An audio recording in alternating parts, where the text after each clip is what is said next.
What the Buddha Taught by Walpola Rahula. Read by Dessalines. Copyright originally in 1959.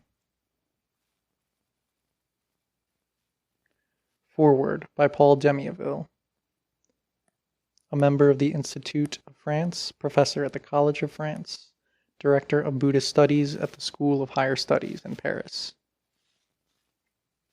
Beginning of foreword. Here is an exposition of Buddhism conceived in a resolutely modern spirit by one of the most qualified and enlightened representatives of that religion. The Reverend Dr. W. Rahula received the traditional training and education of a Buddhist monk in Ceylon, and held eminent positions in one of the leading monastic institutes, Bhavana, in that island, where the law of the Buddha flourishes from the time of Ashoka and has preserved all its vitality up to this day.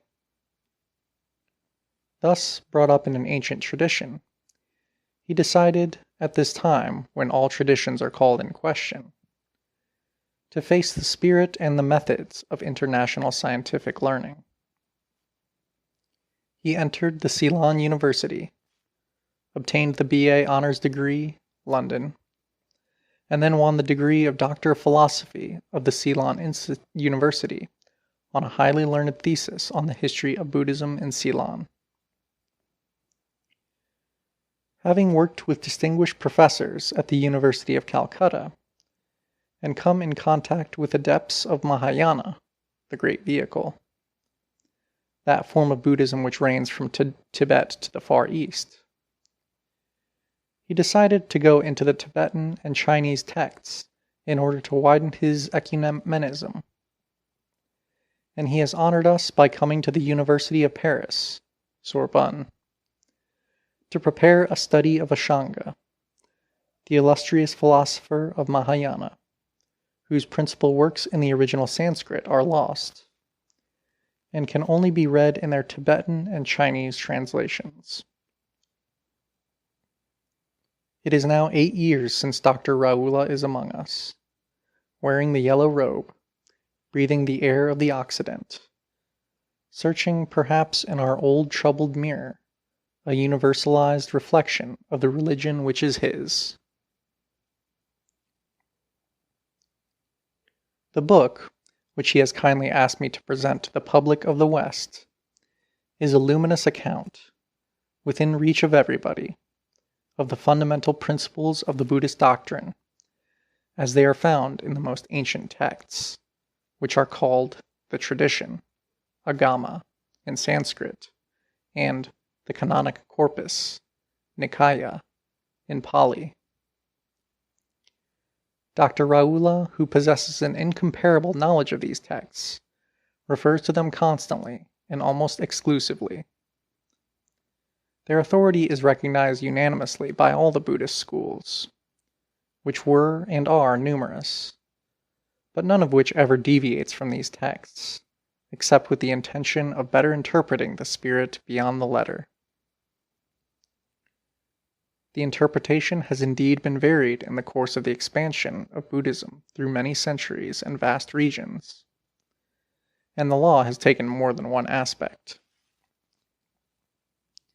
But the aspect of Buddhism here presented by Dr. Rahula, humanist, rational, Socratic in some respects, evangelic in others, or again almost scientific, has for its support a great deal of authentic scriptural evidence, which he only had to let speak for themselves.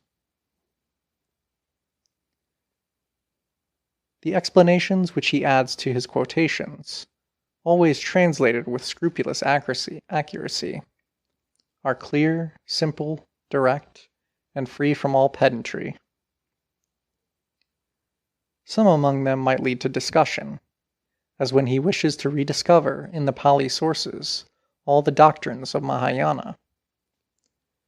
But his familiarity with those sources permits him to throw new light on them. He addresses himself to the modern man, but he refrains from insisting on comparisons just suggested here and there, which could be made with certain currents of thought of the contemporary world. Socialism, atheism, existentialism, psychoanalysis.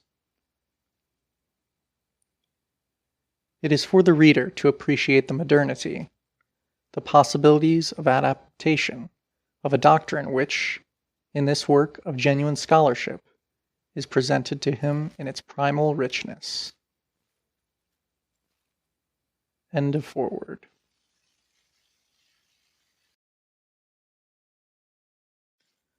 What the Buddha Taught by Dr. Walpola Rahula. Preface. All over the world today there is growing interest in Buddhism. Numerous societies and study groups have come into being, and scores of books have appeared on the teaching of the Buddha. It is to be regretted, however, that most of them had been written by those who are not really competent, or who bring to their task misleading assumptions derived from other religions, which must misinterpret and misrepresent their subject. A professor of comparative religion, who recently wrote a book on Buddhism, did not even know that Anatta, the devoted attendant of the Buddha, was a bhikkhu, a monk, but thought he was a layman. The knowledge of Buddhism propagated by books like these can be left to the reader's imagination.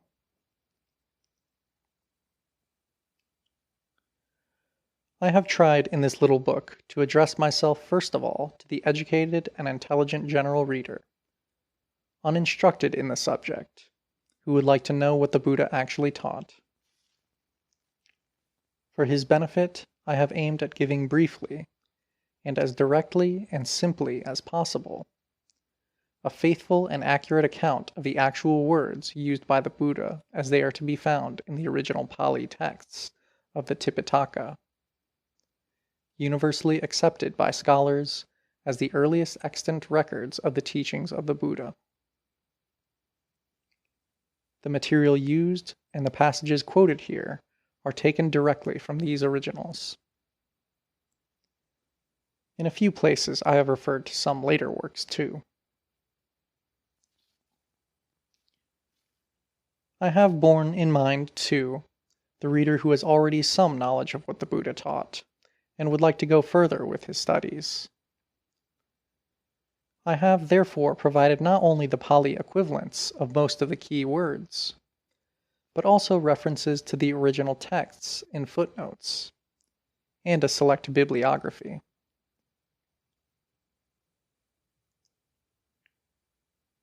The difficulties of my task have been manifold.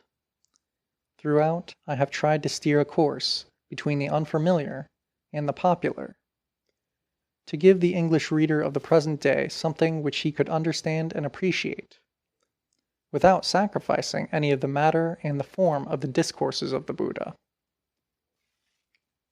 Writing the book, I have had the ancient texts running in my mind, so I have deliberately kept the synonyms and repetitions which were a part of the Buddha's speech, as it has come down to us through oral tradition, in order that the reader should have some notion of the form used by the teacher. I have kept as close as I could to the originals, and have tried to make my translations easy and readable. But there is a point beyond which it is difficult to take an idea without losing, in the interests of simplicity, the particular meaning the Buddha was interested in developing. As the title, What the Buddha Taught, was selected for this book, I felt that it would be wrong not to set down the words of the Buddha, even the figures he used, in preference to a rendering which might provide the easy gratification of comprehensibility, at the risk of distortion of meaning.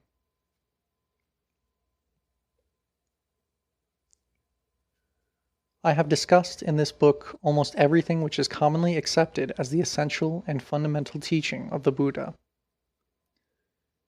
These are the doctrines of the Four Noble Truths and Noble Eightfold Path, the Five Aggregates, Karma, Rebirth, Conditioned Genesis, Paticcasamuppada, the Doctrine of No Soul, Anatta, Satipatthana, the setting up of mindfulness.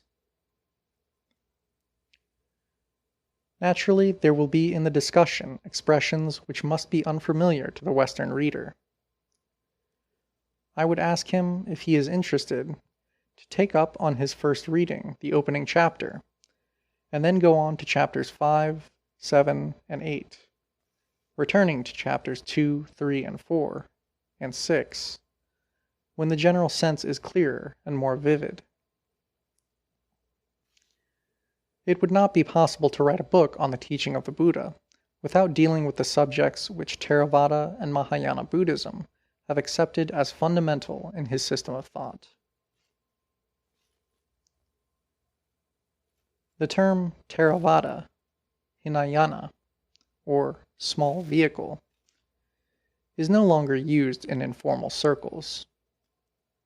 Could be translated as school of the elders, Theras, and Mahayana as great vehicle. They are used of the two main forms of Buddhism known in the world today. Theravada, which is regarded as the original Orthodox Buddhism, is followed in Ceylon, Burma, Thailand, Cambodia, Laos, and Chittagong in East Pakistan. Mahayana, which developed relatively later, is followed in other Buddhist countries, like China, Japan, Tibet, Mongolia, etc. There are certain differences, mainly with regard to some beliefs, practices, and observances between these two schools. But on the most important teachings of the Buddha, such as those discussed here, Theravada and Mahayana are unanimously agreed.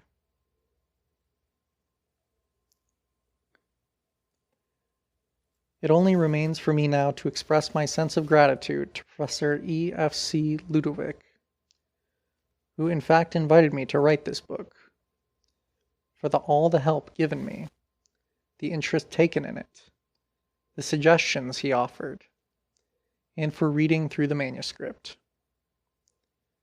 To Miss Marianne Moon, too, who went through the manuscript and made valuable suggestions, I am deeply grateful.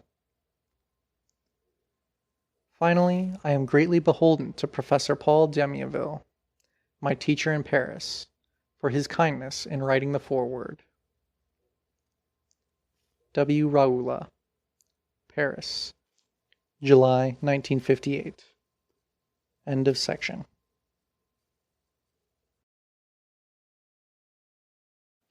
What the Buddha Taught by Walpola Rahula.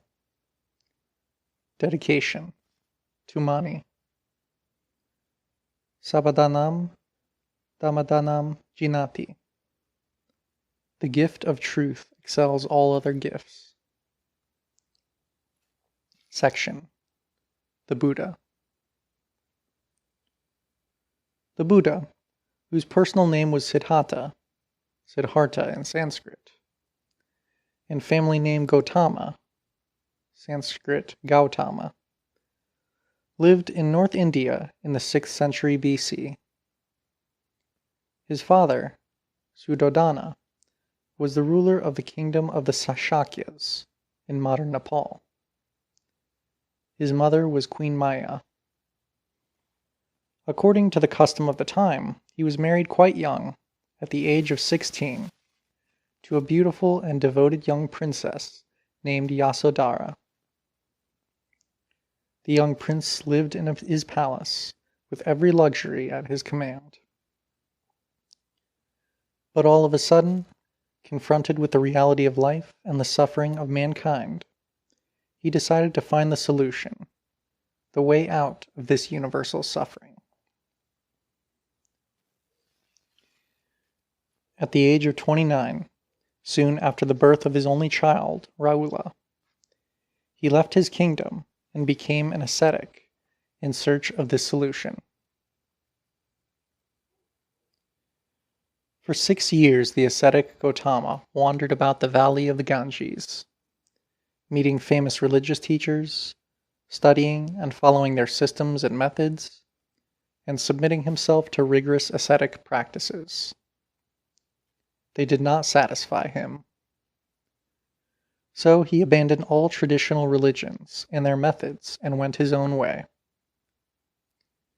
It was thus that one evening, seated under a tree, since then known as the Bodhi or Bo tree, i.e. the tree of wisdom, on the bank of the river Neranjara at Buddha Gaya, near Gaya in modern Bihar. At the age of 35, Gautama attained enlightenment, after which he was known as the Buddha, the Enlightened One. After his enlightenment, Gautama the Buddha delivered his first sermon to a group of 5 ascetics, his old colleagues, in the Deer Park at Isipatana, modern Sarnath, near Benares. From that day, for 45 years, he taught all classes of men and women, kings and peasants, Brahmins and outcasts, bankers and beggars, holy men and robbers, without making the slightest distinction between them. He recognized no differences of caste or social groupings, and the way he preached was open to all men and women who were ready to understand and to follow it. At the age of 80, the Buddha passed away at Kusinara, in modern Uttar Pradesh in India. Today, Buddhism is found in Ceylon, Burma, Thailand, Cambodia, Laos, Vietnam, Tibet, China, Japan, Mongolia, Korea, Formosa, in some parts of India, Pakistan, and Nepal, and also in the Soviet Union. The Buddhist population of the world is over 500 million. End of section.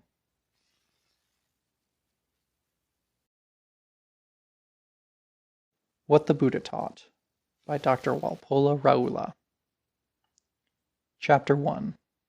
The Buddhist Attitude of Mind. Among the founders of religions, the Buddha, if we are permitted to call him the founder of a religion in the popular sense of the term, was the only teacher who did not claim to be other than a human being, pure and simple. Other teachers were either God, or his incarnations in different forms, or inspired by him. The Buddha was not only a human being. He claimed no inspiration from any god or external power either. He attributed all his realization, attainments, and achievements to human endeavor and human intelligence. A man, and only a man, can become a Buddha. Every man has within himself the potentiality of becoming a Buddha, if he so wills it and endeavors. We can call the Buddha a man par excellence. He was so perfect in his humanness that he came to be regarded later in popular religion almost as superhuman. Man's position, according to Buddhism, is supreme. Man is his own master, and there is no higher being or power that sits in judgment over his destiny. One is one's own refuge. Who else could be the refuge? Said the Buddha. He admonished his disciples to be a refuge unto themselves, and never to seek refuge in or help from anybody else. He taught and encouraged and stimulated each person to develop himself and to work out his own emancipation, for man has the power to liberate himself from all bondage through his own personal effort and intelligence.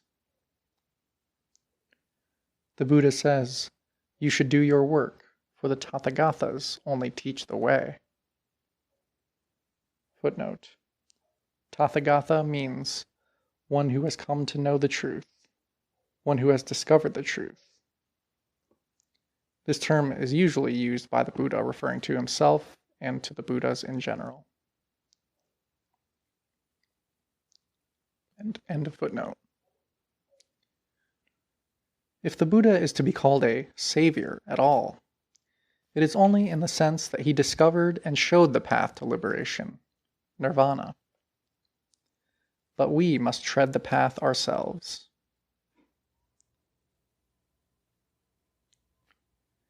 It is on this principle of individual responsibility that the Buddha allows freedom to his disciples. In the Mahaparinibbana Sutta, the Buddha says that he never thought of controlling the Sangha, the order of monks. Nor did he want the Sangha to depend on him. Footnote. Sangha literally means community, but in Buddhism this term denotes the community of Buddhist monks, which is the order of monks. Buddha, Dhamma, the teaching, and Sangha, order, are known as the Tisarana, the three refuges, or the Tiratana, triple gem. End of footnote. He said that there was no esoteric doctrine in his teaching, nothing hidden in the, quote, closed fist of the teacher, Akariyamuti. Or, to put it in other words, there never was anything up his sleeve.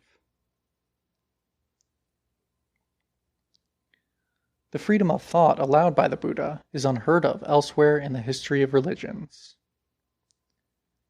This freedom is necessary because, according to the Buddha, man's emancipation depends on his own realization of the truth, and not on the benevolent grace of a god or any external power as a reward for his obedient good behavior. The Buddha once visited a small town called Kesaputta in the kingdom of Kosala. The inhabitants of this town were known by the common name Kalama. When they heard that the Buddha was in their town, the Kalamas paid him a visit and told him, quote, "Sir, there are some recluses and brahmanas who visit Kesaputta. They explain and illumine only their own doctrines, and despise, condemn, and spurn others' doctrines.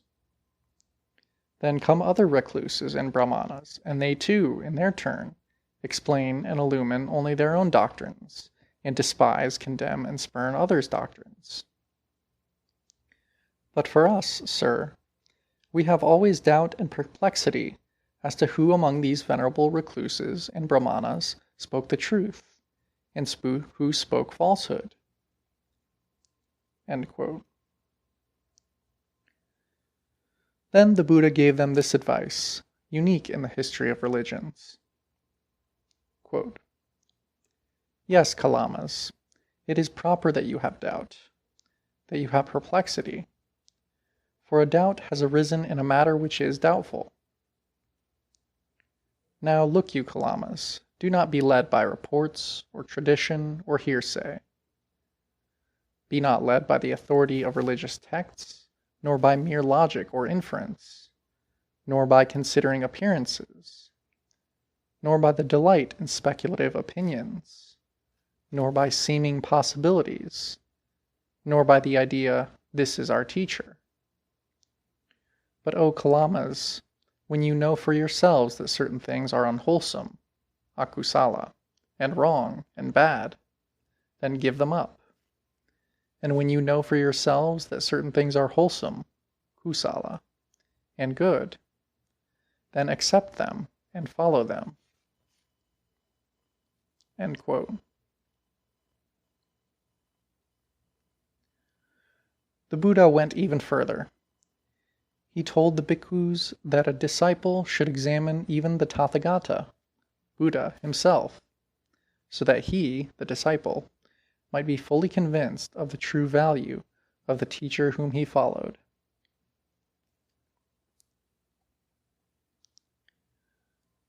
According to the Buddha's teaching, doubt, vichikicha, is one of the 5 hindrances, nivarana, to the clear understanding of truth and to spiritual progress, or for that matter to any progress. Footnote. The 5 hindrances are 1. Sensual lust, 2. Ill will, 3. Physical and mental torpor and languor, 4. Restlessness and worry, 5. Doubt. End of footnote. Doubt, however, is not a sin, because there are no articles of faith in Buddhism. In fact, there is no sin in Buddhism, as sin is understood in some religions. The root of all evil is ignorance, avijja, and false views, micca ditthi. It is an undeniable fact that as long as there is doubt, perplexity, wavering, no progress is possible. It is also equally undeniable that there must be doubt as long as one does not understand or see clearly. But in order to progress further, it is absolutely necessary to get rid of doubt. To get rid of doubt, one has to see clearly. There is no point in saying that one should not doubt or one should believe. Just to say, I believe, does not mean that you understand and see. When a student works on a mathematical problem, he comes to a stage beyond which he does not know how to proceed, and where he is in doubt and perplexity. As long as he has this doubt, he cannot proceed. If he wants to proceed, he must resolve this doubt. And there are ways of resolving that doubt. Just to say, I believe, or I do not doubt, will certainly not solve the problem. To force oneself to believe and to accept a thing without understanding is political and not spiritual or intellectual.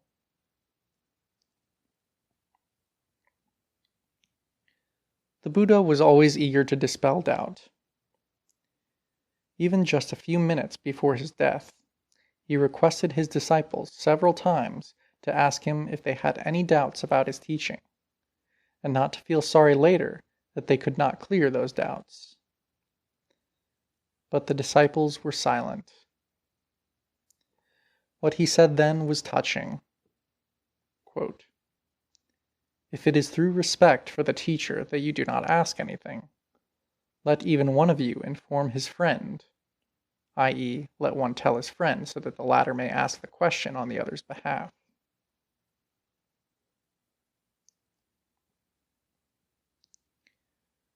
Not only the freedom of thought, but also the tolerance allowed by the Buddha is astonishing to the student of the history of religions.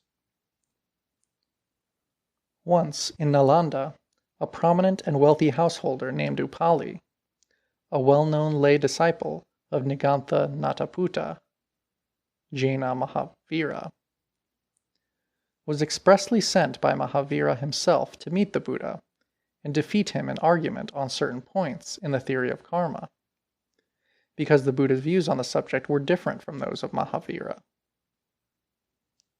Footnote. Mahavira, founder of Jainism, was a contemporary of the Buddha, and was probably a few years older than the Buddha. End of footnote. Quite contrary to expectations, Upali, at the end of the discussion, was convinced that the views of the Buddha were right and those of his master were wrong. So he begged the Buddha to accept him as one of his lay disciples, Upasaka. But the Buddha asked him to reconsider it, and not to be in a hurry, for, quote, considering carefully is good for well-known men like you. When Upali expressed his desire again, the Buddha requested him to continue to respect and support his old religious teachers, as he used to. In the 3rd century BC, the great Buddhist Emperor Ashoka of India, following this noble example of tolerance and understanding, honored and supported all other religions in his vast empire. In one of his edicts carved on rock, the original of which one may even read today. The emperor declared, quote, "One should not honor only one's own religion and condemn the religion of others, but one should honor others' religions for this or that reason. So doing, one helps one's own religion to grow and renders service to the religions of others too. In acting otherwise, one digs the grave of one's own religion and also does harm to other religions. Whosoever honors his own religion and condemns other religions does so indeed through devotion to his own religion, thinking, 'I will glorify my own religion.' But on the contrary, in so doing he injures his own religion more gravely. So concord is good. Let all listen and be willing to listen to the doctrines professed by others." End quote. We should add here that this spirit of sympathetic understanding should be applied today not only in the matter of religious doctrine, but elsewhere as well. This spirit of tolerance and understanding has been from the beginning one of the most cherished ideals of Buddhist culture and civilization. That is why there is not a single example of persecution or the shedding of a drop of blood in converting people to Buddhism, or in its propagation during its long history of 2,500 years. It spread peacefully all over the continent of Asia, having more than 500 million adherents today. Violence, in any form, under any pretext whatsoever, is absolutely against the teaching of the Buddha.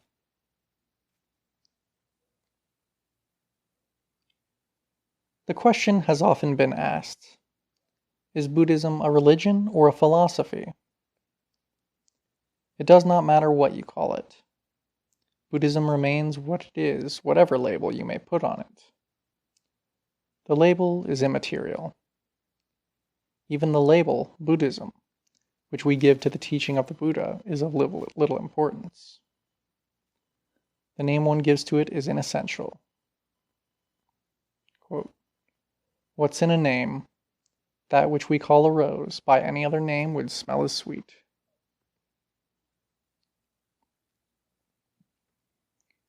In the same way, truth needs no label. It is neither Buddhist, Christian, Hindu, nor Muslim. It is not the monopoly of anybody. Sectarian labels are a hindrance to the independent understanding of truth, and they produce harmful prejudices in men's minds. This is true not only in intellectual and spiritual matters, but also in human relations. When, for instance, we meet a man, we do not look on him as a human being, but we put a label on him, such as English, French, German, American, or Jew, and regard him with all the prejudices associated with that label in our mind. Yet he may be completely free from those attributes which we have put on him. People are so fond of discriminative labels that they even go to the length of putting them on human qualities and emotions common to all. So they talk of different brands of charity, as for example of Buddhist charity, of Christian charity, and look down upon other brands of charity. But charity cannot be sectarian. It is neither Christian, Buddhist, Hindu, nor Muslim. The love of a mother for her child is neither Buddhist nor Christian. It is mother love. Human qualities and emotions like love, charity, compassion, tolerance, patience, friendship, desire, hatred, ill will, ignorance, conceit, etc., need no sectarian labels. They belong to no particular religions.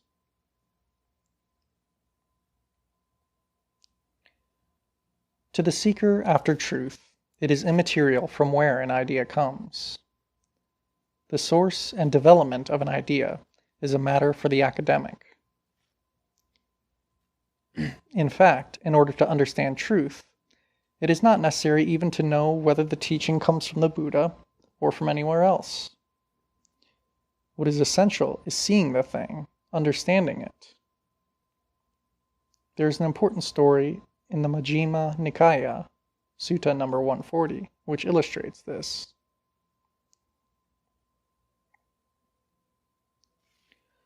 The Buddha once spent a night in a potter's shed. In the same shed there was a young recluse who had arrived there earlier. Footnote. In India, potter's sheds are spacious and quiet. References are made in the Pali texts to ascetics and recluses, as well as to the Buddha himself, spending a night in a potter's shed during their wanderings. End of footnote. They did not know each other. The Buddha observed the recluse and thought to himself, "Pleasant are the ways of this young man. It would be good if I should ask about him." So the Buddha asked him, "O bhikkhu, in whose name have you left home?" Footnote. It is interesting to note here that the Buddha addresses this recluse as bhikkhu, which term is used for Buddhist monks. In the sequel, it will be seen that he was not a bhikkhu, not a member of the order of the Sangha, for he asked the Buddha to admit him into the order. Perhaps in the days of the Buddha the term bhikkhu was used at times even for other ascetics indiscriminately, or the Buddha was not very strict in the use of the term. Bhikkhu means mendicant, or one who begs for food, and perhaps it was used here in its literal and original sense. But today the term bhikkhu is used only of Buddhist monks, especially in Theravada countries like Ceylon, Burma, Thailand, Cambodia, and in Chittagong. End of footnote. Continued. O bhikkhu, in whose name have you left home? Or who is your master? Or whose doctrine do you like? "O friend," answered the young man, "there is the recluse Gautama, a Sakyan's scion, who left the Sakya family to become a recluse. There is high repute abroad of him that he is an arahant, a fully enlightened one. In the name of that blessed one I have become a recluse. He is my master, and I like his doctrine." "Where does that blessed one, the arahant, and fully enlightened one, live at the present time?" asked the Buddha. "In the countries to the north, friend, there is a city called Savatthi. It is there that the blessed one, the arahant, the fully enlightened one, is now living," replied the bhikkhu. "Have you ever seen him, that blessed one? Would you recognize him if you saw him?" asked the Buddha. "I have never seen that blessed one, nor should I recognize him if I saw him," replied the bhikkhu. The Buddha realized that it was in his name that this unknown young man had left home and become a recluse. But without divulging his own identity, he said, "O bhikkhu, I will teach you the doctrine. Listen and pay attention. I will speak." "Very well, friend," said the young man in assent. Then the Buddha delivered to this young man a most remarkable discourse explaining truth, the gist of which is given later. It was only at the end of the discourse that this young recluse, whose name was Bukasati, realized that the person who spoke to him was the Buddha himself. So he got up, went before the Buddha, bowed down at the feet of the master, and apologized to him for calling him friend unknowingly. Footnote. The term used is avuso, which means friend. It is a respectful term of address among equals, but disciples never use this term addressing the Buddha. Instead, they use the term Bhante, which approximately means sir or lord. At the time of the Buddha, the members of his order of monks, Sangha, addressed one another as avuso, friend. But before his death, the Buddha instructed younger monks to address their elders as Bhante, sir, or Ayasma, venerable. But elders should address the younger members by name, or as avuso, friend. This practice is continued up to the present day in the Sangha. End of footnote.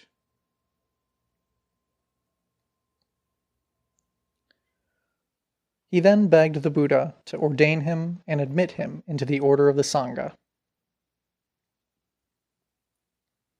The Buddha asked him whether he had the alms bowl and the robes ready. A bhikkhu must have 3 robes and the alms bowl for begging food. When Pukasati replied in the negative, the Buddha said that the Tathagatas would not ordain a person unless the alms bowl and the robes were ready. So Pukasati went out in search of an alms bowl and robes, but unfortunately was savaged by a cow and died. Later, when this sad news reached the Buddha, he announced that Pukasati was a wise man who had already seen truth, who had attained the penultimate stage in the realization of nirvana, and that he was born in a realm where he would become an arahant, and finally pass away, never to return to this world again. Footnote. An arahant is a person who has liberated himself from all defilements and impurities such as desire, hatred, ill will, ignorance, pride, conceit, etc. He has attained the 4th or the highest and ultimate stage in the realization of nirvana, and is full of wisdom, compassion, and such pure and noble qualities. Pukasati had attained at that moment only the 3rd stage, which is technically called anagami, never returner. The 2nd stage is called sakadagami, once returner, and the 1st stage is called sotapanna, stream entrant.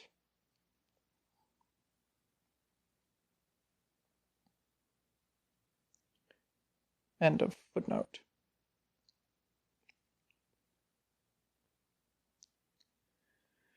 From this story it is quite clear that when Pukasati listened to the Buddha and understood his teaching, he did not know who was speaking to him, or whose teaching it was. He saw truth.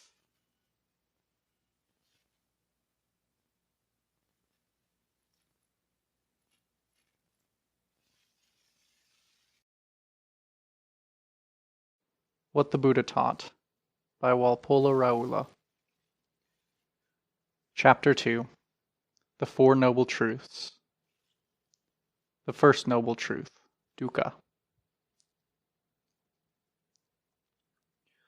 The heart of the Buddha's teaching lies in the Four Noble Truths, Katari Ariyasachani, which he expounded in his very first sermon to his old colleagues, the 5 ascetics, at Isapatana, modern Sarnath, near Benares. In this sermon, as we have it in the original texts, these 4 truths are given briefly. But there are innumerable places in the early Buddhist scriptures where they are explained again and again, with greater detail and in different ways. If we study the Four Noble Truths with the help of these references and explanations, we get a fairly good and accurate account of the essential teachings of the Buddha according to the original texts. The Four Noble Truths are 1. Dukkha, 2. Samudaya, the arising or origin of dukkha, 3. Nirodha, the cessation of dukkha, and 4. Magga, the way leading to the cessation of dukkha. The first noble truth, dukkha. The first noble truth, dukkha ariyasacca, is generally translated by almost all scholars as the noble truth of suffering. and it is interpreted to mean that life, according to Buddhism, is nothing but suffering and pain. Both translation and interpretation are highly unsatisfactory and misleading. It is because of this limited, free, and easy translation, and its superficial interpretation, that many people have been misled into regarding Buddhism as pessimistic. First of all, Buddhism is neither pessimistic nor optimistic. If anything at all, it is realistic, for it takes a realistic view of life and of the world. It looks at things objectively, yata bhutam. It does not falsely lull you into living in a fool's paradise, nor does it frighten and agonize you with all kinds of imaginary fears and sins. It tells you exactly and objectively what you are and what the world around you is, and shows you the way to perfect freedom, peace, tranquility, and happiness.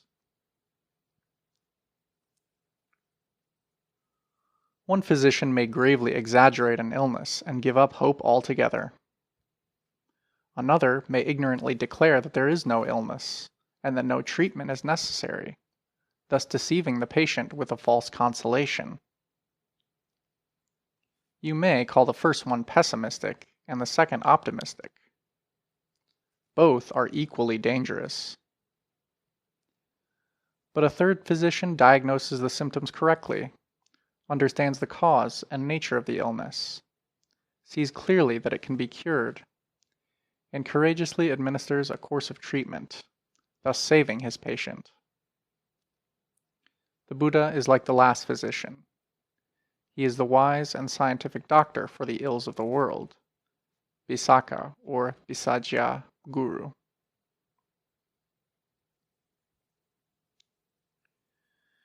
It is true that the Pali word dukkha, or Sanskrit dukkha, in ordinary usage means suffering, pain, sorrow, or misery, as opposed to the word sukha, meaning happiness, comfort, or ease. But the term dukkha as the First Noble Truth, which represents the Buddha's view of life and the world, has a deeper philosophical meaning and connotes enormously wider senses. It is admitted that the term dukkha in the First Noble Truth contains, quite obviously, the ordinary meaning of suffering. But in addition, it also includes deeper ideas, such as imperfection, impermanence, emptiness, insubstantiality. It is difficult, therefore, to find one word to embrace the whole conception of the term dukkha as the First Noble Truth, and so it is better to leave it untranslated than to give an inadequate and wrong idea of it by conveniently translating it as suffering or pain.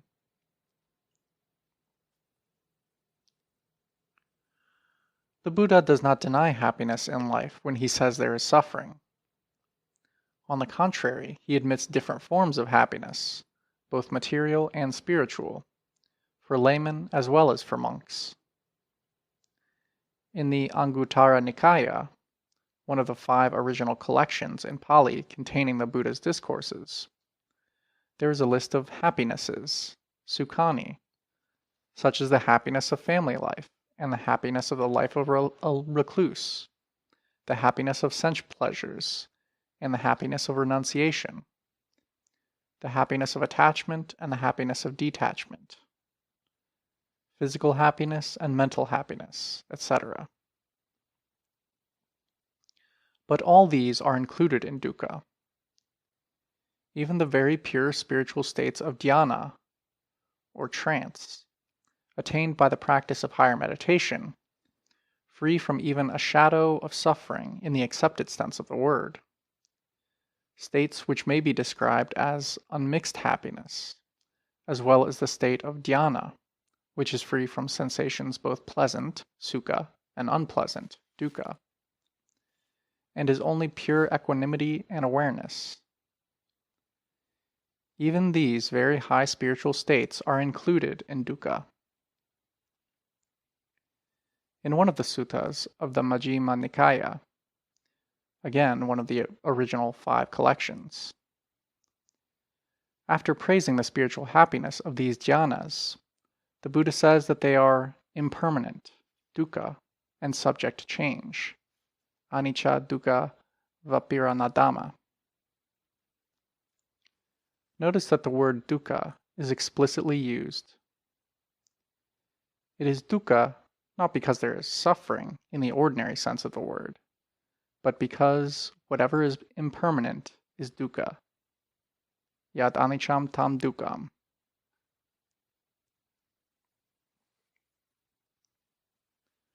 The Buddha was realistic and objective. He says, with regard to life and the enjoyment of sense pleasures, that one should clearly understand three things. 1. Attraction or enjoyment, asada. 2. Evil consequence or danger or unsatisfactoriness, adinava. And 3. Freedom or liberation, nisarana. When you see a pleasant, charming, and beautiful person, you like him or her. You are attracted. You enjoy seeing that person again and again.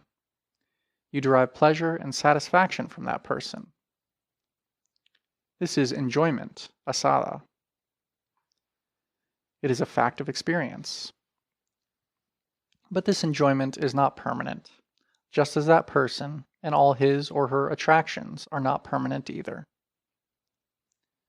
When the situation changes, when you cannot see that person, when you are deprived of this enjoyment, you become sad, you may become unreasonable and unbalanced, and you may even behave foolishly.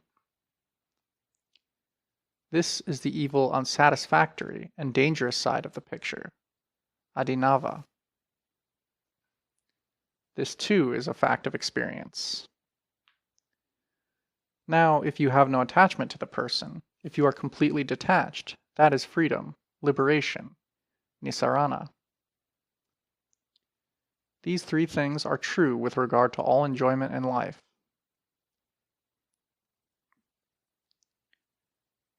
From this, it is evident that it is no question of pessimism or optimism, but that we must take account of the pleasures of life as well as of its pains and sorrows, and also of freedom from them, in order to understand life completely and objectively. Only then is true liberation possible. Regarding this question, the Buddha says, quote, O bhikkhus, if any recluses or brahmanas do not understand objectively in this way that the enjoyment of sense pleasures is enjoyment, that their unsatisfactoriness is unsatisfactoriness, that liberation from them is liberation, then it is not possible that they themselves will completely understand the desire for sense pleasures completely, or that they will be able to instruct another person to that end, or that the person following their instruction will completely understand the desire for sense pleasures. But O bhikkhus, if any recluses or brahmanas understand objectively in this way, that the enjoyment of sense pleasures is enjoyment, that their unsatisfactoriness is unsatisfactoriness, that liberation from them is liberation, then it is possible that they themselves will certainly understand the desire for sense pleasures completely, and that they will be able to instruct another person to that end, and that that person, following their instruction, will completely understand the desire for sense pleasures. End of quote. The conception of dukkha may be viewed from three aspects. 1. Dukkha as ordinary suffering, dukkha dukkha. 2. Dukkha as produced by change, viparinama dukkha. And 3. Dukkha as conditioned states, samkhara dukkha.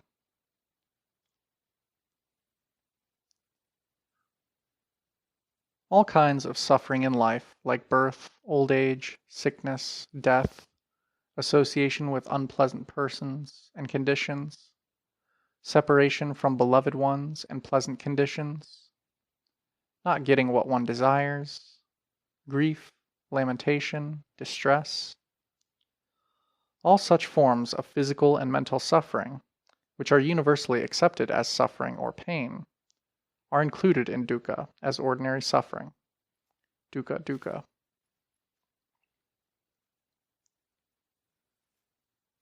A happy feeling, a happy condition in life, is not permanent, not everlasting. It changes sooner or later. When it changes, it produces pain, suffering, unhappiness. This vicissitude is included in dukkha as suffering produced by change. Viparinama dukkha.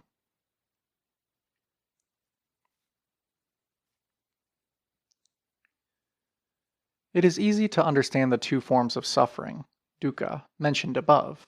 No one will dispute them. This aspect of the First Noble Truth is more popularly known because it is easy to understand.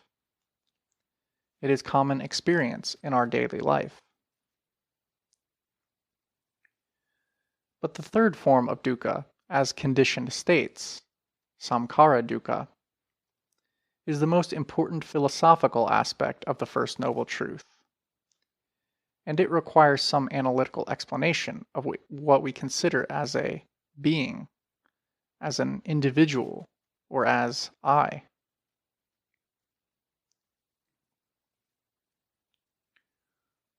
What we call a being, or an individual, or I, according to Buddhist philosophy, is only a combination of ever-changing physical and mental forces or energies, which may be divided into 5 groups or aggregates, pancakanda.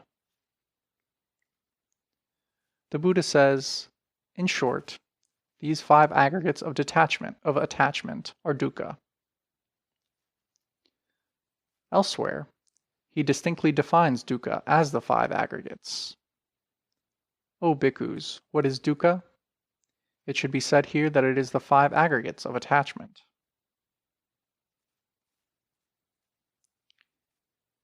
Here it should be clearly understood that dukkha and the 5 aggregates are not 2 different things. The 5 aggregates themselves are dukkha. We will understand this point better when we have some notion of the 5 aggregates which constitute the so-called being. Now, what are these 5? Section: the 5 aggregates. The first is the aggregate of matter, rupakanda. In this aggregate of matter are included the traditional 4 great elements, Katari Mavaputani, namely solidity, fluidity, heat, and motion, and also the derivatives, upadaya rupa, of the 4 great elements.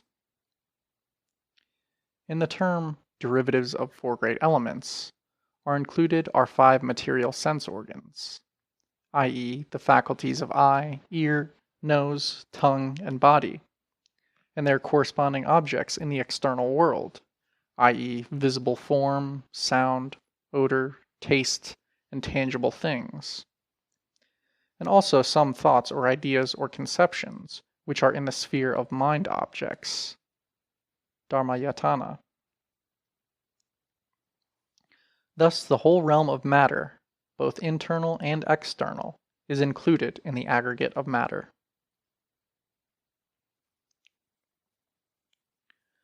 The second is the aggregate of sensations, Vedanakanda. In this group are included all our sensations, pleasant or unpleasant, or neutral, experienced through the contact of physical and mental organs with the external world. They are of 6 kinds.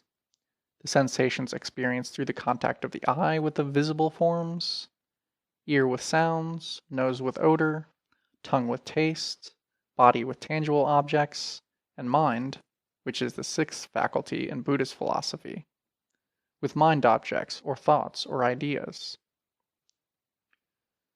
All our physical and mental sensations are included in this group.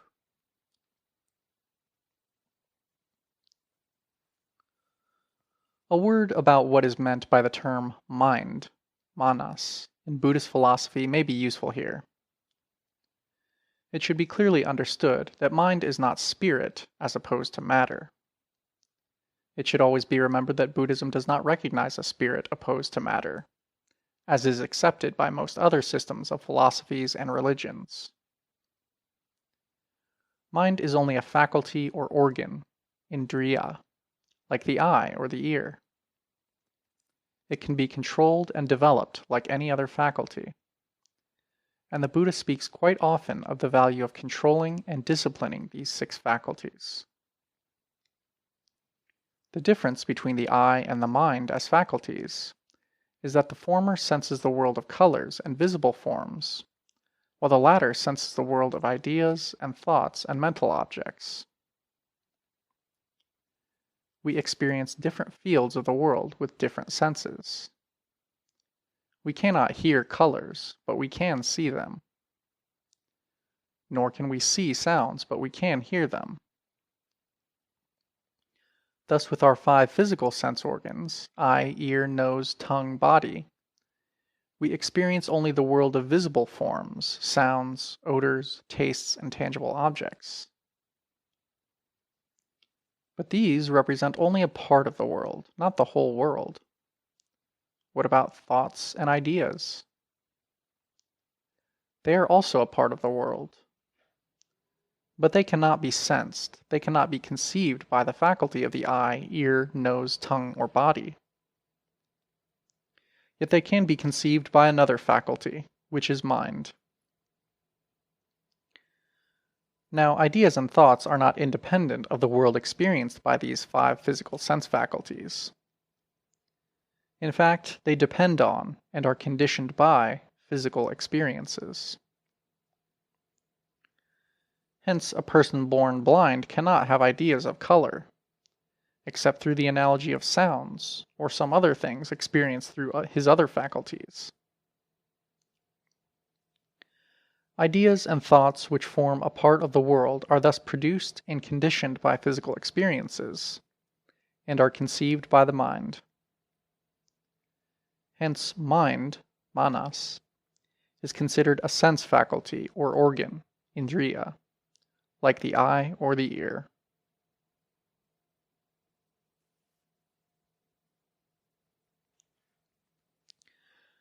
The third is the aggregate of perceptions, sanyakanda.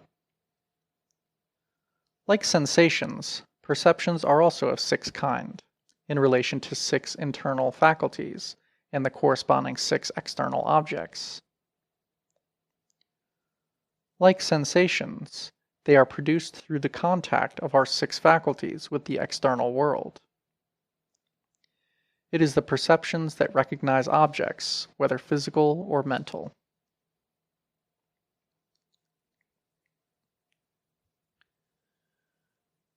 The fourth is the aggregate of mental formations, samkarakanda.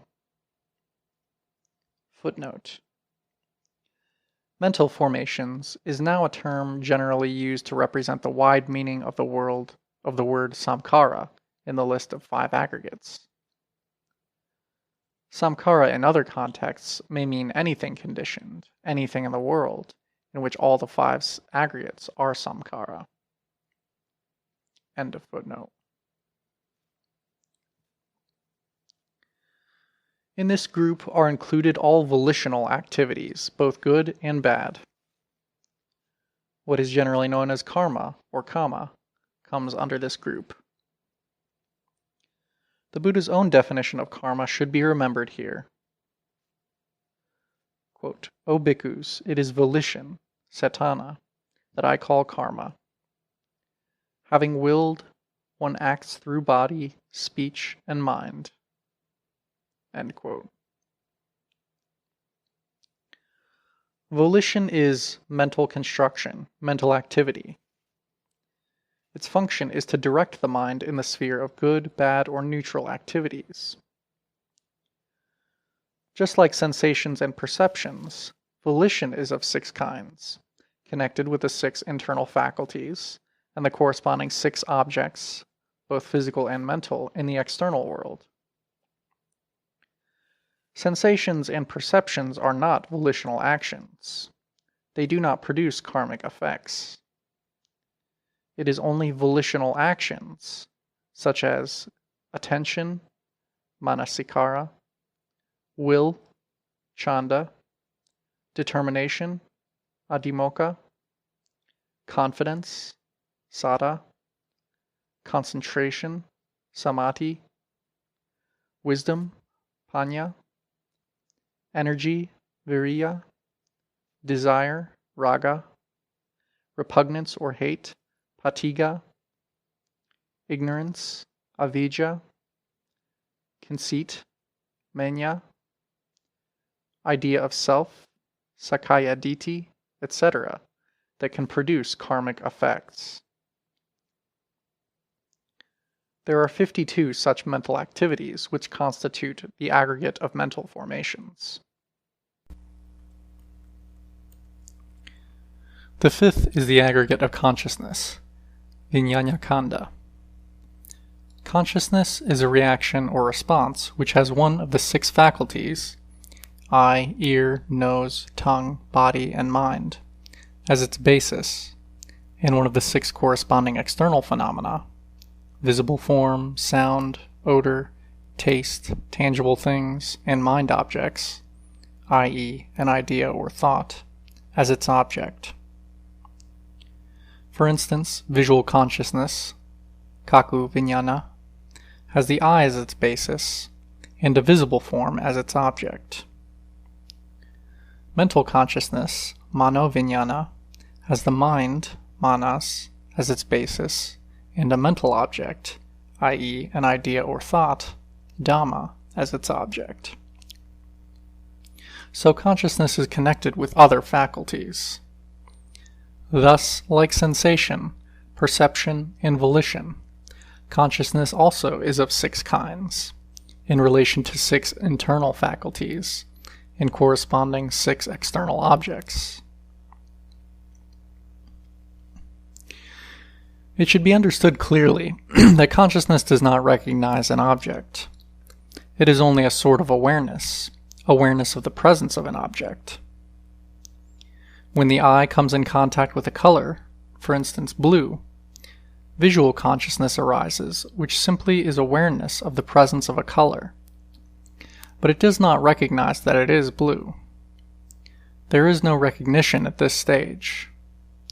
It is perception, the third aggregate discussed above, that recognizes that it is blue. The term visual consciousness is a philosophical expression denoting the same idea as is conveyed by the ordinary word seeing. Seeing does not mean recognizing. So there are other forms of consciousness.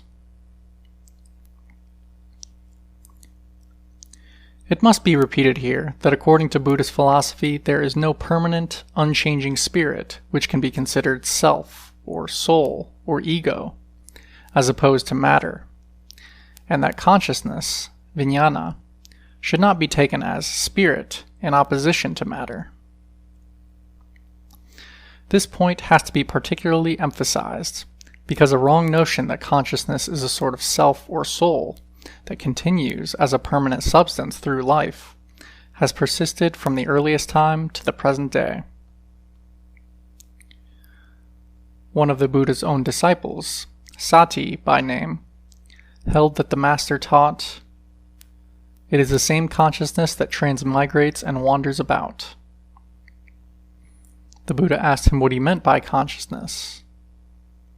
Sati's reply is classical.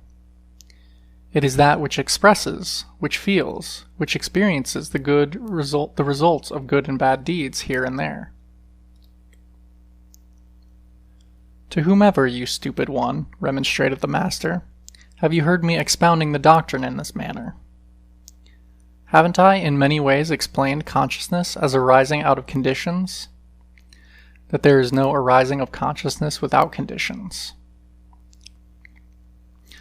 Then the Buddha went on to explain consciousness in detail.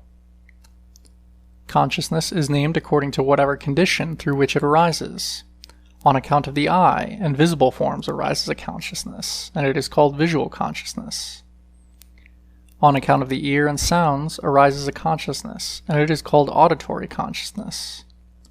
On account of the nose and odors arises a consciousness, and it is called olfactory consciousness. On account of the tongue and tastes arises a consciousness, and it is called gustatory consciousness.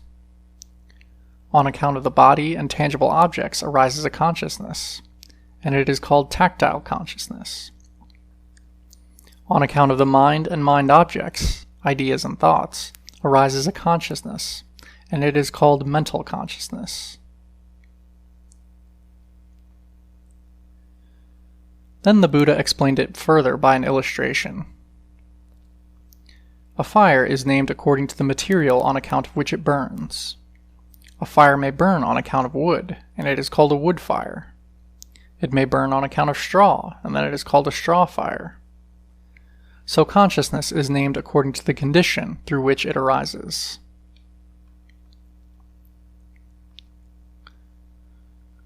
Dwelling on this point, Buddhaghosa, the great commentator, explains, "A fire that burns on account of wood burns only when there is a supply, but dies down in that very place when it, the supply, is no longer there. Because then the condition has changed, but the fire does not cross over to splinters, etc., and become a splinter fire, and so on. Even so, the consciousness that arises on account of the eye and visible forms arises in that gate of sense organ, i.e. in the eye, only when there is the condition of the eye, visible forms, light and attention, but ceases then and there when it, the condition, is no more there, because then the condition has changed. But the consciousness does not cross over to the ear and become auditory consciousness, and so on."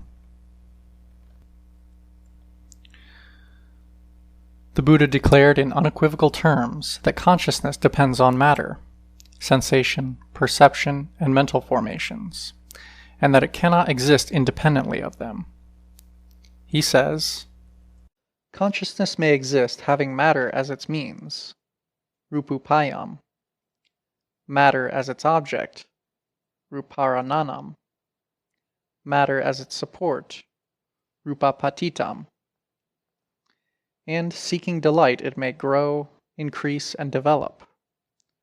Or consciousness may exist having sensation as its means, or perception as its means, or mental formation as its means, mental formations as its object, mental formations as its support, and seeking delight it may grow, increase, and develop."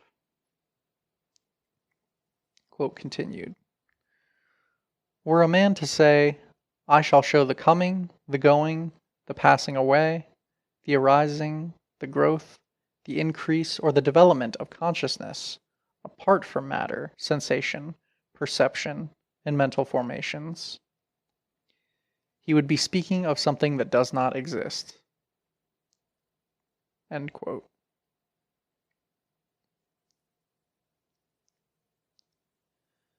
Very briefly, these are the 5 aggregates.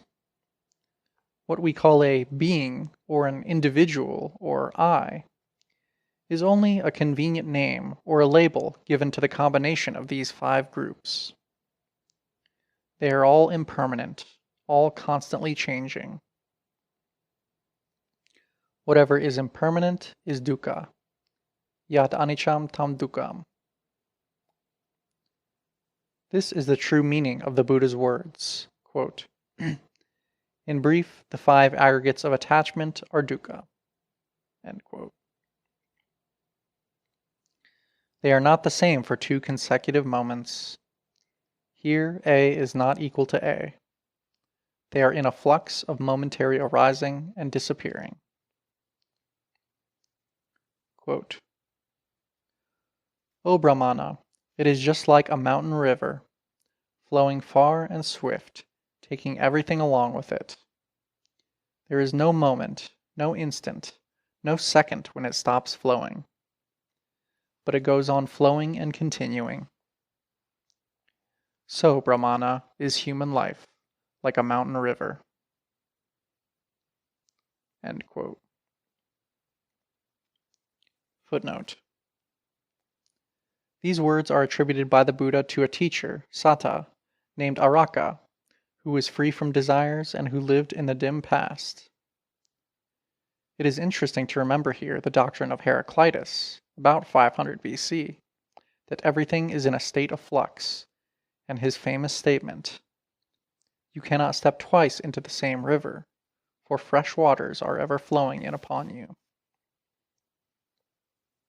End footnote.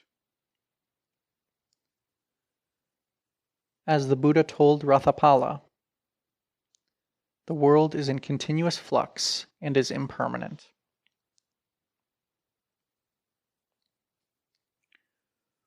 One thing disappears, conditioning the appearance of the next in a series of cause and effect.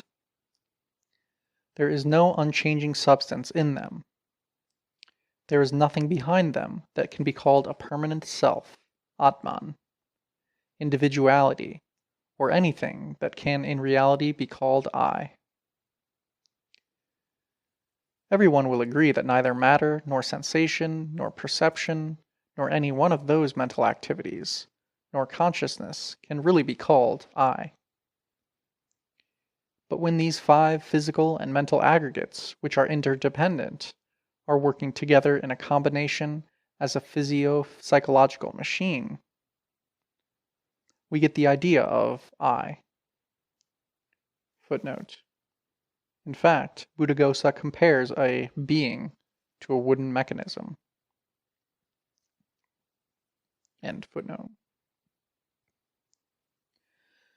But this is only a false idea, a mental formation, which is nothing but one of those 52 mental formations of the 4th aggregate which we have just discussed, namely, it is the idea of self, Sakkaya Ditthi.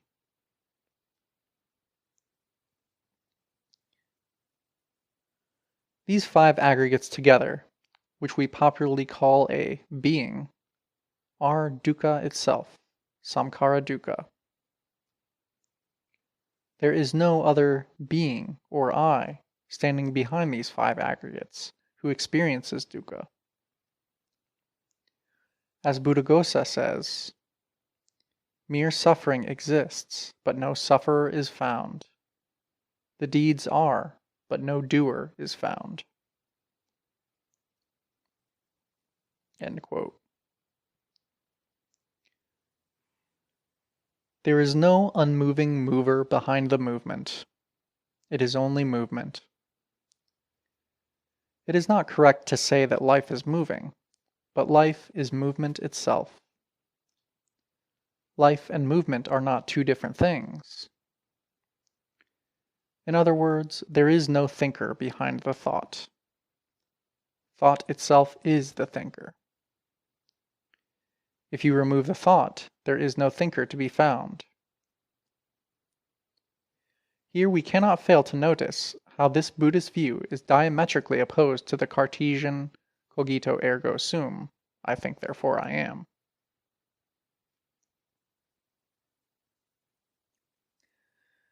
Now, a question may be raised whether life has a beginning. According to the Buddha's teaching, the beginning of the life stream of living beings is unthinkable. The believer in the creation of life by God may be astonished at this reply. But if you were to ask him, "What is the beginning of God?" he would answer without hesitation, "God has no beginning," and he is not astonished at his own reply. The Buddha says, quote, "O bhikkhus, this cycle of continuity, samsara, is without a visible end, and the first beginning of beings wandering and running around, enveloped in ignorance, avijja, and bound down by the fetters of thirst, desire, tanha, is not to be perceived." End quote.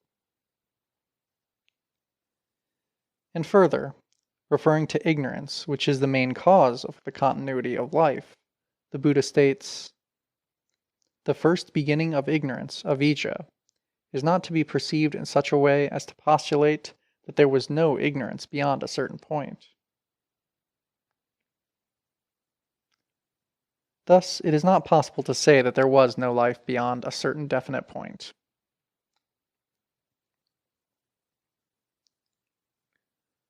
This, in short, is the meaning of the noble truth of dukkha.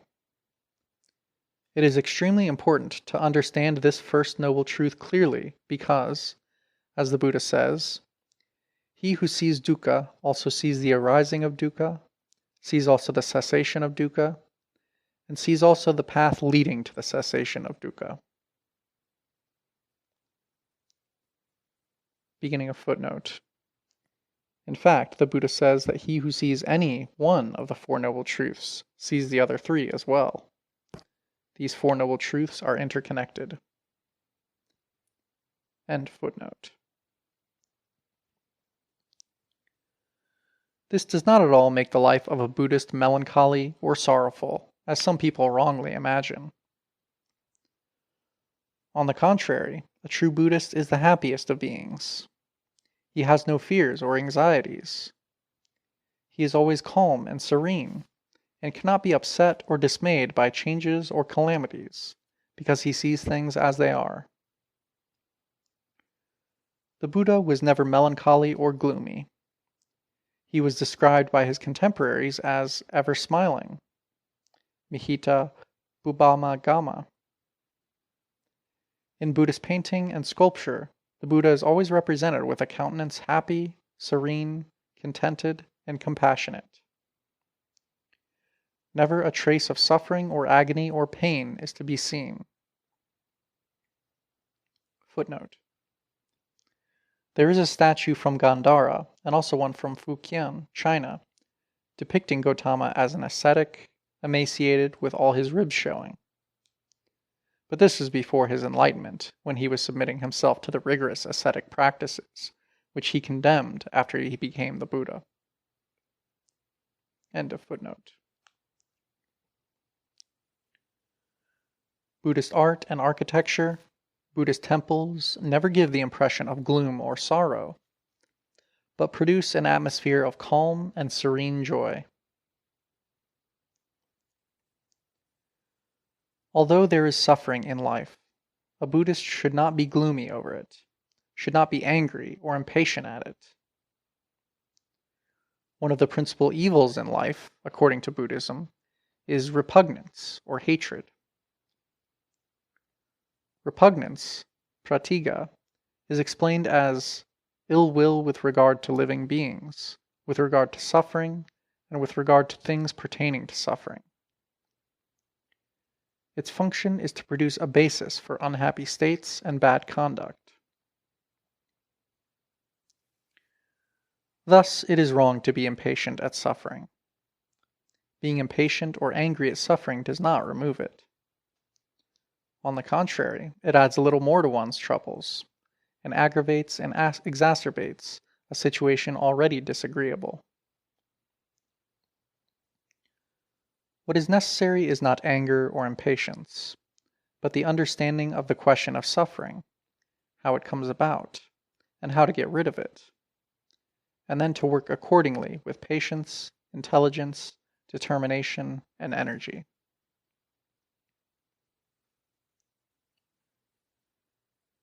There are two ancient Buddhist texts called the Therigatha and the Therigatha, which are full of the joyful utterances of the Buddha's disciples, both male and female, who found peace and happiness in life through his teaching. The king of Kosala once told the Buddha that unlike many a disciple of other religious systems, who looked haggard, coarse, pale, emaciated, and unprepossessing, his disciples were joyful and elated, hatapatata, jubilant and exultant, udagugada, enjoying the spiritual life, ahira tarupa, with faculties pleased, pinitindriya, free from anxiety, aposukha, serene, panaloma, peaceful, paradavuta, and living with a gazelle's mind, migabhutena setasa, i.e., light-hearted. The king added that he believed that this healthy disposition was due to the fact that these venerable ones had certainly realized the great and full significance of the Blessed One's teaching.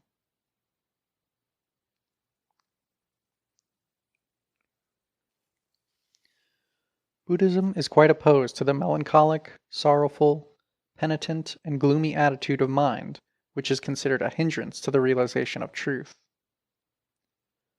On the other hand, it is interesting to remember here that joy, piti, is one of the 7 bojjhangas, or factors of enlightenment, the essential qualities to be cultivated for the realization of nirvana.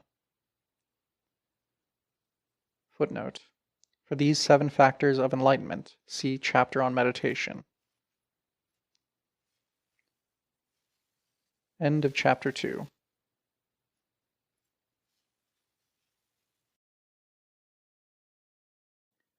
What the Buddha Taught by Dr. Walpola Rahula. Chapter 3. The Second Noble Truth. Samudaya. The Arising of Dukkha. The second noble truth is that of the arising or origin of dukkha. Dukkha samudayu daya ariya sacha.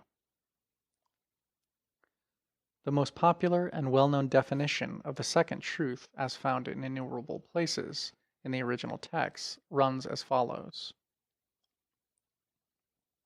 Quote, it is this thirst, craving, tanha, which produces re-existence and re-becoming, ponobhavika, and which is bound up with passionate greed, nandira gasahagata, and which finds fresh delight now here and now there, tatra tatra binidanini. Namely, 1. Thirst for sense pleasures, kama tanha. 2. Thirst for existence and becoming, bhava tanha. And 3. Thirst for non-existence, self-annihilation, vibhava tanha.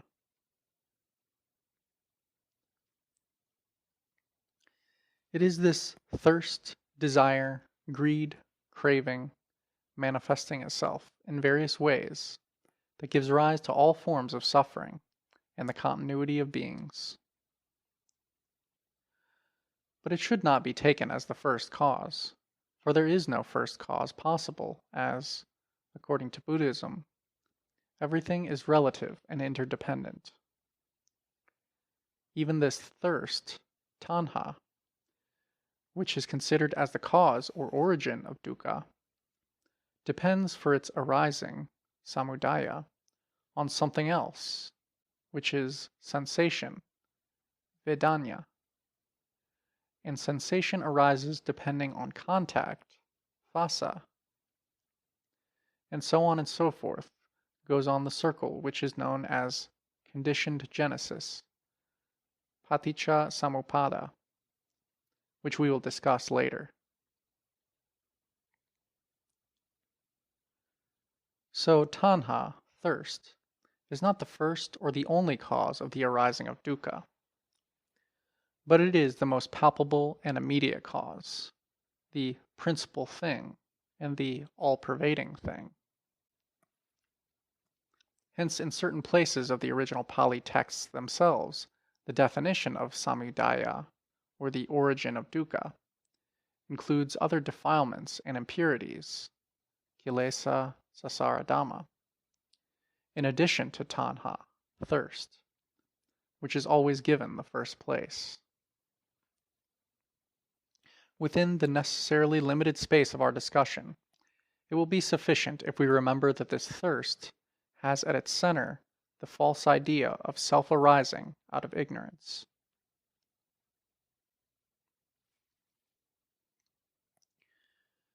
Here, the term thirst includes not only desire for and attachment to sense pleasures, wealth, and power, but also desire for and attachment to ideas and ideals, views, opinions, theories, conceptions, and beliefs, Dhamma tanha.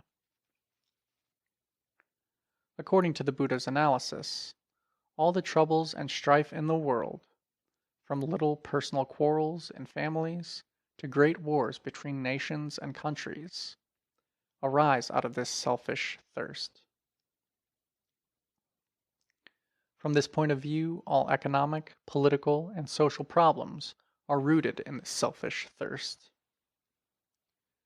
Great statesmen who try to settle international disputes and talk of war and peace only in economic and political terms touch the superficialities and never go deep into the real root of the problem.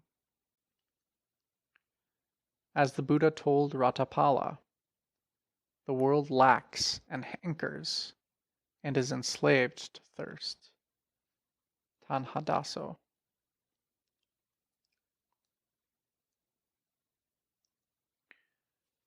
Everyone will admit that all the evils in the world are produced by selfish desire. This is not difficult to understand. But how this desire, thirst, can produce re-existence and re-becoming, Ponobhavika, is a problem not so easy to grasp. It is here that we have to discuss the deeper philosophical side of the second noble truth, corresponding to the philosophical side of the first noble truth. Here we must have some idea about the theory of karma and rebirth.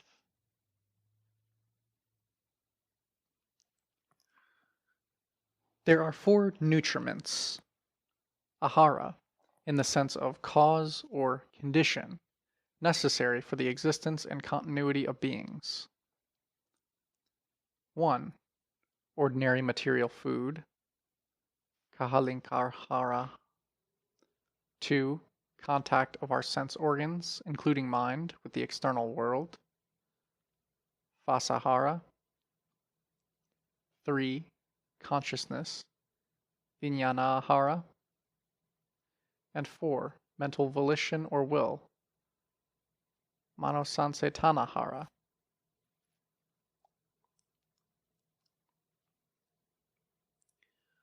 Of these four, the last mentioned, mental volition, is the will to live, to exist, to re-exist, to continue, to become more and more.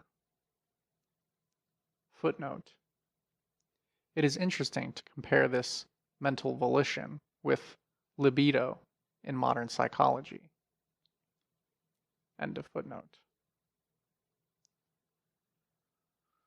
It creates the root of existence and continuity, striving forward by way of good and bad actions. Kusala kusala kama. It is the same as volition, cetana. We have seen earlier that volition is karma, as the Buddha himself has defined it. Referring to mental volition, just mentioned above, the Buddha says, when one understands the nutriment of mental volition, one understands the three forms of thirst. Tanha. Footnote. The three forms of thirst are 1. Thirst for sense pleasures, 2. Thirst for existence and becoming, and 3. Thirst for non-existence, as is given in the definition of Samudaya, arising of Dukkha, above. End of footnote. Thus the terms thirst, volition, mental volition, and karma all denote the same thing. They denote the desire, the will to be, to exist, to re-exist, to become more and more, to grow more and more, to accumulate more and more. This is the cause of the arising of dukkha, and this is found within the aggregate of mental formations, one of the 5 aggregates which constitute a being.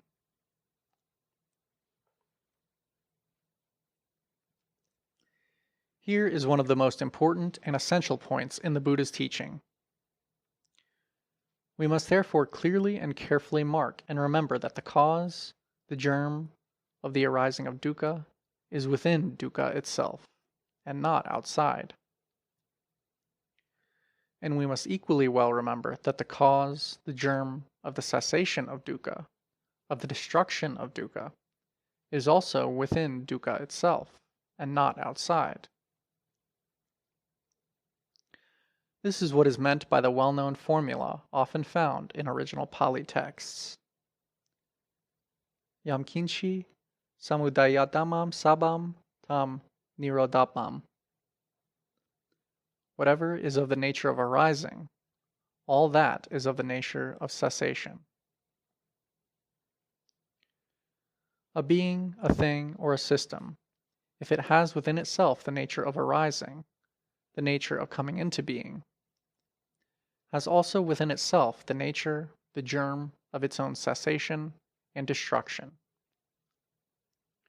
Thus, dukkha, 5 aggregates, has within itself the nature of its own arising, and has within itself the nature of its own cessation. This point will be taken up again in the discussion of the third noble truth, Nirodha. Now, the Pali word kama, or the Sanskrit word karma, from the root kra, to do, literally means action, doing. But in the Buddhist theory of karma, it has a specific meaning. It means only volitional action, not all action. Nor does it mean the result of karma, as many people wrongly and loosely use it. In Buddhist terminology, karma never means its effect.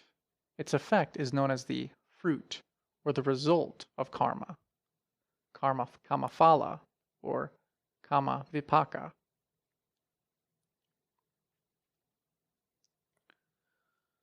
Volition may relatively be good or bad, just as a desire may be relatively good or bad. So karma may be good or bad relatively. Good karma, kusala, produces good effects, and bad karma, akusala, produces bad effects. Thirst, volition, karma, whether it is good or bad, has one force as its effect: force to continue in a good or bad direction. Whether good or bad, it is relative, and it is within the cycle of continuity, samsara. An arahant, though he acts, does not accumulate karma, because he is free from the false idea of self, free from the thirst for continuity and becoming, free from all other defilements and impurities, kilesa, sasava, dhamma. For him there is no rebirth.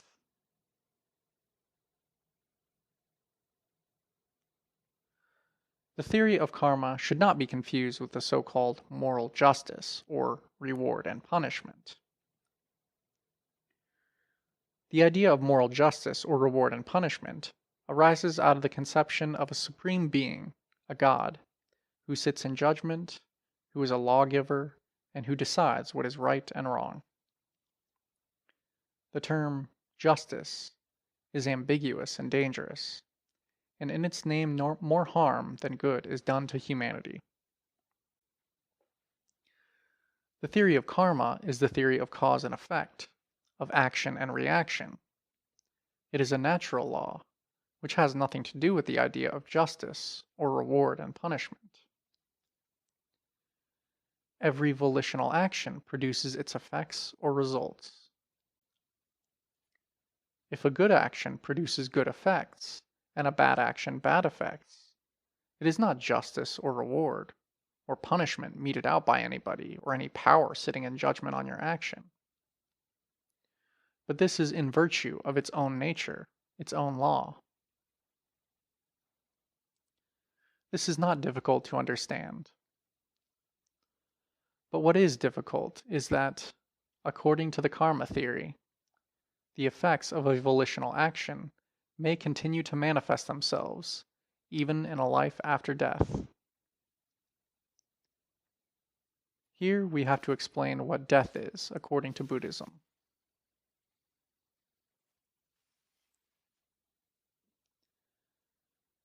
We have seen earlier that a being is nothing but a combination of physical and mental forces or energies. What we call death is the total non-functioning of the physical body. Do all these forces and energies stop altogether with the non-functioning of the body? Buddhism says no. Will, volition, desire, thirst to exist, to continue, to become more and more, is a tremendous force that moves whole lives, whole existences, that even moves the whole world.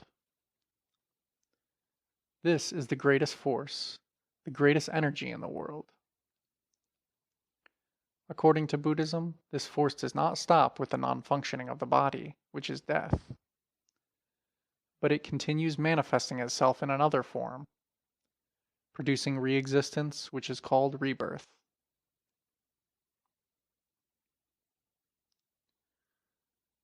Now, another question arises. If there is no permanent, unchanging entity or substance, like self or soul, Atman, what is it that can re-exist or be reborn after death? Before we go on to life after death, let us consider what this life is and how it continues now. What we call life, as we have so often repeated, is the combination of the 5 aggregates, a combination of physical and mental energies. These are constantly changing. They do not remain the same for 2 consecutive moments. Every moment they are born and they die. When the aggregates arise, decay, and die, O bhikkhu, every moment you are born, decay, and die.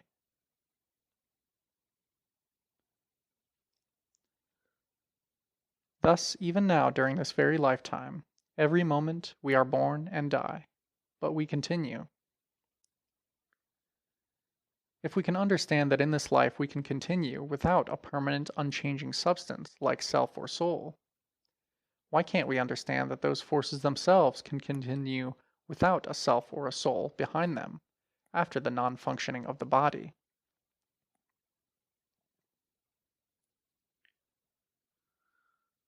When this physical body is no more capable of functioning, energies do not die with it, but continue to take some other shape or form, which we call another life. In a child, all the physical, mental, and intellectual faculties are tender and weak, but they have within them the potentiality of producing a full-grown man. Physical and mental energies, which constitute the so-called being, have within themselves the power to take a new form, and grow gradually and gather force to the full.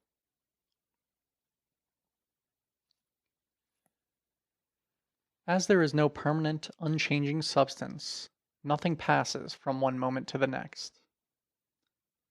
So quite obviously, nothing permanent or unchanging can pass or transmigrate from one life to the next. It is a series that continues unbroken, but changes every moment. The series is, really speaking, nothing but movement. It is like a flame that burns through the night.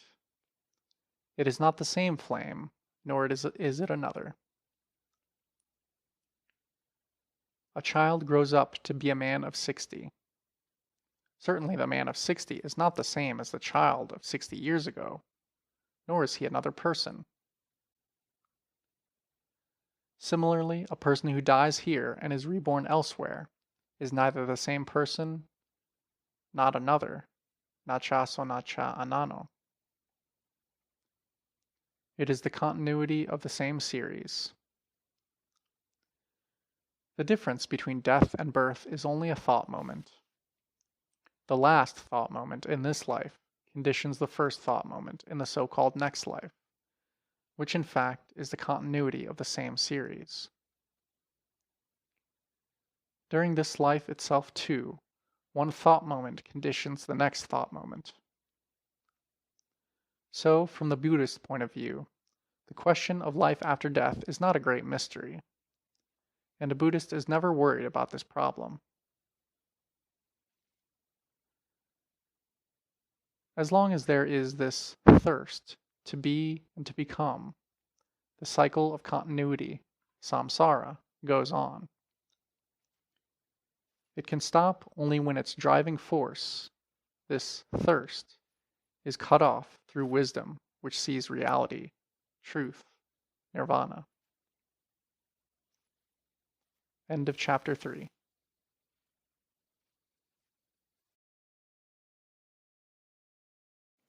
What the Buddha Taught by Walpola Rahula.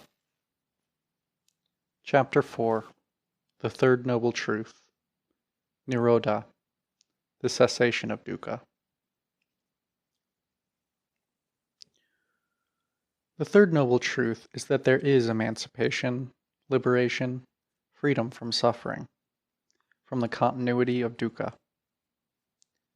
This is called the noble truth of the cessation of dukkha, dukkha nirodha arisacca, which is nibbana, more popularly known in its Sanskrit form of nirvana. To eliminate dukkha completely, one has to eliminate the main root of dukkha, which is thirst, tanha, as we saw earlier. Therefore, nirvana is known also by the term tanhakaya, extinction of thirst. Now you will ask, but what is nirvana?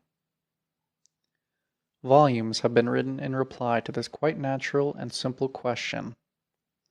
They have, more and more, only confused the issue rather than clarified it. The only reasonable reply to give to the question is that it can never be answered completely and satisfactorily in words, because human language is too poor to express the real nature of the absolute truth, or ultimate reality, which is nirvana.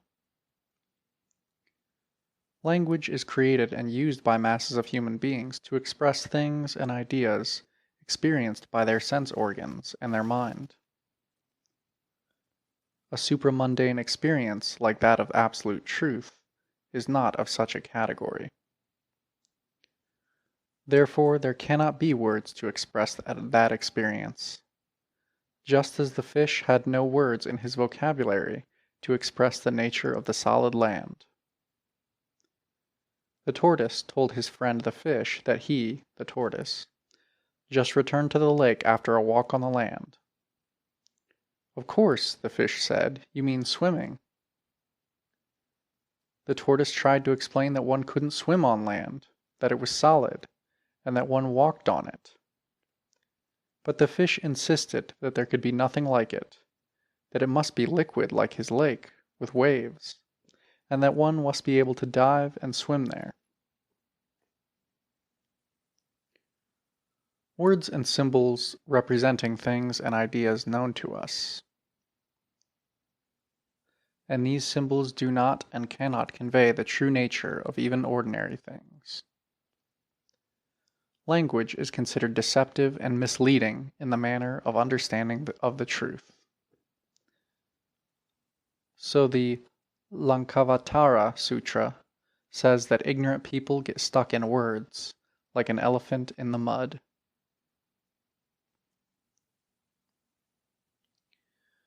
Nevertheless, we cannot do without language. But if nirvana is to be expressed and explained in positive terms, we are likely immediately to grasp an idea associated with those terms, which may be quite the contrary. Therefore, it is generally expressed in negative terms, a less dangerous mode perhaps. Footnote. Sometimes positive terms like siva, auspicious, good, kema, safety, suddhi, purity, dipa, island, sarana, refuge, tanya, protection, para, opposite shore, other side, santi, peace, tranquility are used to denote nirvana.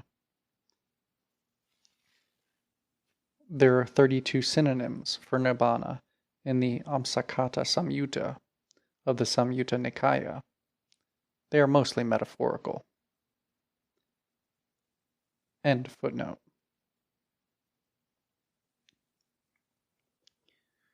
So it is often referred to by such negative terms as tanhakaya, extinction of thirst, asamkata, uncompound, unconditioned, viraga, absence of desire, nirodha, cessation, nibbana, blowing out or extinction.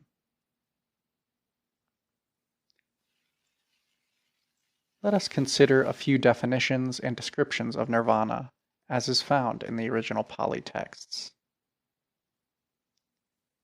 It is the complete cessation of that very thirst, tanha, giving it up, renouncing it, emancipation from it, detachment from it. Footnote. It is interesting to note that this definition of Nirodha, cessation of dukkha, which is found in the first sermon of the Buddha at Sarnath, does not contain the word nibbana, though the definition means it. End footnote.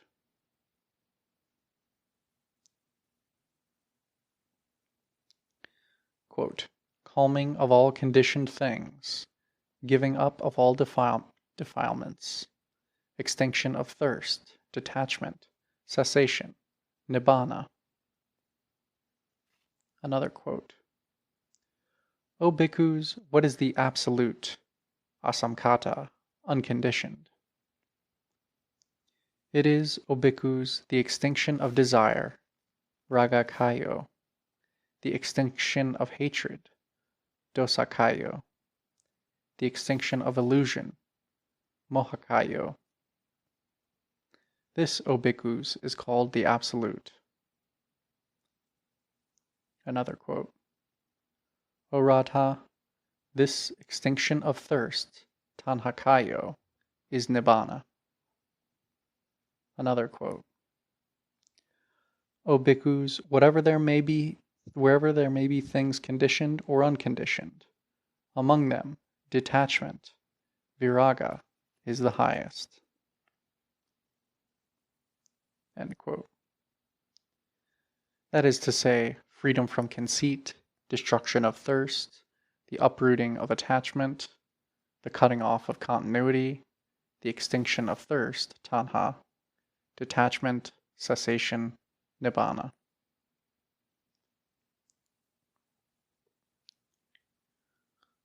The reply of Sariputta, the chief disciple of the Buddha, to a direct question, what is nibbana, posed by a parivajaka, is identical with the definition of asamkata given by the Buddha above, i.e., the extinction of desire, the extinction of hatred, the extinction of illusion.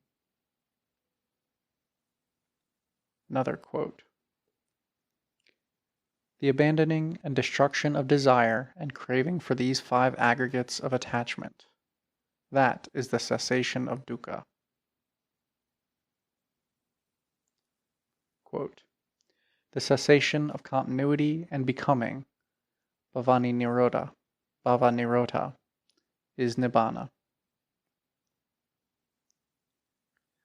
And further, referring to nirvana, the Buddha says, quote, O bhikkhus, there is the unborn, ungrown, and unconditioned. Were there not the unborn, ungrown, and unconditioned, there would be no escape for the born, grown, and conditioned. Since there is the unborn, ungrown, and unconditioned, so there is escape for the born, grown, and conditioned. End quote. Beginning of another quote. Here the 4 elements of solidity, fluidity, heat, and motion have no place. The notions of length and breadth, the subtle and the gross, good and evil, name and form are altogether destroyed. Neither this world nor the other, nor coming, going, or standing, neither death nor birth, nor sense objects are to be found. End quote.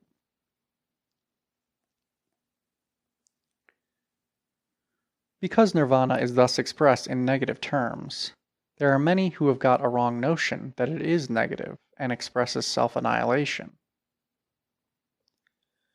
Nirvana is definitely no annihilation of self, because there is no self to annihilate. If at all, it is the annihilation of the illusion of the false idea of self.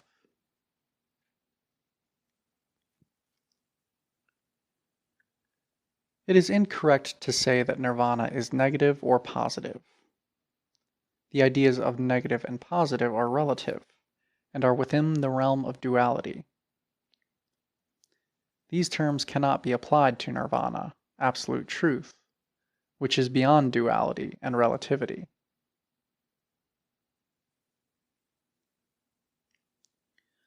A negative word need not necessarily indicate a negative state. The Pali or of Sanskrit word for health is arogya, a negative term, which literally means absence of illness. But arogya, health, does not represent a negative state. The word immortal, or its Sanskrit equivalent amrta, or Pali amata, which also is a synonym for nirvana, is negative. But it does not denote a negative state.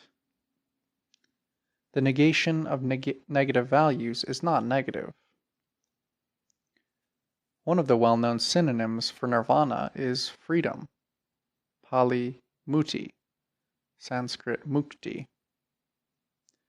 Nobody would say that freedom is negative. But even freedom has a negative side. Freedom is always a liberation from something which is obstructive, which is evil, which is negative. But freedom is not negative.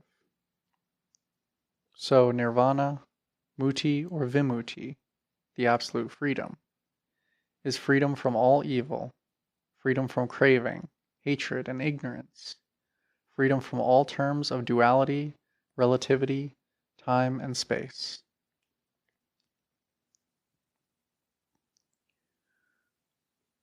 We may get some idea of nirvana as absolute truth from the Dhatu Bhanga Sutta, number 140, of the Majjhima Nikaya. This extremely important discourse was delivered by the Buddha to Pukasati, already mentioned, whom the Master found to be the intelligent and earnest one, in the quiet of the night in a potter's shed. The essence of the relevant portion of the sutta is as follows. A man is composed of 6 elements: solidity, fluidity, heat, motion, space, and consciousness. He analyzes them and finds that none of them is mine, or me, or myself. He understands how consciousness appears and disappears, how pleasant, unpleasant, and neutral sensations appear and disappear. Through this knowledge, his mind becomes detached. Then he finds within him a pure equanimity, upekkha, which he can direct towards the attainment of any high spiritual state. And he knows that thus this pure equanimity will last for a long period. But then he thinks, quote, if I focus this purified and cleansed equanimity on the sphere of infinite space and developed a mind conforming thereto, that is a mental creation, samkhata. Footnote. Notice that all the spiritual and mystic states, however pure and high they may be, are mental creations, mind-made, conditioned and compound, samkhata. They are not reality, not truth, satcha. End footnote. If I focus this purified and cleansed equanimity on the sphere of infinite consciousness, on the sphere of nothingness, or on the sphere of neither perception nor non-perception, and develop a mind conforming thereto, that is a mental creation. End quote. Then he neither mentally creates nor wills continuity and becoming, bhava, or annihilation, vibhava. Footnote. This means that he does not produce new karma, because now he is free from thirst, will, and volition. End footnote. As he does not construct or does not will continuity and becoming or annihilation, he does not cling to anything in the world.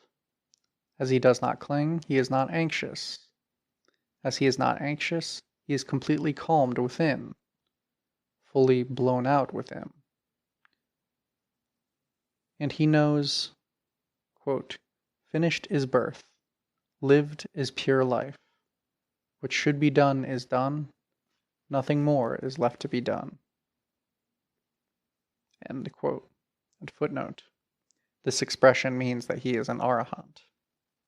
End footnote.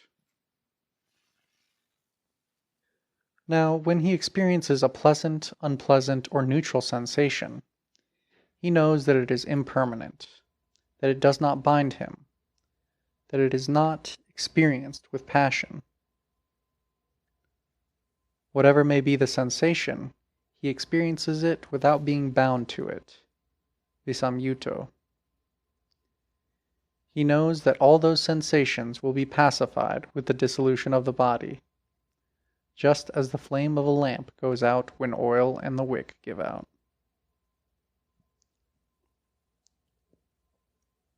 Quote,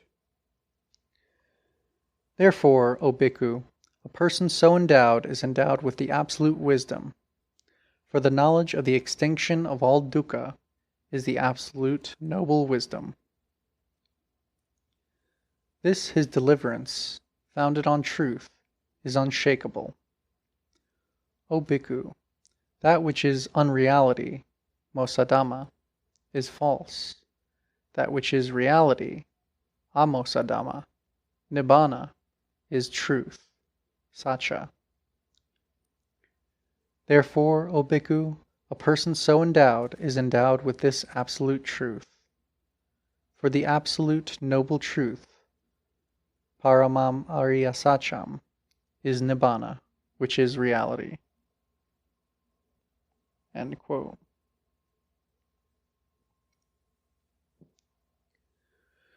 Elsewhere, the Buddha unequivocally uses the word truth in place of nibbana. I will teach you the truth and the path leading to the truth. Here, truth definitely means nirvana.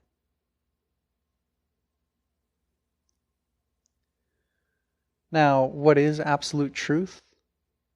According to Buddhism, the absolute truth is that there is nothing absolute in the world, that everything is relative, conditioned, and impermanent, and that there is no unchanging, everlasting, absolute substance, like self, soul, or Atman, within or without.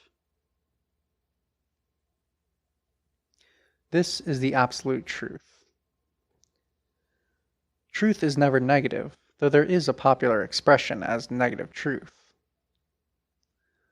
The realization of this truth, i.e., to see things as they are, yatha bhutam, without illusion or ignorance, avijja,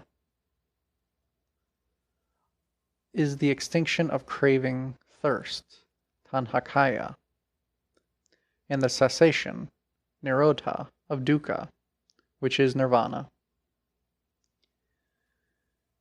It is interesting and useful to remember here the Mahayana view of nirvana as not being different from samsara.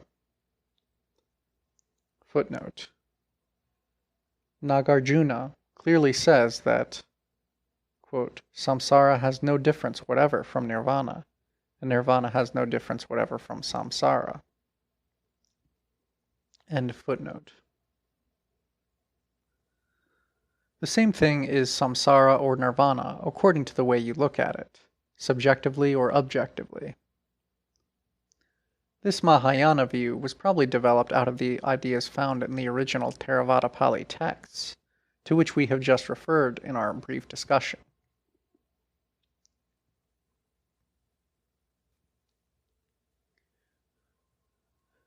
It is incorrect to think that nirvana is the natural result of the extinction of craving. Nirvana is not the result of anything. If it would be a result, then it would be an effect produced by a cause. It would be samkhata, produced and conditioned. Nirvana is neither cause nor effect. It is beyond cause and effect. Truth is not a result, nor an effect. It is not produced like a mystic, spiritual, mental state, such as dhyana or samadhi. Truth is. Nirvana is. The only thing you can do is to see it, to realize it. There is a path leading to the realization of nirvana, but nirvana is not the result of this path. Footnote. It is useful to remember here that among 9 supramundane dharmas, Navalokutara Dhamma, nirvana is beyond Magga, path, and Phala, fruition. End footnote. You may get to the mountain along a path, but the mountain is not the result, not an effect of the path. You may see a light, but the light is not the result of your eyesight.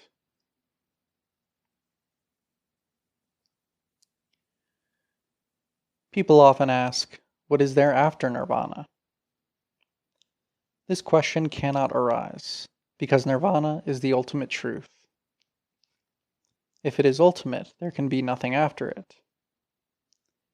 If there is anything after nirvana, then that will be the ultimate truth, and not nirvana. A monk named Radha put this question to the Buddha in a different form. For what purpose or end is nirvana? This question presupposes something after nirvana, when it postulates some purpose or end for it. So the Buddha answered, O Radha, this question could not catch its limit, i.e., it is besides the point. One lives the holy life with nirvana as its final plunge into the absolute truth, as its goal, as its ultimate end.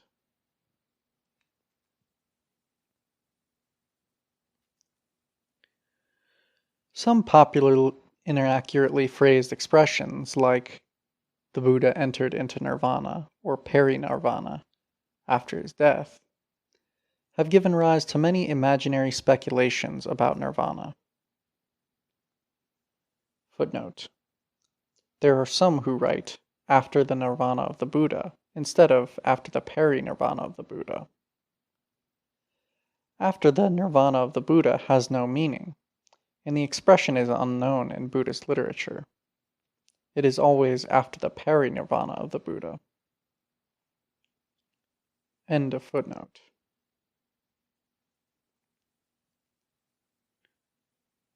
The moment you hear the phrase that the Buddha entered into nirvana or peri-nirvana, you take nirvana to be a state or a realm or a position in which there is some sort of existence, and try to imagine it in terms of the senses of the word existence as it is known to you.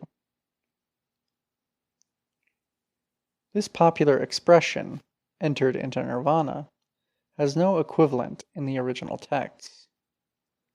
There is no such thing as entering into nirvana after death. There is a word, perinibbuto, used to denote the death of the Buddha or an arahant who has realized nirvana, but it does not mean entering into nirvana. Perinibbuto simply means fully passed away, fully blown out, or fully extinct, because the Buddha or an arahant has no re-existence after his death.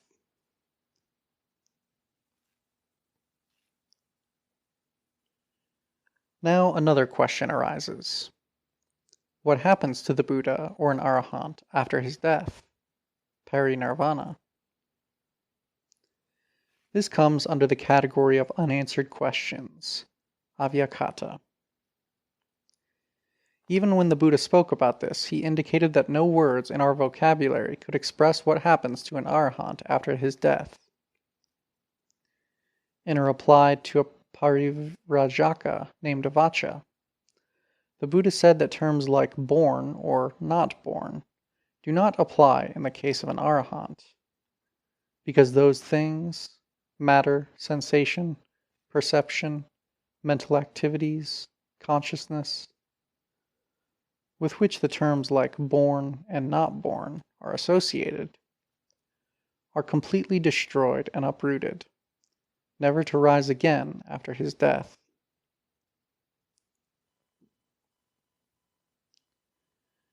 An arahant after his death is often compared to a fire gone out when the supply of wood is over, or to the flame of a lamp gone out when the wick and oil are finished. Here it should be clearly and distinctly understood, without any confusion, that what is being compared to a flame or a fire gone out is not nirvana, but the being composed of the five aggregates who realized nirvana. This point has to be emphasized because many people, even some great scholars, have misunderstood and misinterpreted this simile as referring to nirvana. Nirvana is never compared to a fire or lamp gone out.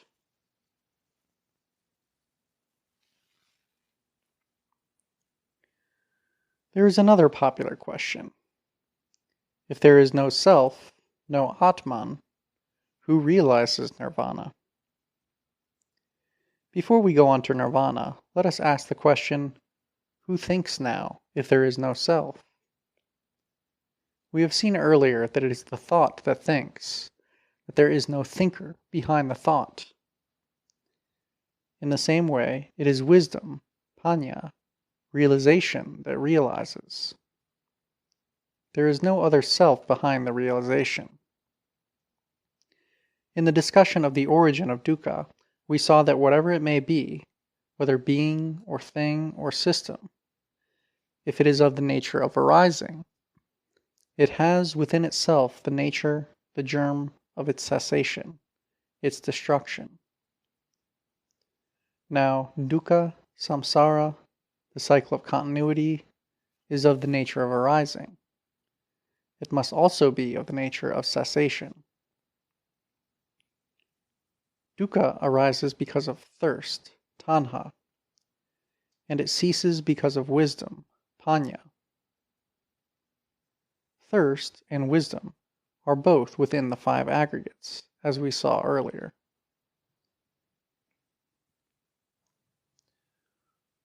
Thus, the germ of their arising, as well as that of their cessation, are both within the five aggregates. This is the real meaning of the Buddha's well-known statement. Within this fathom-long sentient body itself, I postulate the world, the arising of the world, the cessation of the world, and the path leading to the cessation of the world. This means that all the Four Noble Truths are found within the five aggregates, i.e., within ourselves. Here, the word world, loka, is used in place of dukkha. This also means that there is no external power that produces the arising and cessation of dukkha.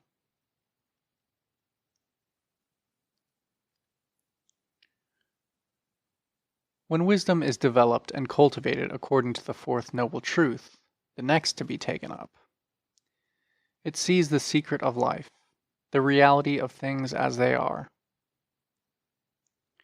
When the secret is discovered, when the truth is seen, all the forces which feverishly produce the continuity of samsara in illusion become calm and incapable of producing any more karma formations, because there is no more illusion, no more thirst for continuity.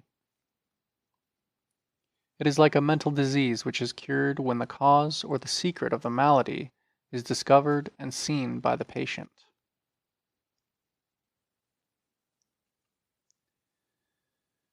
In almost all religions, the summum bonum can be attained only after death. But nirvana can be realized in this very life. It is not necessary to wait till you die to attain it.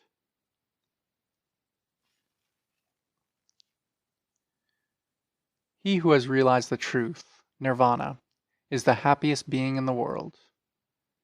He is free from all complexes and obsessions, the worries and troubles that torment others. His mental health is perfect.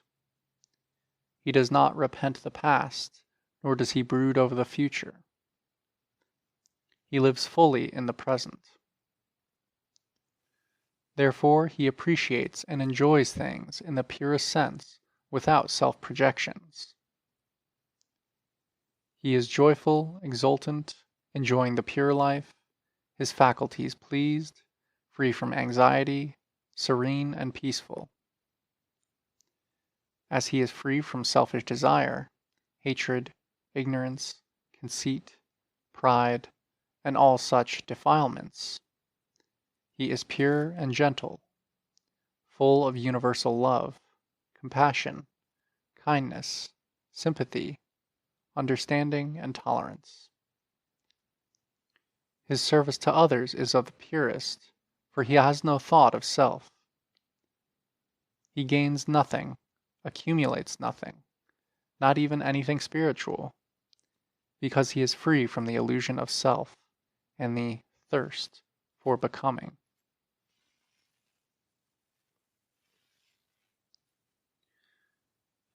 Nirvana is beyond all terms of duality and relativity. It is therefore beyond our conceptions of good and evil, right and wrong, existence and non-existence. Even the word happiness, sukha, which is used to describe nirvana, has an entirely different sense here. Sariputta once said, "O friend, nirvana is happiness. Nirvana is happiness." Then Uddhavi asked, "But friend Sariputta, what happiness can it be if there is no sensation?" Sariputta's reply was highly philosophical and beyond ordinary comprehension. That there is no sensation itself is happiness.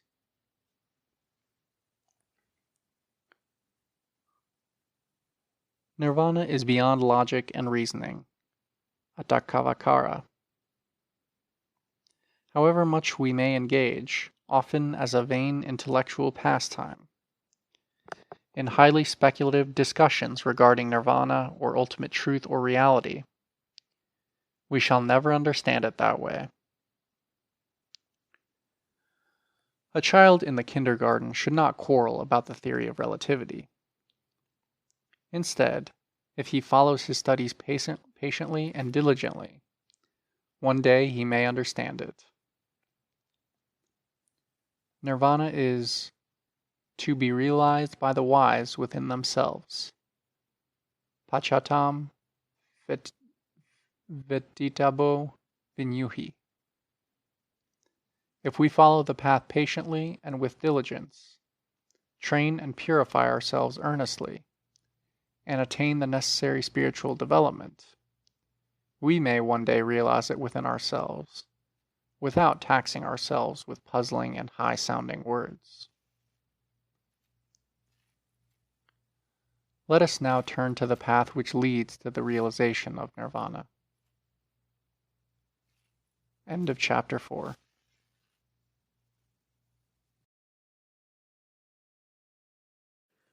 What the Buddha Taught by Walpola Rahula. Chapter 5. The Fourth Noble Truth. Magga, the Path. The fourth noble truth is that of the way leading to the cessation of dukkha. Dukkha Nirodha Gamini Patipada Arisacha. This is known as the middle path, Majjhima Patipada, because it avoids two extremes, one extreme being the search for happiness through the pleasures of the senses, which is low, common, unprofitable, and the way of the ordinary people. the other being the search for happiness through self-mortification in different forms of asceticism, which is painful, unworthy, and unprofitable. Having himself first tried these two extremes, and having found them to be useless, the Buddha discovered through personal experience the middle path, which gives vision and knowledge, which leads to calm, insight, enlightenment, nirvana. This middle path is generally referred to as the Noble Eightfold Path, Ariya Atangika Magga, because it is composed of 8 categories or divisions, namely 1. Right understanding, Samaditi. 2. Right thought, Sammasankappa. 3. Right speech, Samavaka. 4. Right action, Sammakamanta. 5. Right livelihood, Samaajiva. 6. Right effort, Samavayama. 7. Right mindfulness, Samasati. 8. Right concentration, Sammasamadhi. Practically the whole teaching of the Buddha, to which he devoted himself during 45 years, deals in some way or other with this path. He explained it in different ways and in different words to different people, according to the stage of their development and their capacity to understand and follow him. But the essence of those many thousand discourses scattered in the Buddhist scriptures is found in the Noble Eightfold Path.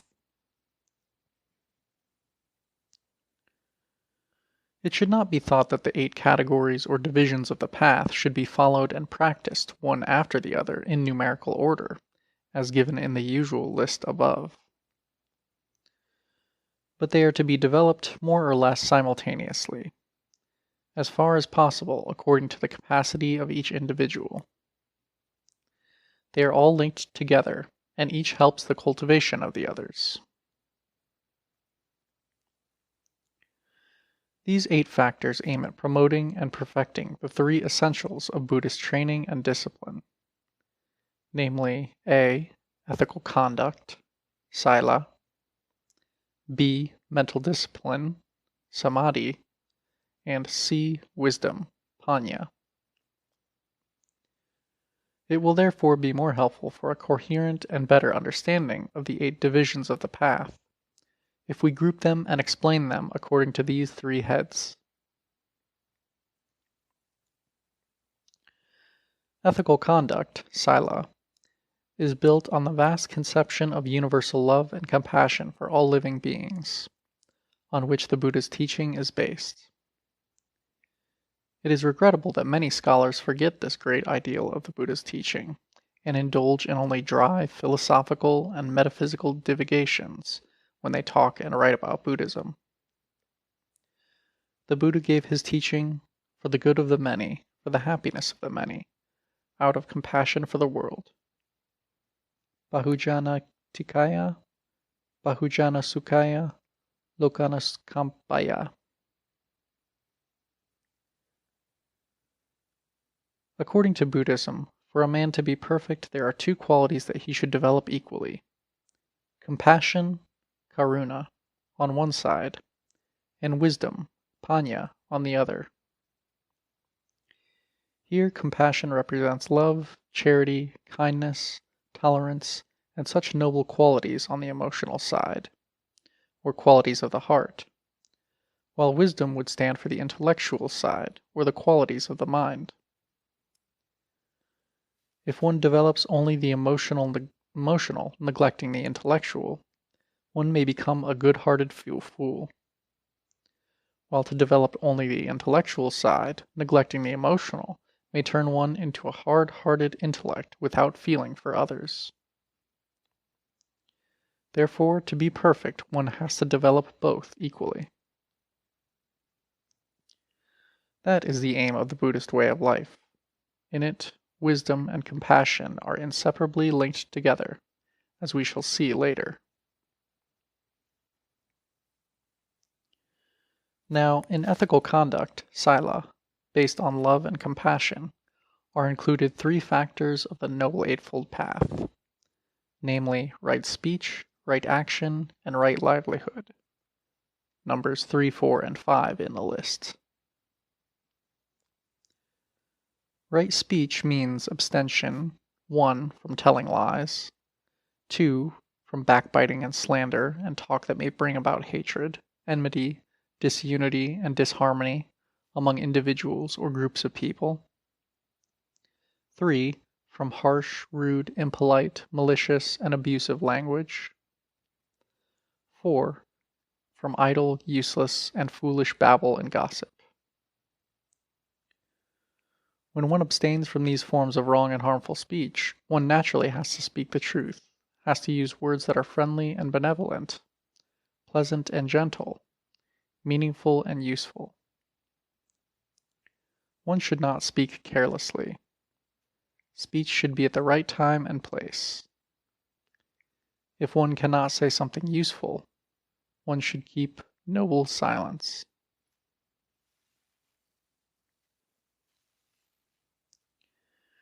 Right action aims at promoting moral, honorable, and peaceful conduct.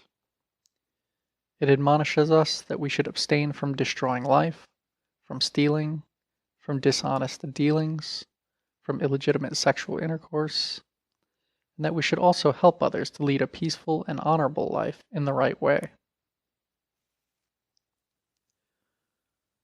Right livelihood means that one should abstain from making one's living through a profession that brings harm to others, such as trading in arms and lethal weapons, intoxicating drinks, poisons, killing animals, cheating, etc., and should live by a profession which is honorable, blameless, and innocent of harm to others.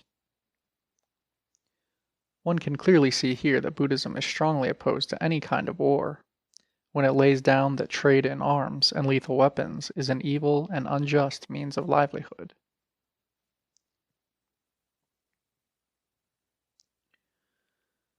These three factors, right speech, right action, and right livelihood, of the Eightfold Path constitute ethical conduct.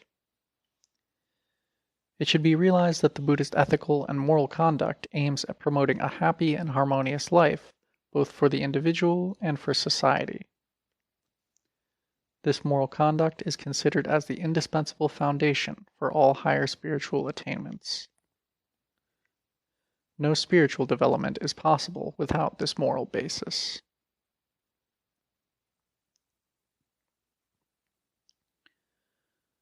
Next comes mental discipline, in which are included three other factors of the Eightfold Path, namely right effort, right mindfulness or attentiveness, and right concentration, numbers 6, 7, and 8 in the list.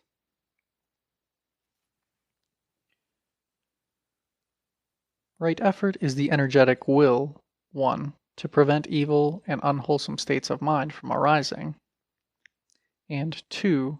To get rid of such evil and unwholesome states that have already arisen within a man, and 3. To produce, to cause to arise, good and wholesome states of mind not yet arisen, and 4. To develop and bring to perfection the good and wholesome states of the mind already present in a man. Right mindfulness, or attentiveness, is to be diligently aware, mindful and attentive with regard to 1. The activities of the body, kaya, 2. Sensations or feelings, vedana, 3. The activities of the mind, citta, and 4. Ideas, thoughts, conceptions, and things, dhamma.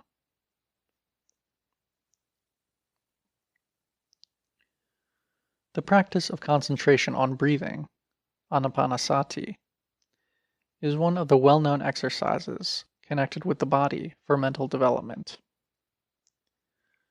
There are several other ways of developing attentiveness in relation to the body as modes of meditation.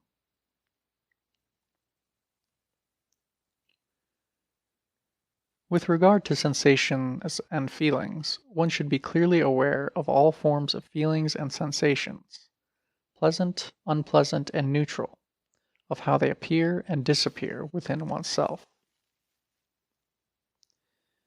Concerning the activities of the mind, one should be aware whether one's mind is lustful or not, given to hatred or not, deluded or not, distracted or concentrated, etc. In this way, one should be aware of all movements of mind, how they arise and disappear. As regards ideas, thoughts, conceptions, and things, one should know their nature, how they appear and disappear, how they are developed, how they are suppressed and destroyed, and so on. These four forms of mental culture, or meditation, are treated in detail in the Satipatthana Sutta, setting up of mindfulness.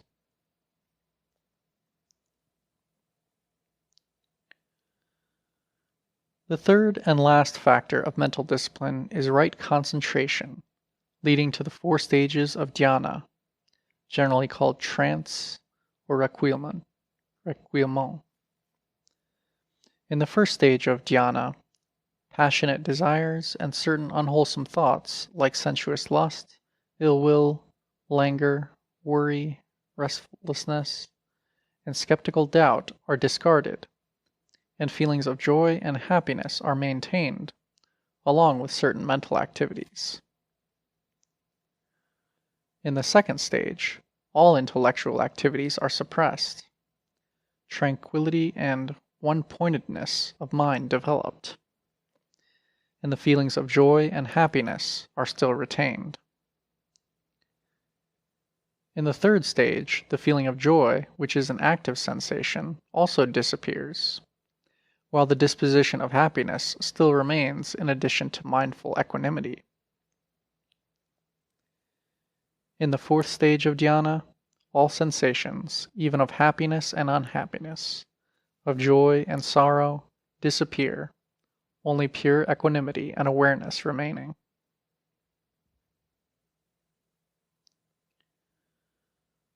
Thus the mind is trained and disciplined and developed through right effort, right mindfulness, and right concentration.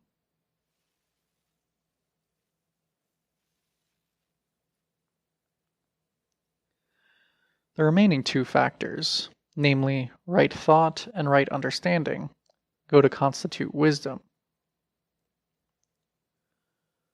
Right thought denotes the thoughts of selfless renunciation or detachment, thoughts of love and thoughts of nonviolence, which are extended to all beings.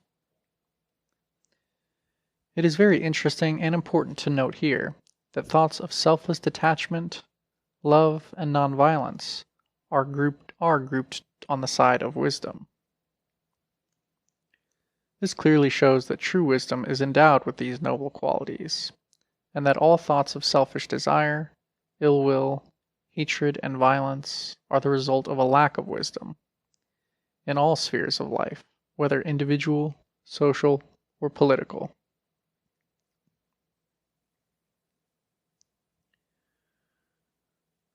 Right understanding is the understanding of things as they are, and it is the 4 noble truths that explain things as they really are.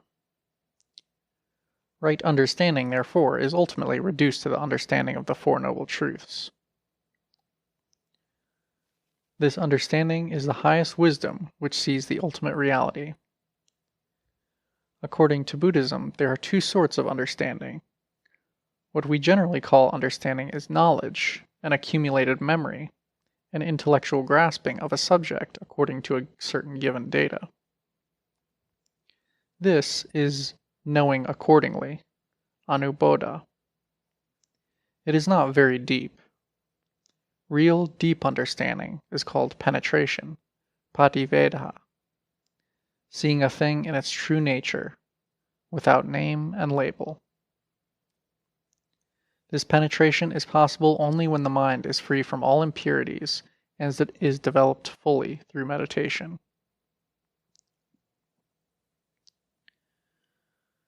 From this brief account of the path, one may see that it is a way of life to be followed, practiced, and developed by each individual. It is self-discipline in body, word, and mind, self-development and self-purification. It has nothing to do with belief, prayer, worship, or ceremony. In that sense, it has nothing which may popularly be called religious. It is a path leading to the realization of ultimate reality, to complete freedom, happiness, and peace through moral, spiritual, and intellectual perfection. In Buddhist countries, there are simple and beautiful customs and ceremonies on religious occasions. They have little to do with the real path, but they have their value in satisfying certain religious emotions and the needs of those who are less advanced, and helping them gradually along the path. With regard to the Four Noble Truths, we have four functions to perform. The first noble truth is dukkha, the nature of life, its suffering, its sorrows and joys, its imperfection and unsatisfactoriness, its impermanence and insubstantiality. With regard to this, our function is to understand it as a fact, clearly and completely. Parinyeya. The second noble truth is the origin of dukkha, which is desire, thirst, accompanied by all other passions, defilements, and impurities. A mere understanding of this fact is not sufficient. Here our function is to discard it, to eliminate, to destroy and eradicate it. Pahataba. The third noble truth is the cessation of dukkha, nirvana, the absolute truth, the ultimate reality. Here our function is to realize it. Sachikatava. The fourth noble truth is the path leading to the realization of nirvana. A mere knowledge of the path, however complete, will not do. In our case, our function is to follow it and to keep to it. Bhavetava. End of chapter 5.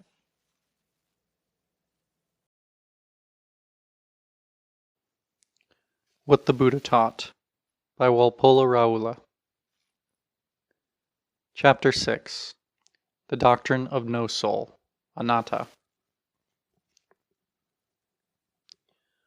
What in general is suggested by soul, self, ego, or to use the Sanskrit expression, Atman, is that in man there is a permanent, everlasting, and absolute entity, which is the unchanging substance behind the changing phenomenal world. According to some religions, each individual has such a separate soul which is created by God, and which, finally after death, lives eternally, either in heaven or hell, its destiny depending on the judgment of its creator. According to others, it goes through many lives till it is completely purified and becomes finally united with God, or Brahman, universal soul, or Atman, from which it originally emanated. This soul or self in man is the thinker of thoughts, feeler of sensations, and receiver of rewards and punishments for all its actions, good and bad. Such a conception is called the idea of self. Buddhism stands unique in the history of human thought in denying the existence of such a soul, self, or Atman. According to the teaching of the Buddha, the idea of self is an imaginary, false belief which has no corresponding reality, and it produces harmful thoughts of me and mine, selfish desire, craving, attachment, hatred, ill will, conceit, pride, egoism, and other defilements, impurities, and problems. It is the source of all the troubles in the world, from personal conflicts to wars between nations. In short, to this false view can be traced all the evil in the world. Two ideas are psychologically deep-rooted in man: self-protection and self-preservation. For self-protection, man has created God, on whom he depends for his own security, safety, and protection, just as a child depends on its parent. For self-preservation, man has conceived the idea of an immortal soul, or Atman, which will live eternally. In his ignorance, weakness, fear, and desire, man needs these two things to console himself. Hence he clings to them deeply and fanatically.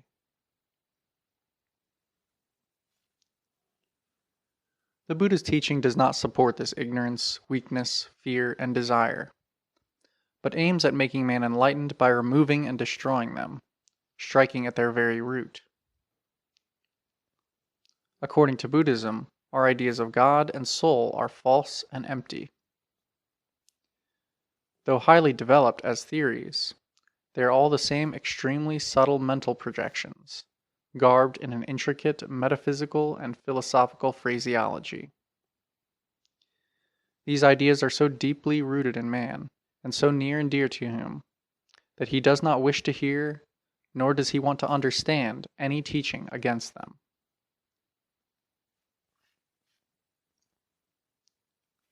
The Buddha knew this quite well.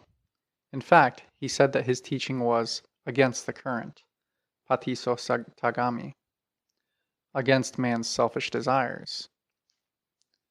Just 4 weeks after his enlightenment, seated under a banyan tree, he thought to himself, "I have realized this truth which is deep, difficult to see, difficult to understand, comprehensible only by the wise. Men who are overpowered by passions and surrounded by a mass of darkness cannot see this truth, which is against the current, which is lofty, deep, subtle, and hard to comprehend." With these thoughts in his mind, the Buddha hesitated for a moment, whether it would not be in vain if he tried to explain to the world the truth he had just realized. Then he compared the world to a lotus pond. In a lotus pond, there are some lotuses still under water. There are others which have risen up only to the water level. There are still others which stand above water and are untouched by it. In the same way, in this world, there are men at different levels of development. Some would understand the truth, so the Buddha decided to teach it.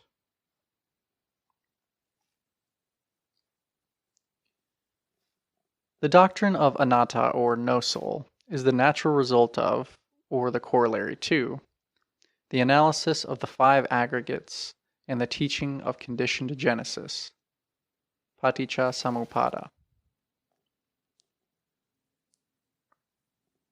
We have seen earlier in the discussion of the first noble truth, Dukkha, that what we call a being or an individual is composed of the 5 aggregates, and that when these are analyzed and examined, there is nothing behind them which can be taken as I, Atman, or self, or any unchanging, abiding substance. That is the analytical method. The same result is arrived at through the doctrine of conditioned genesis, which is the synthetical method. And according to this, nothing in the world is absolute. Everything is conditioned, relative, and interdependent. This is the Buddhist theory of relativity.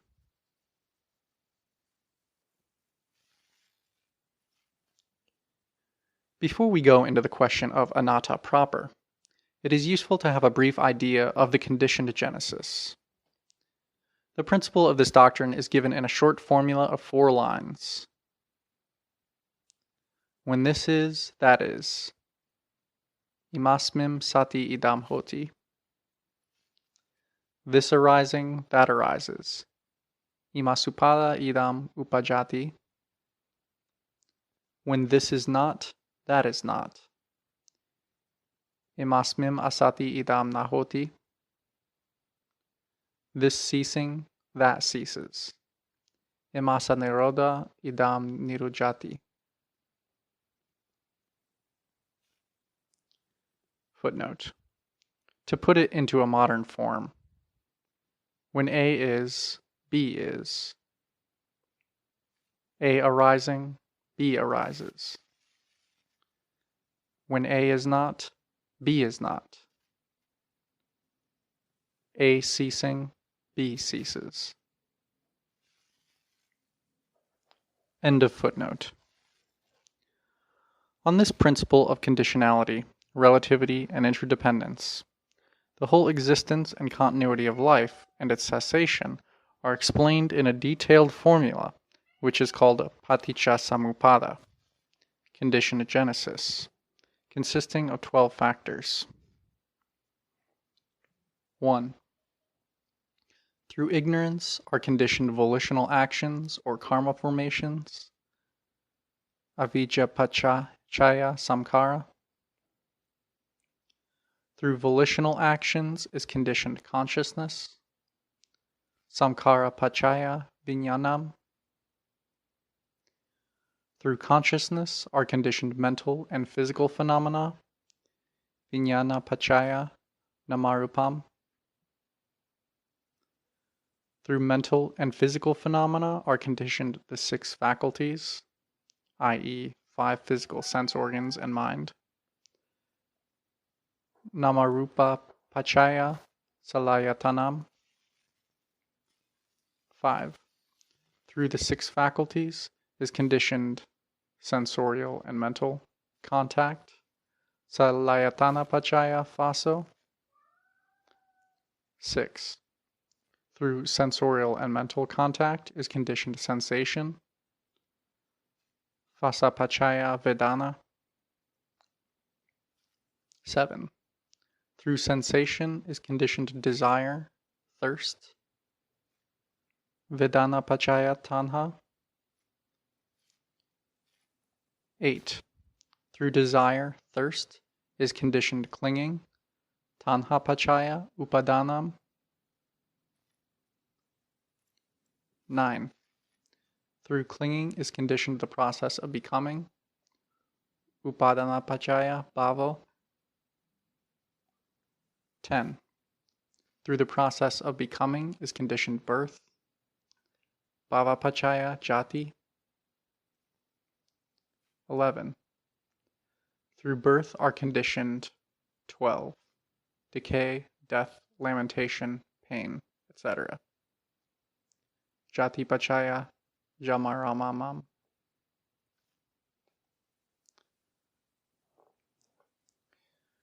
This is how life arises, exists, and continues.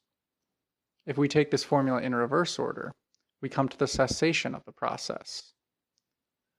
Through the complete cessation of ignorance, volitional activities, or karma formations cease. Through the cessation of volitional activities, consciousness ceases. Through the cessation of birth, decay, death, sorrow, etc., cease.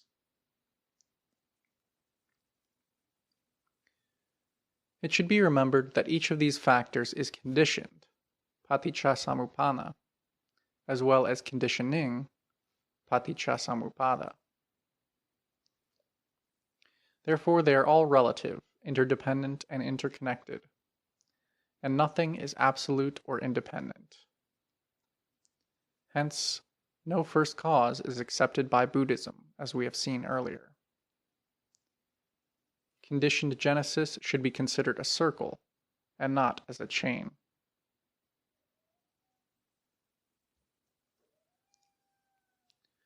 The question of free will has occupied an important place in Western thought and philosophy. But according to conditioned genesis, this question does not and cannot arise in Buddhist philosophy.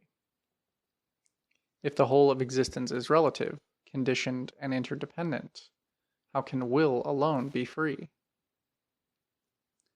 Will, which is included in the 4th aggregate, samkara khandha, like any other thought, is conditioned, paticca. So-called freedom itself in this world is not absolutely free. That too is conditioned and relative. There is, of course, such a conditioned and relative free will, but not unconditioned and absolute. There can be nothing absolutely free in this world, physical or mental, as everything is conditioned and relative. If free will implies a will independent of conditions, independent of cause and effect, such a thing does not exist. How can a will, or anything for that matter, arise without conditions, away from cause and effect, when the whole of life, the whole of existence, is conditioned and relative? Here again, the idea of free will is basically connected with the ideas of God, soul, justice, reward, and punishment. Not only so-called free will is not free, but even the very idea of free will is not free from conditions. According to the doctrine of conditioned genesis, as well as according to the analysis of being into 5 aggregates, the idea of an abiding, immortal substance in man or outside, whether it is called Atman, I, soul, self, or ego, is considered only a false belief, a mental projection. This is the Buddhist doctrine of Anatta, no soul or no self.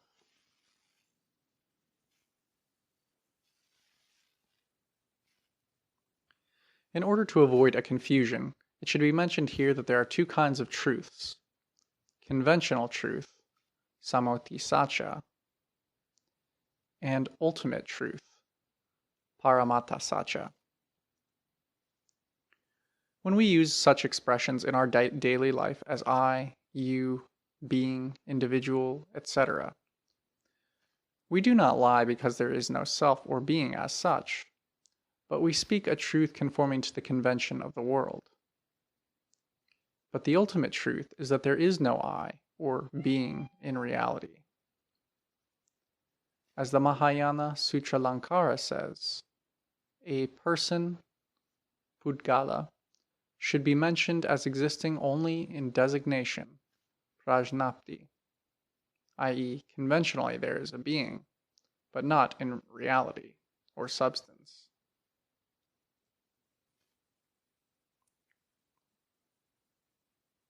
Quote, the negation of an imperishable Atman is the common characteristic of all dogmatic systems of the lesser as well as the great vehicle, and there is, therefore, no reason to assume that Buddhist tradition, which is in complete agreement on this point, has deviated from the Buddha's original teaching.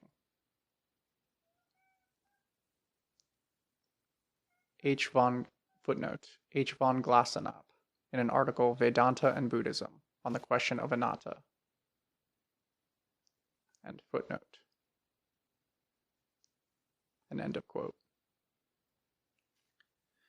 It is therefore curious that recently there should have been a vain attempt by a few scholars to smuggle the idea of self into the teaching of the Buddha, quite contrary to the spirit of Buddhism.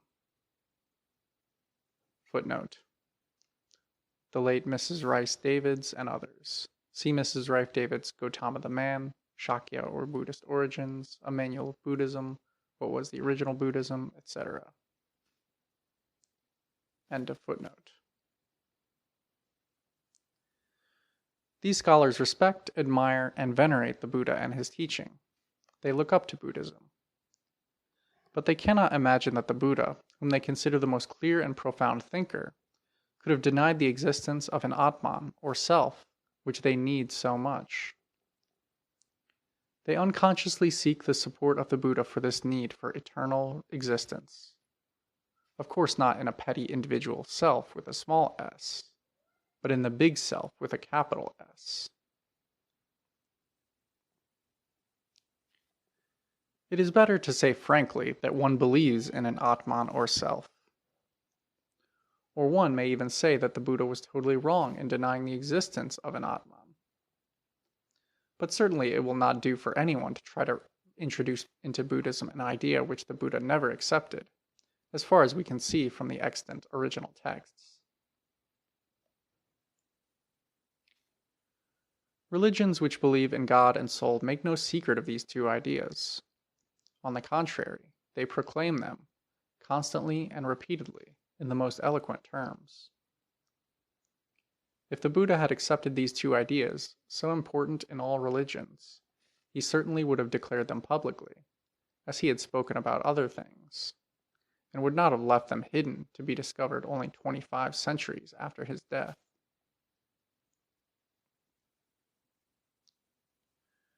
People become nervous at the idea that through the Buddha's teachings of anatta, the self they imagine they have is going to be destroyed. The Buddha was not unaware of this. A bhikkhu once asked him, "Sir, is there a case where one is tormented when something permanent within oneself is not found?" "Yes, bhikkhu, there is," answered the Buddha. Quote, "A man has the following view. The universe is that Atman. I shall be that after death, permanent, abiding, everlasting, unchanging, and I shall exist as such for eternity."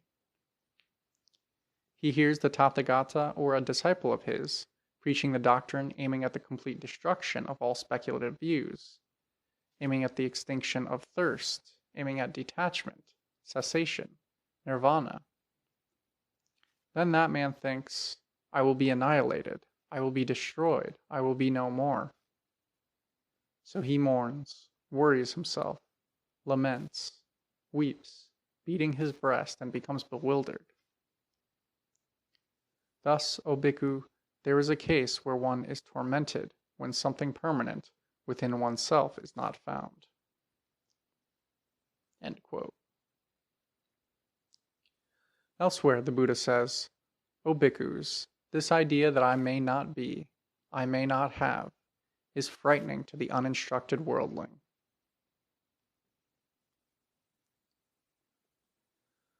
Those who want to find a self in Buddhism argue as follows. It is true that the Buddha analyzes being into matter, sensation, perception, mental formations, and consciousness, and says that none of these things is self. But he does not say that there is no self at all in man or anywhere else, apart from these aggregates. This position is untenable for two reasons. One is that, according to the Buddha's teaching, a being is composed only of these 5 aggregates, and nothing more. Nowhere has he said that there was anything more than these 5 aggregates in a being.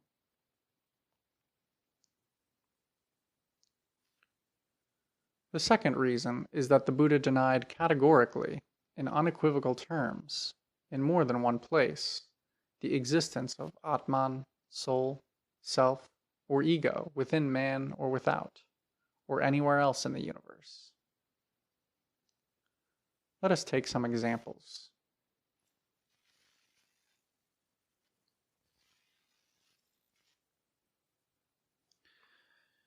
In the Dhammapada, there are 3 verses extremely important and essential in the Buddha's teaching.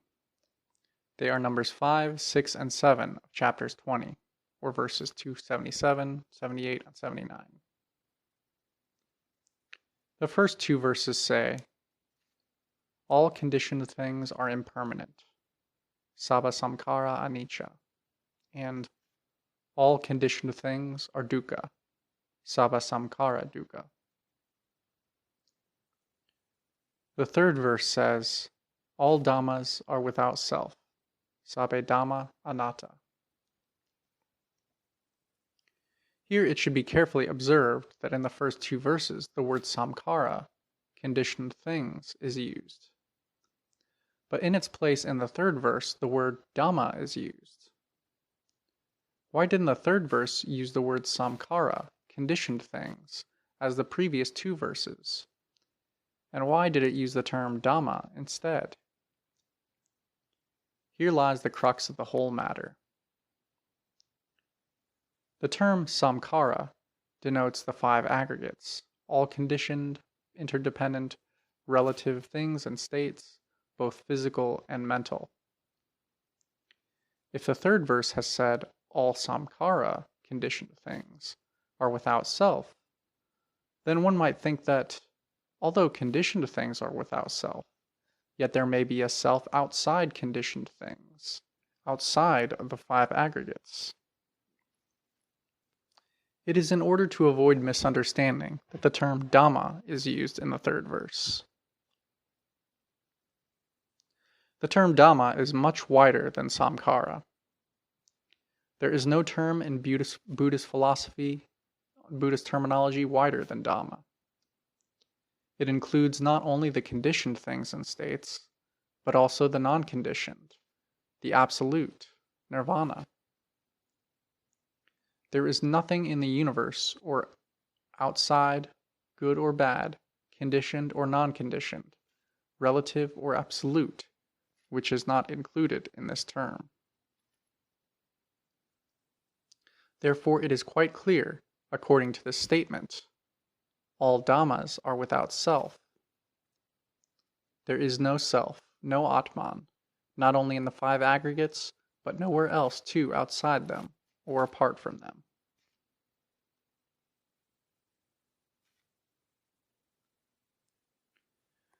This means, according to the Theravada teaching, that there is no self either in the individual, Pugala, or in the Dhammas. The Mahayana Buddhist philosophy maintains exactly the same position, without the slightest difference, on this point, putting emphasis on Dharma Nairamta, as well as Pugdala Nairatmya.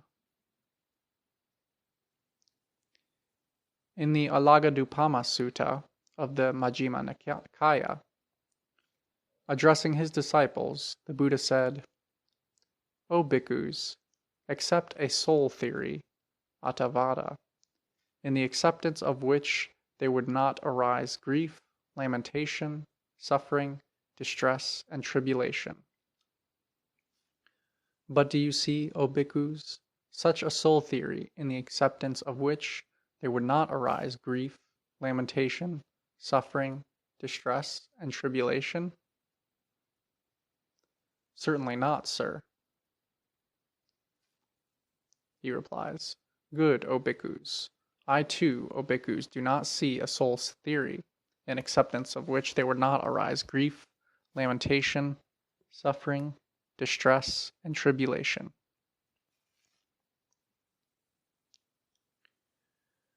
If there had been any soul theory which the Buddha had accepted, he would certainly have explained it here, because he asked the bhikkhus to accept that soul theory which did not produce suffering. But in the Buddha's view, there is no such soul theory, and any soul theory, whatever it may be, however subtle and sublime, is false and imaginary, creating all kinds of problems, producing in its train grief, lamentation, suffering, distress, tribulation, and trouble. Continuing the discourse, the Buddha said in the same sutta, "O bhikkhus, when neither self nor anything pertaining to self can truly and really be found, this speculative view, the universe is that Atman, soul, I shall be that after death, permanent, abiding, everlasting, unchanging, and I shall exist as such for eternity. Is it not wholly and completely foolish?"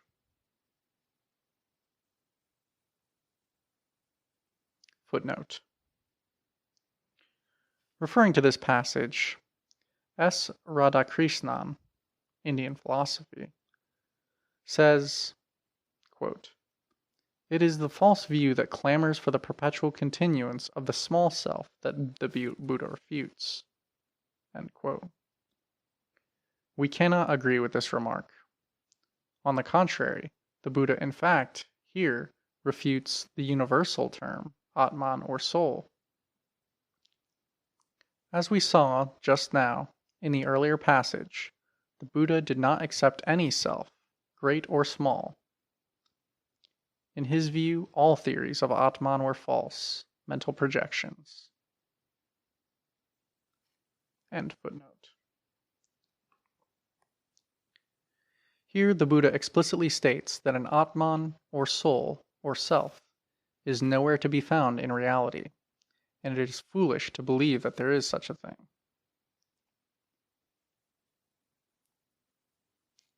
Those who seek a self in the Buddha's teaching quote a few examples which they first translate wrongly and then misinterpret. One of them is the well-known line, Atahi atano natto, from the Dhammapada, or verse 160, which is translated as, self is the lord of self, and then interpreted to mean that the big self is the lord of the small self. First of all, this translation is incorrect. Atta here does not mean self in the sense of a soul. In Pali, the word atta is generally used as a reflexive or indefinite pronoun, except in a few cases where it specifically and philosophically refers to the soul theory, as we have seen above.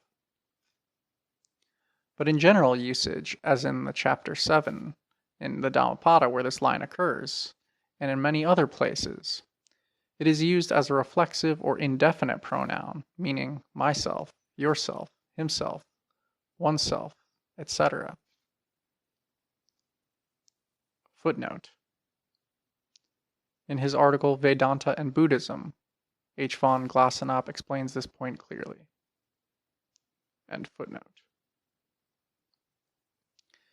Next, the word natho does not mean lord, but refuge, support, help, protection.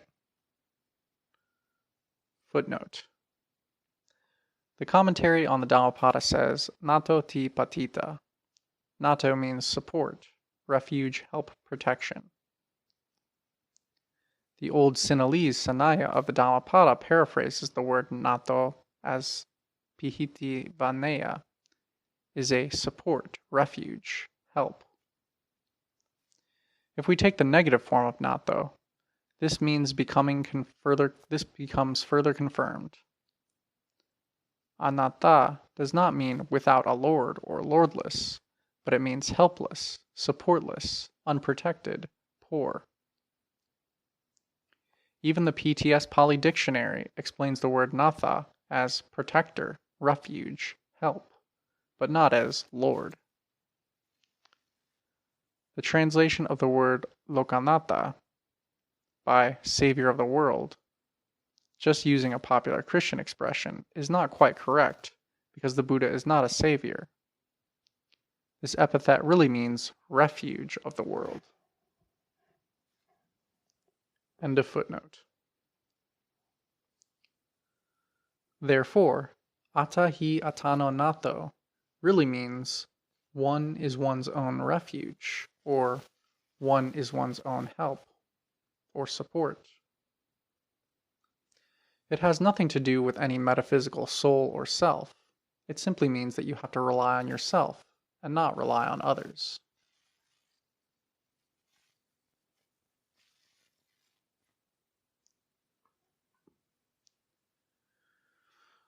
Another example of the attempt to introduce the idea of self into the Buddha's teaching is in the well-known words Attadipa, Viharata, Attasarana, Ananyasarana, which are taken out of context in the Mahaparinibbana Sutta. This phrase literally means dwell making yourselves your island, support, making yourselves your refuge, and not anyone else as your refuge. Footnote. Rice Davids. Be ye lamps unto yourself. Be ye a refuge to yourselves. Betake yourselves to no external refuge, as an alternate translation. End footnote. Those who wish to see a self in Buddhism interpret the words Attadipa and Attasarana, taking self as a lamp, taking self as a refuge. Footnote 3. Dipa here does not mean lamp, but it definitely means island. The Digha Nikaya commentary, commenting on the word Dipa, here says, Mahasamudagatam dipam via atanam dipam patitam katva viharatha. Dwell making yourselves an island, a support, resting place, even as an island in the great ocean. Samsara, the continuity of existence, is usually compared to an ocean. Samsara sagara, and what is required in the ocean for safety, is an island, a solid land, not a lamp. End of footnote.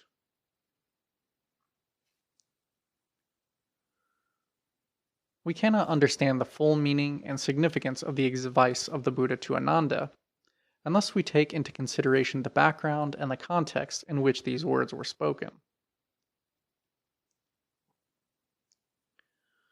The Buddha was at the time staying at a village called Beluva. It was just 3 months before his death, parinirvana. At this time he was 80 years old and was suffering from a very serious illness, almost dying, Maranantika. But he thought it was not proper for him to die without breaking it to his disciples who were near and dear to him. So with courage and determination he bore all his pains, got the better of his illness, and recovered. But his health was still poor. After his recovery, he was seated one day in the shade outside his residence. Ananda, the most devoted attendant of the Buddha, went to his beloved master, sat near him, and said, "Sir, I have looked after the health of the Blessed One. I have looked after him in his illness. But at the sight of the illness of the Blessed One, the horizon became dim to me, and my faculties were no longer clear. Yet there was one little consolation. I thought that the Blessed One would not pass away until he had left instructions touching the order of the Sangha." End quote. Then the Buddha, full of compassion and human feeling, gently spoke to his devoted and beloved attendant. Quote, "Ananda, what does the order of the Sangha expect from me? I have taught the Dhamma, truth, without making any distinction as exoteric and esoteric. With regard to the truth, the Tathagata has nothing like the closed fist of a teacher, Akariyamuti. Surely, Ananda, if there is anyone who thinks that he will lead the Sangha, and that the Sangha should depend on him, let him set down his instructions." But the Tathagata had no such idea. Why should he then leave instructions concerning the Sangha? I am now old, Ananda, 80 years old. As a worn-out cart has to be kept going by repairs, so, it seems to me, the body of the Tathagata can only be kept going by repairs. Therefore, Ananda, dwell making yourselves your island, support, making yourselves, not anyone else, your refuge, making the Dhamma your island, support, the Dhamma your refuge, nothing else your refuge. End quote. What the Buddha wanted to convey to Ananda is quite clear. The latter was sad and depressed. He thought they would all be lonely, helpless, without a refuge, without a leader after their great teacher's death. So the Buddha gave him consolation, courage, and confidence, saying that they should depend on themselves and on the Dhamma he taught, and not on anyone else or on anything else.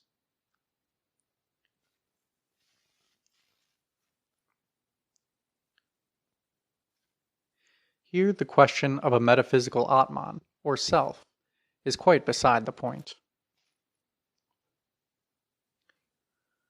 Further, the Buddha explained to Ananda how one could be one's own island or refuge, how one could make the Dhamma one's own island or refuge, through the cultivation of mindfulness or awareness of the body, sensations, mind and mind objects, the 4 satipatthanas.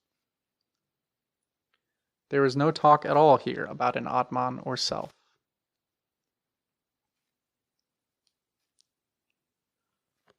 Another reference, oft quoted, is used by those who try to find Atman in the Buddha's teaching. The Buddha was once seated under a tree in a forest on the way from Uruvela from Benares. On that day, 30 friends, all of them young princes, went out on a picnic with their young wives into the same forest. One of the princes, who was unmarried, brought a prostitute with him. While the others were amusing themselves, she purloined some objects of value and disappeared. In their search for her in the forest, they saw the Buddha seated under a tree and asked him whether he had seen a woman. He inquired what was the matter. When they explained, the Buddha asked them, "What do you think, young men? Which is better for you, to search after a woman or to search after yourselves?" Here again, it is a simple and natural question, and there is no justification for introducing far-fetched ideas of metaphysical Atman or self into the business. They answered that it was better for them to search after themselves. The Buddha then asked them to sit down and explain the Dhamma to them. In the available account, in the original text of what he preached to them, not a word is mentioned about an Atman.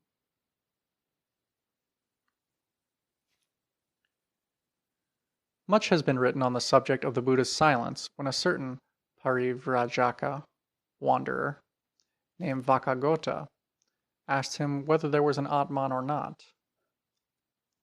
The story is as follows. Vakagota comes to the Buddha and asks, "Venerable Gautama, is there an Atman?"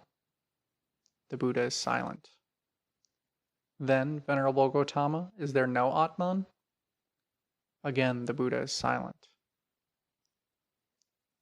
Vakagota gets up and walks away.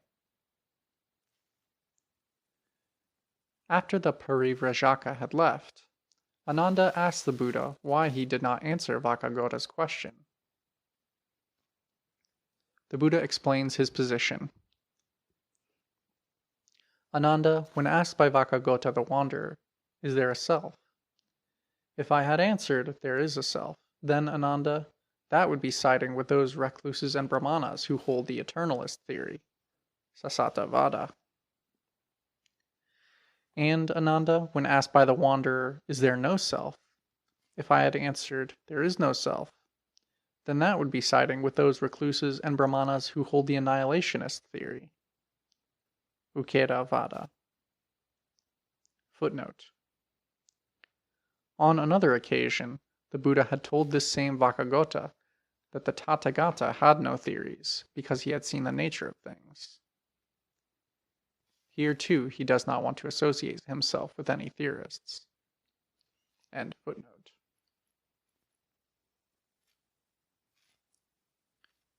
Again, Ananda, when asked by Vakagota, 'Is there a self?' If I had answered, 'There is a self,' would that be in accordance with my knowledge that all Dhammas are without self?" He replies, "Surely not, sir."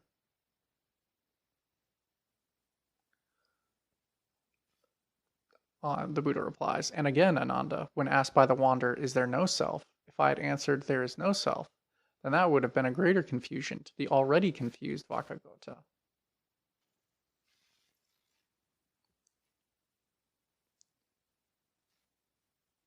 Two footnotes. In fact, on another occasion, evidently earlier, when the Buddha had explained a certain deep and subtle question, the question as to what happened to an arahant after death, Vakagota said, "Venerable Gautama, here I fall into ignorance. I get into confusion.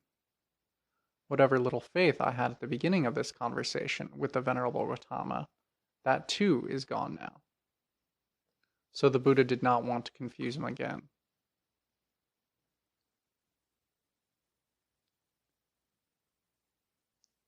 Earlier footnote on the question of all Dhammas are without self. Exactly the same words as in the first line of the Dhammapada 20. Woodward's translation of these words by "all things are impermanent" is completely wrong probably due to an oversight, but this is a very serious mistake. This perhaps is one of the reasons for so much unnecessary talk on the Buddha's silence. The most important word in this context, anatta, without a self, has been translated as impermanent. The English translations of Pali texts contain major and minor errors of this kind, some due to carelessness or oversight, some to lack of proficiency in the original language. Whatever the cause may be, it is useful to mention here, with the deference due to those great pioneers in this field, that these errors have been responsible for a number of wrong ideas about Buddhism among people who have no access to the original texts. It is good to know, therefore, that Miss I. B. Horner, the secretary of the Pali Text Society, plans to bring out revised and new translations. End of footnote.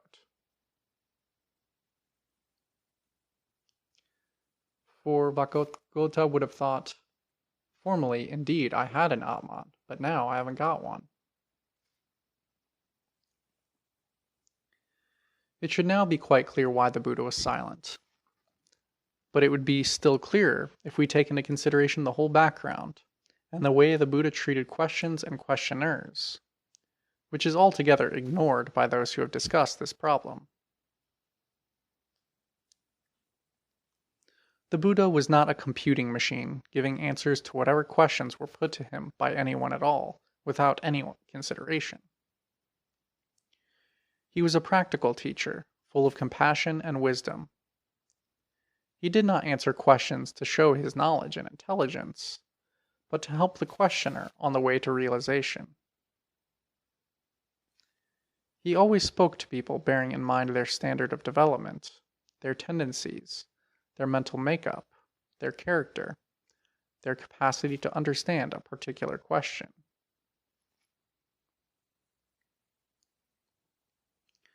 According to the Buddha, there are 4 ways of treating questions. 1. Some should be answered directly. 2. Others should be answered by way of analyzing them. 3. Yet others should be answered by counter-questions. And 4. And lastly, there are questions which should be put aside.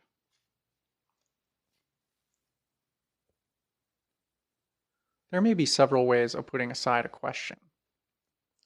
One is to say that a particular question is not answered or explained, as the Buddha had told this very same Vakagota on more than one occasion, when those famous questions on whether the universe is eternal or not, etc., were put to him. In the same way he had replied to Malunkyaputta and others. But he could not say the same thing with regard to the question whether there is an Atman, self, or not, because he had always discussed and explained it. He could not say, there is self, because it is contrary to his knowledge that all Dhammas are without self. Then he did not want to say, there is no self, because that would unnecessarily, without any purpose, have confused and disturbed poor Vakagota, who was already confused on a similar question, as he had himself admitted earlier. He was not yet in a position to understand the idea of anatta. Therefore, to put aside this question by silence was the wisest thing in this particular case.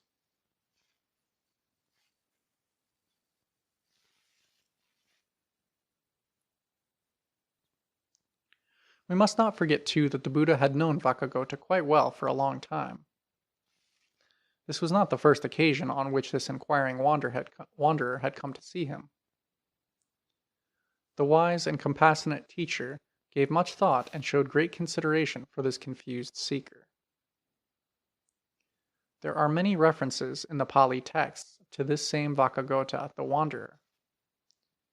His going round quite often to see the Buddha and his disciples, and putting the same kind of question again and again, evidently very much worried, almost as obsessed by these problems. The Buddha's silence seems to have had much more effect on Vakagota than any eloquent answer or discussion. Footnote. For we see that after some time, Vakagota came again to see the Buddha, but this time did not ask any questions as usual, but said, "It is long since I had a talk with the Venerable Gautama. It would be good if the Venerable Gautama would preach to me on good and bad, kusala kusalam, in brief." The Buddha said that he would explain to him good and bad, in brief as well as in detail, and so he did. Ultimately, Vakagota became a disciple of the Buddha, and following his teaching, attained arahantship, realized truth, nirvana, and the problems of Atman and other questions obsessed him no more. End footnote. Some people take self to mean what is generally known as mind or consciousness. But the Buddha said that it is better for a man to take his physical body as self rather than mind, thought, or consciousness, because the former seems to be more solid than the latter. Because mind, thought, or consciousness, sita, mano, vijnana, changes constantly, day and night, even faster than the body, kaya.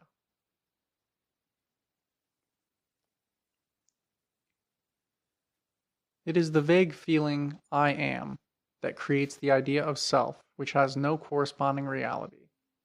And to see this truth is to realize nirvana, which is not very easy. In the Samyutta Nikaya, there is an enlightening conversation on this point between a bhikkhu named Khemaka and a group of bhikkhus. These bhikkhus ask Khemaka whether he sees in the five aggregates any self or anything pertaining to a self.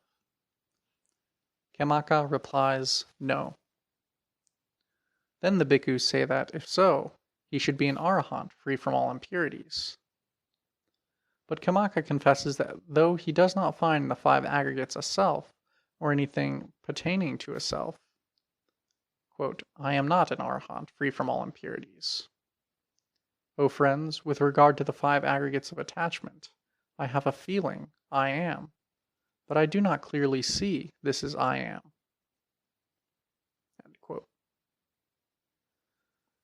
Then Khemaka explains that what he calls I am is neither matter, sensation, perception, mental formations, nor consciousness, nor anything without them. But he has the feeling I am with regard to the five aggregates, though he could not see clearly this is I am.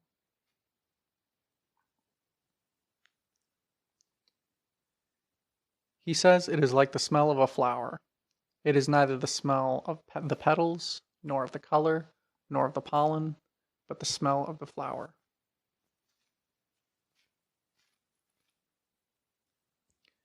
Khemaka further explains that even a person who has attained the early stages of realization still retains this feeling, I am.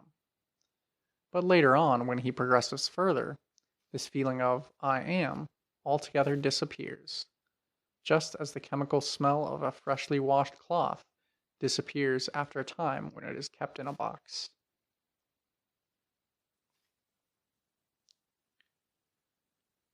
This discussion was so useful and enlightening to them that at the end of it, the text says all of them, including Khemaka himself, became arahants free from all impurities, thus finally getting rid of I am.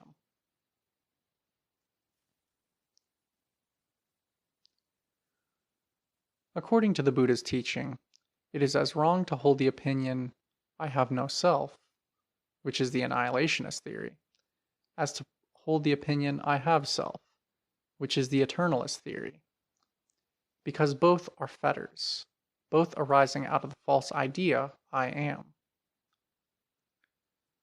The correct position with regard to the question of anatta is not to take hold of any opinions or views, but to see things objectively as they are without mental projections. To see what we call I, or being, is only a combination of physical and mental aggregates, which are working together interdependently in a flux of momentary change within the law of cause and effect, and that there is nothing permanent, everlasting, unchanging, and eternal in the whole of existence. Here naturally a question arises. If there is no Atman or self, who gets the results of karma, actions? No one can answer this question better than the Buddha himself. When this question was raised by a bhikkhu, the Buddha said, "I have taught you, O bhikkhus, to see conditionality everywhere in all things." The Buddha's teaching on anatta, no soul or no self, should not be considered as negative or nihilistic. Like nirvana, it is truth, reality, and reality cannot be negative. It is the false belief in a non-existing imaginary self that is negative. The teaching on anatta dispels the darkness of false beliefs and produces the light of wisdom. It is not negative. As Asanga very aptly says, there is the fact of no selfness. Nairatmyastita. End of chapter 6.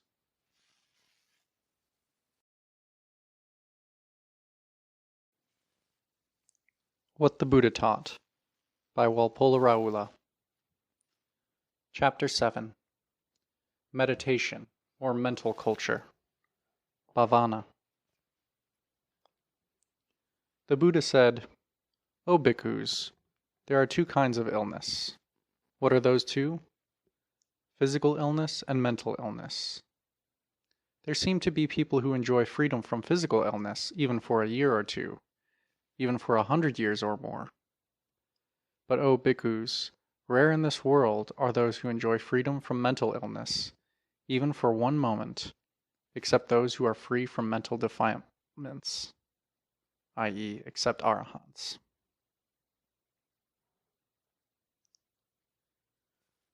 The Buddha's teaching, particularly his way of meditation, aims at producing a state of perfect mental health, equilibrium, and tranquility.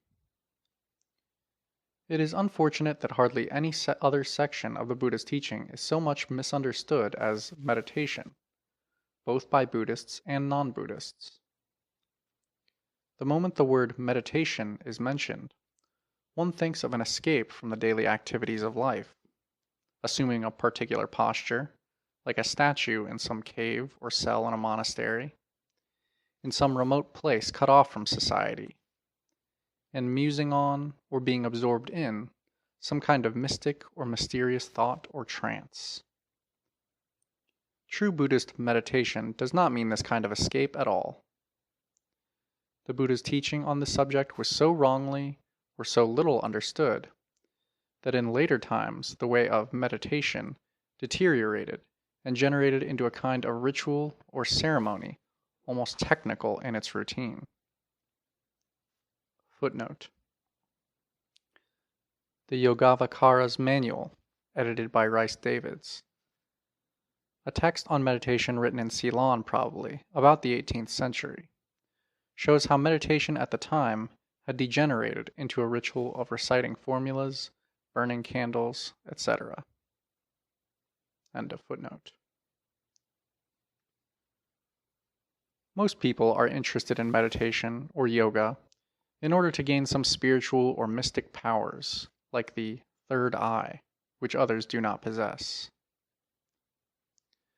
There was some time ago a Buddhist nun in India who was trying to develop a power to see through her ears, while she was still in the possession of the power of perfect eyesight.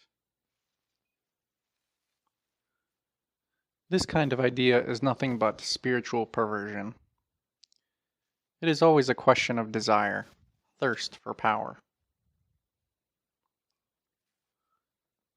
The word meditation is a very poor substitute for the original term, Bhavana, which means culture, or development, i.e. mental culture or mental development.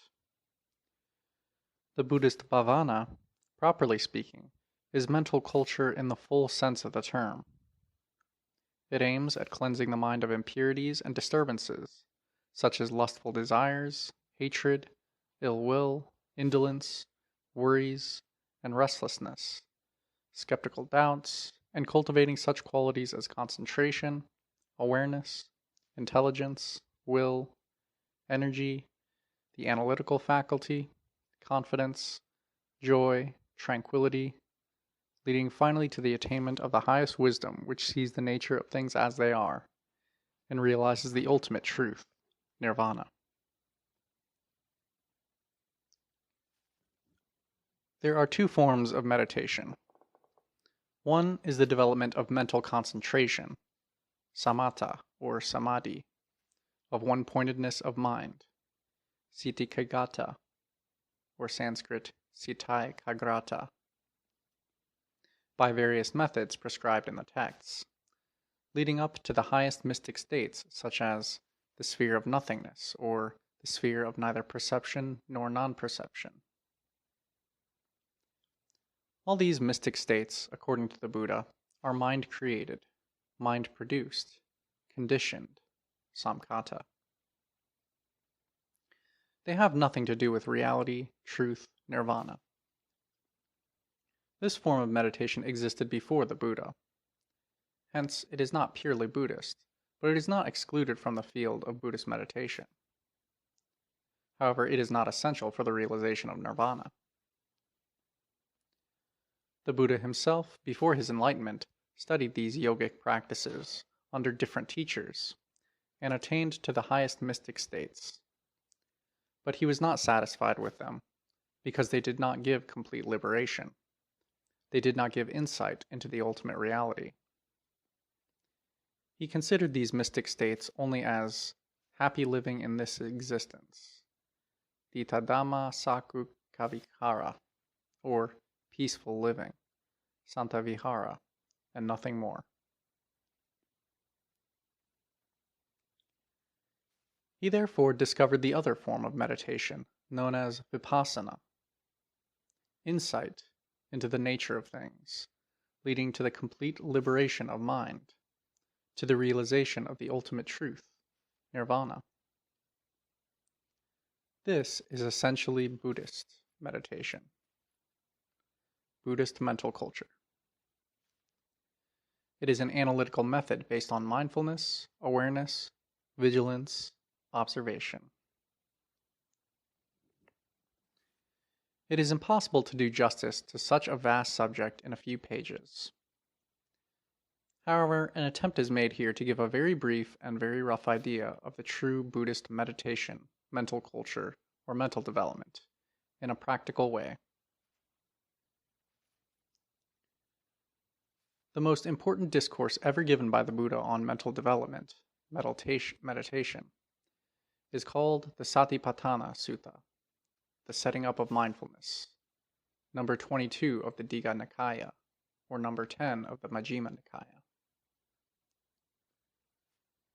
This discourse is so highly venerated in tradition that it is regularly recited not only in Buddhist monasteries, but also in Buddhist homes, with members of the family sitting around and listening with deep devotion. Very often, bhikkhus recite this sutta by the bedside of a dying man to purify his last thoughts. The ways of meditation given in this discourse are not cut off from life, nor do they avoid life. On the contrary, they are all connected with our life, our daily activities, our sorrows and joys, our words and thoughts, our moral and intellectual occupations. The discourse is divided into four main sections. The first section deals with our body, kaya, the second with our feelings and sensations, vedana, the third with the mind, citta, and the fourth with various moral and intellectual subjects, dhamma. It should be clearly borne in mind that whatever the form of meditation may be, the essential thing is mindfulness or awareness, sati, attention or observation, anapassana.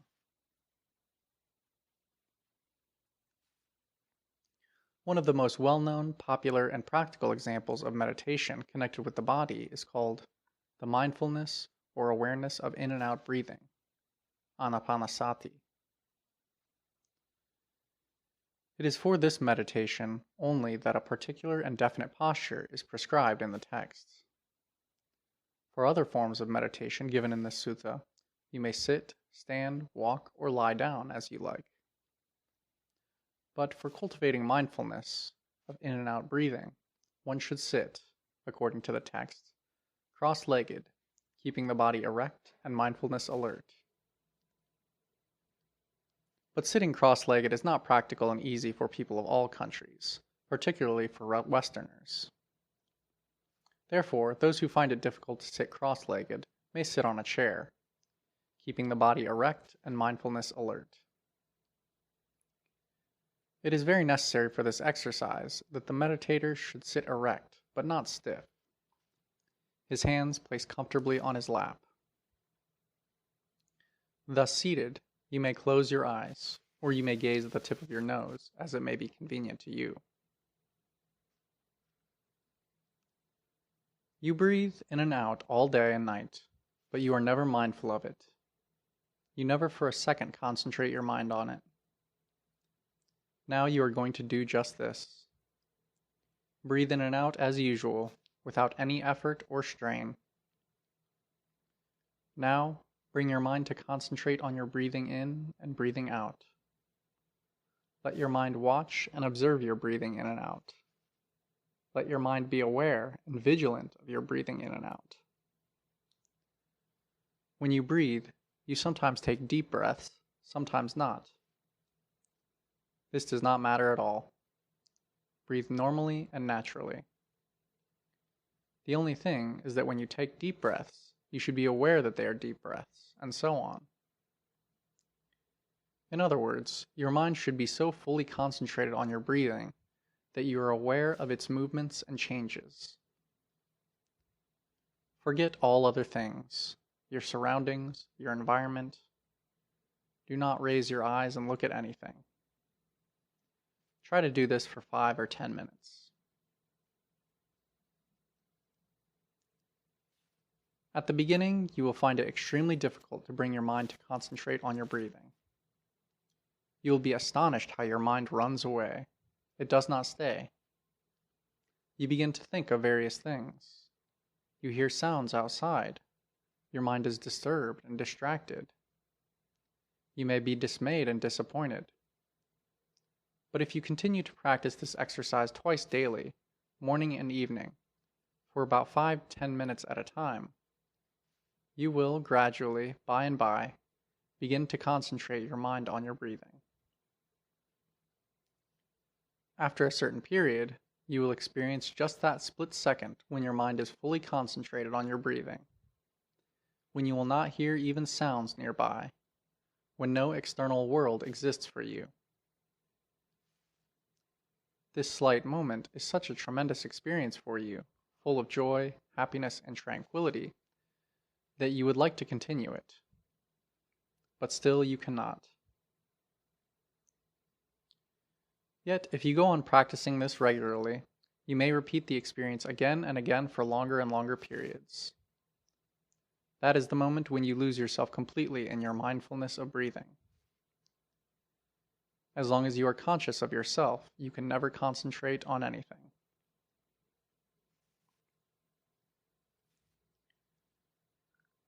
This exercise of mindfulness of breathing, which is one of the simplest and easiest practices, is meant to develop concentration leading up to very high mystic attainments, jhana.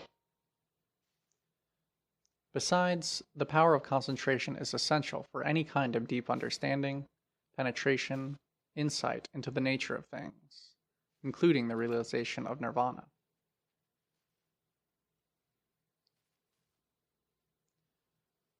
Apart from all this, this exercise on breathing gives you immediate results. It is good for your physical health, for relaxation, sound sleep, and for efficiency in your daily work. It makes you calm and tranquil. Even at moments when you are nervous or excited, if you practice this for a couple minutes, you will see for yourself that you become immediately quiet and at peace. You feel as if you have awakened after a good rest.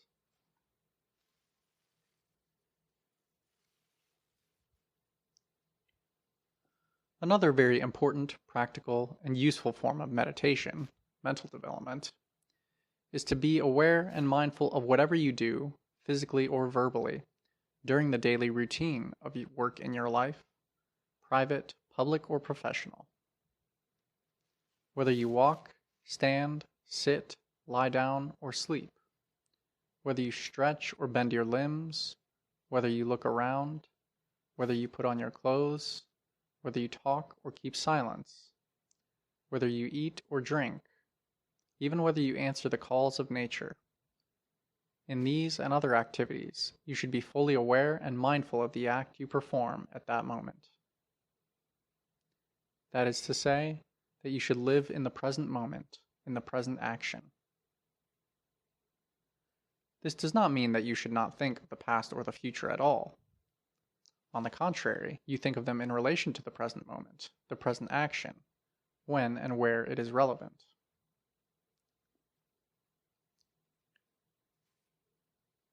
People do not generally live in their actions, in the present moment. They live in the past or in the future.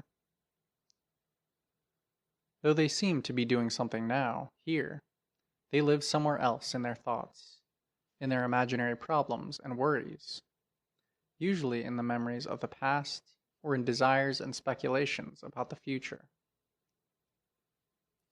Therefore, they do not live in, nor do they enjoy what they do at the present moment. So they are unhappy and discontented with the present moment, with the work at hand. And naturally, they cannot give themselves fully to what they appear to be doing.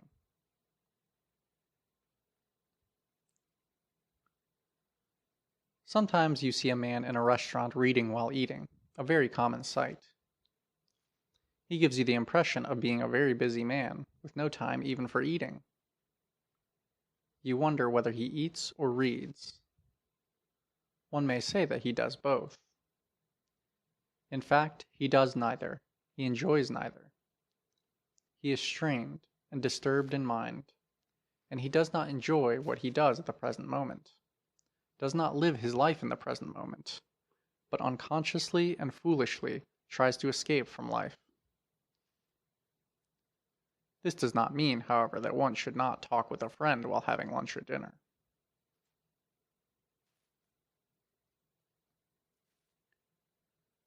You cannot escape life however you may try. As long as you live, whether in a town or in a cave, you have to face it and live with it. Real life is in the present moment, not the memories of the past, which is dead and gone, nor the dreams of the future, which is not yet born. One who lives in the present moment lives the real life, and he is happiest. When asked why his disciples, who lived a simple and quiet life with only one meal a day, were so radiant, the Buddha replied, "They do not repent the past, nor do they brood over the future. They live in the present. Therefore they are radiant. By brooding over the future and repenting the past, fools dry up like green reeds cut down in the sun."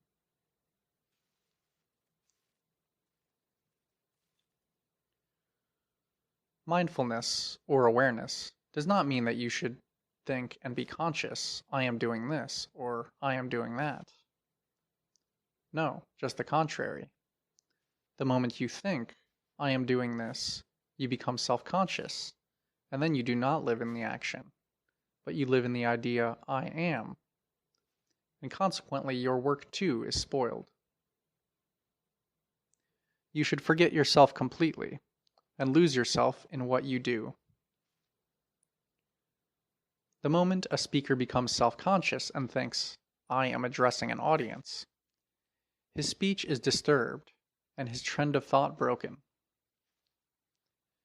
But when he forgets himself in his speech, in his subject, then he is at his best. He speaks well and explains things clearly. All great work, artistic, poetic, intellectual, or spiritual, is produced at those moments when its creators are lost completely in their actions, when they forget themselves altogether and are free from self-consciousness.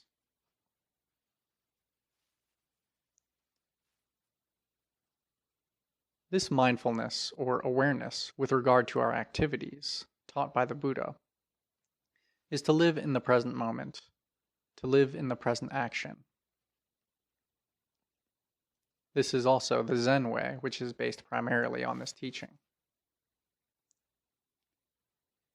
Here, in this form of meditation, you haven't got to perform any particular action in order to develop mindfulness, but you have only to be mindful and aware of whatever you do. You haven't got to spend 1 second of your precious time on this particular meditation.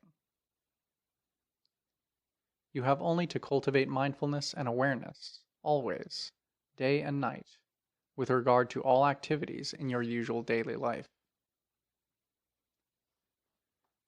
These two forms of meditation discussed above are connected with our body.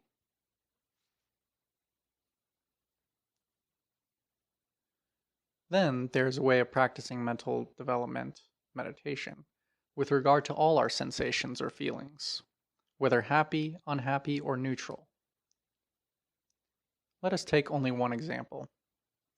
You experience an unhappy, sorrowful sensation. In this state, your mind is cloudy, hazy, not clear. It is depressed. In some cases, you do not even see clearly why you have that unhappy feeling. First of all, you should learn not to be unhappy about your unhappy feeling, not to be worried about your worries. But try to see clearly why there is a sensation or a feeling of unhappiness, or worry, or sorrow. Try to examine how it arises, its cause, how it disappears, its cessation. Try to examine it as if you are observing it from outside, without any subjective reaction, as a scientist observes some object. Here too, you should not look at it as my feeling or my sensation subjectively, but only look at it as a feeling or a sensation objectively. You should forget again the false idea of I. When you see its nature, how it arises and disappears, your mind grows dispassionate towards that sensation and becomes detached and free.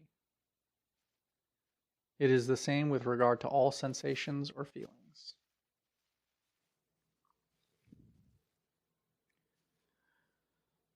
Now let us discuss the form of meditation with regard to our minds. You should be fully aware of the fact that whenever your mind is passionate or detached, whenever it is overpowered by hatred, ill will, jealousy, or is full of love, compassion, whenever it is deluded or has a clear and right understanding, and so on and so forth.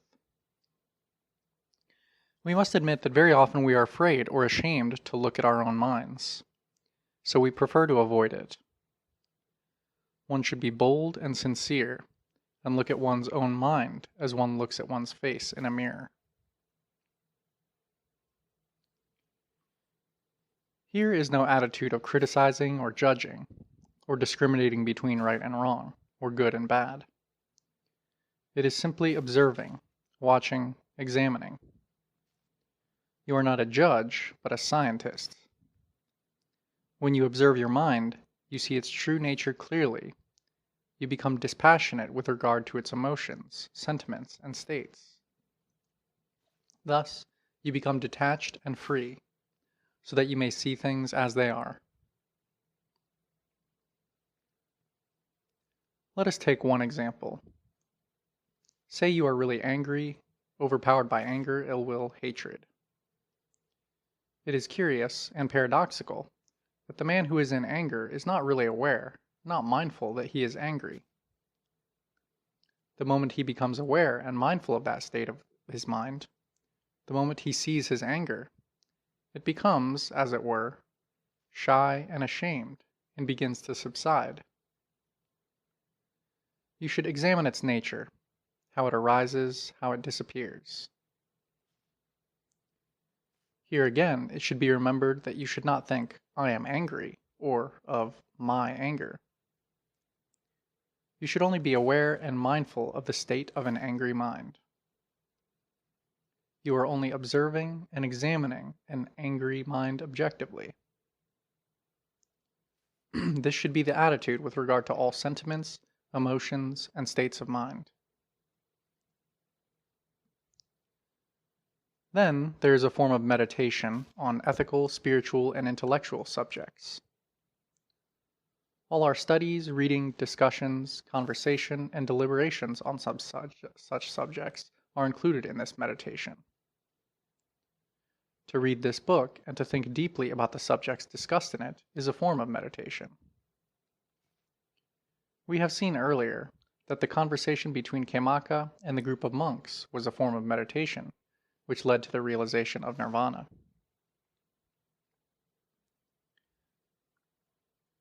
So, according to this form of meditation, you may study, think, and deliberate on the 5 hindrances, nivarana, namely 1.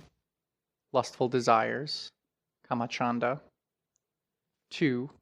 Ill will, hatred, or anger, vyapada.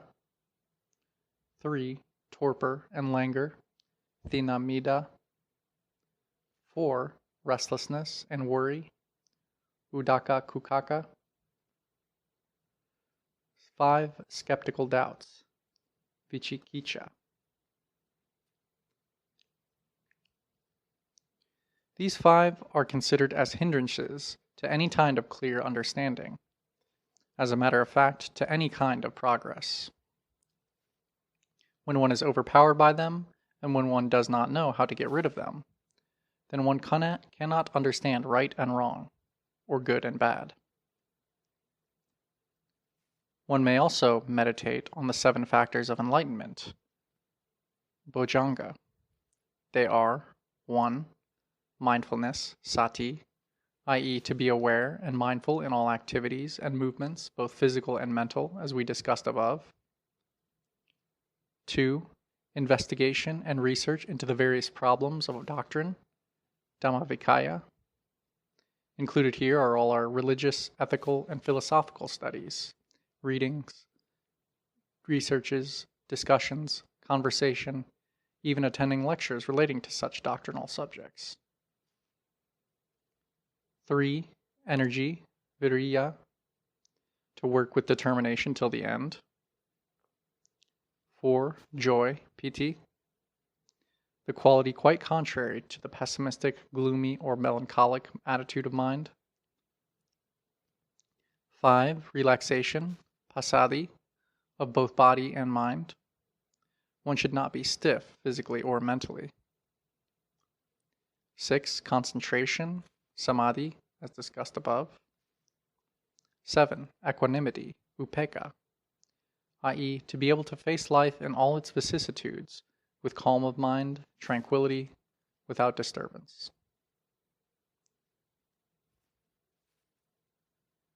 To cultivate these qualities, the most essential thing is a genuine wish, will, or inclination.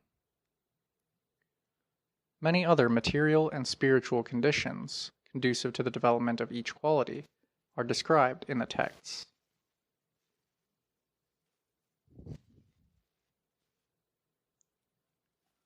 One may also meditate on sub-subjects as the 5 aggregates, investigating the question, what is a being, or what is that called I, or on the 4 Noble Truths, as we discussed above. Study and investigation of those subjects constitute this 4th form of meditation, which leads to the realization of ultimate truth.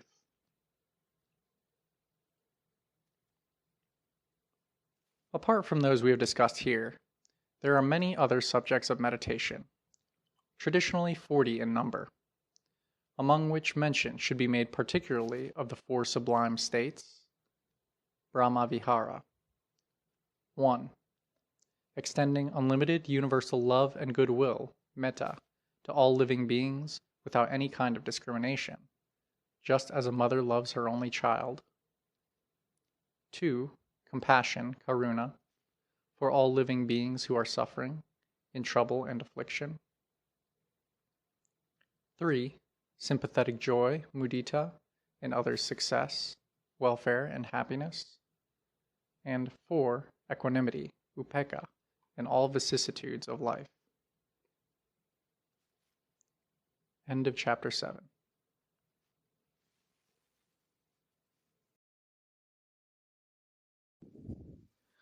What the Buddha Taught by Walpola Rahula. Chapter 8. What the Buddha Taught and the World Today. There are some who believe that Buddhism is so lofty and sublime a system that it cannot be practiced by ordinary men and women in this workaday world of ours, and that one has to retire from it to a monastery or to some quiet place if one desires to be a true Buddhist. This is a sad misconception, due evidently to a lack of understanding of the teaching of the Buddha. People run to such hasty and wrong conclusions as a result of their hearing, or reading casually, something about Buddhism written by someone, who, as he has not understood the subject in all its aspects, gives only a partial and lopsided view of it. The Buddha's teaching is meant not only for monks in monasteries, but also for ordinary men and women living at home with their families. The Noble Eightfold Path, which is the Buddhist way of life, is meant for all, without distinction of any kind. The vast majority of people in the world cannot turn monk, or retire into caves or forests. However noble and pure Buddhism may be, it would be useless to the masses of mankind if they could not follow it in their daily life in the world of today. But if you understand the spirit of Buddhism correctly, and not only its letter, you can surely follow and practice it while living the life of an ordinary man.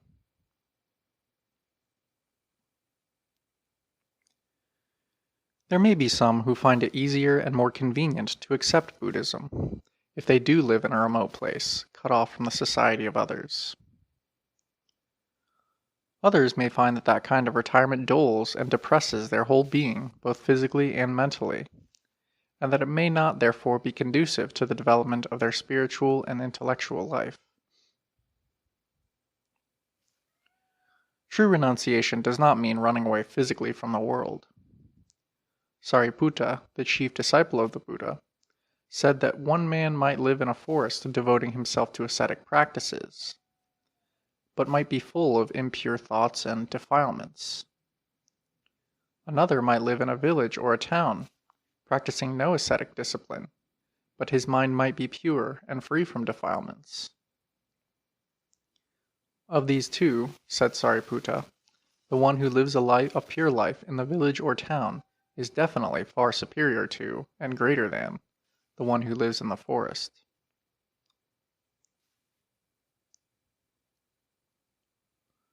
The common belief that to follow the Buddha's teaching one has to retire from life is a misconception.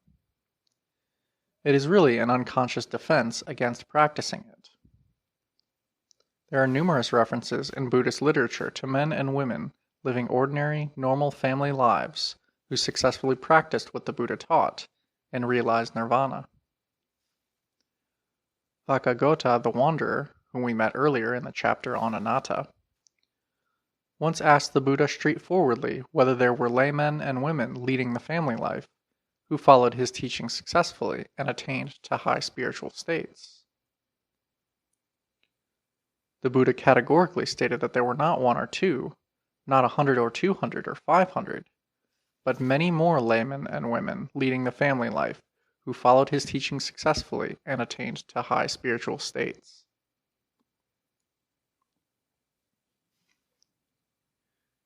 It may be agreeable for certain people to live a retired life in a quiet place, away from noise and disturbance.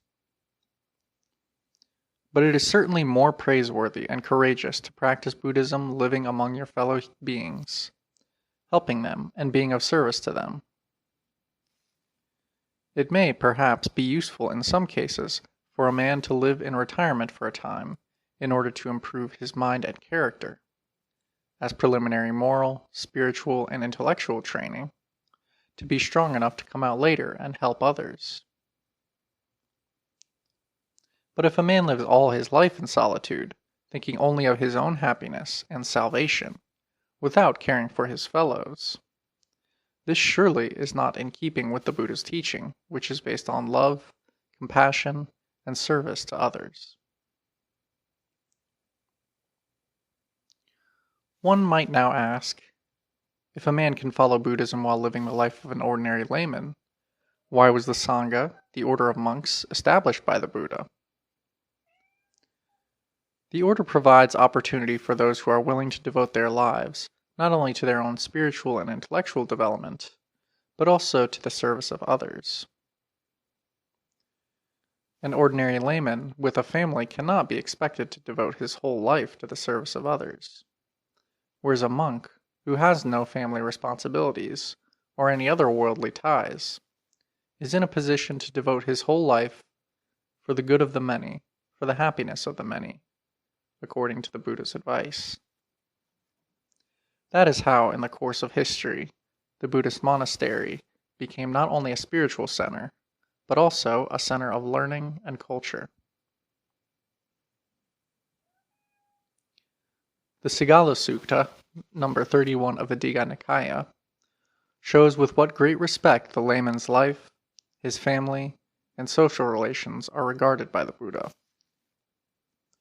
A young man named Sigala used to worship the 6 cardinal points in the heavens: east, south, west, north, nadir, and zenith, in obeying and observing the last advice given him by his dying father. The Buddha told the young man that in the noble discipline, Ariyasa Vinaya, of his teaching, the 6 directions were different. According to his noble discipline, the 6 directions were east, parents; south, teachers; west, wife and children; north, friends, relatives and neighbors; nadir, servants and workers and employees; zenith, religious men. One should worship these 6 directions, said the Buddha. Here the word worship, namaseya, is very significant, for one worships something sacred, something worthy of honor and respect. These 6 family and social groups mentioned above are treated in Buddhism as sacred, worthy of respect and worship. But how is one to worship them? The Buddha says that one could worship them only by performing one's duties towards them. These duties are explained in his discourse to Sigala.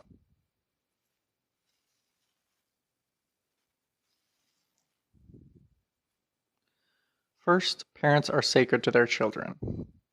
The Buddha says, parents are called Brahma, Brahmati Mata Pitaro. The term Brahma denotes the highest and most sacred conception in Indian thought, and in it the Buddha includes parents. So in good Buddhist families at the present time, children literally worship their parents every day, morning and evening. They have to perform certain duties towards their parents, according to the noble discipline. They should look after their parents in their old age, should do whatever they have to do on their behalf, should maintain the honor of the family and continue the family tradition, should protect the wealth earned by their parents, and perform their funeral rites after their death. Parents, in turn, have certain responsibilities towards their children. They should keep their children away from evil courses, should engage them in good and profitable activities, should give them a good education, should marry them into good families, and should hand over the property to them in due course. Second, the relation between teacher and pupil. A pupil should respect and be obedient to his teacher, should attend to his needs if any, should study earnestly. And the teacher, in his turn, should train and shape his pupil properly, should teach him well, should introduce him to his friends, and should try to procure him security or employment when his education is over. Third, the relation between husband and wife. Love between the husband and wife is considered almost religious or sacred. It is called Sadhara Brahmacharya, sacred family life.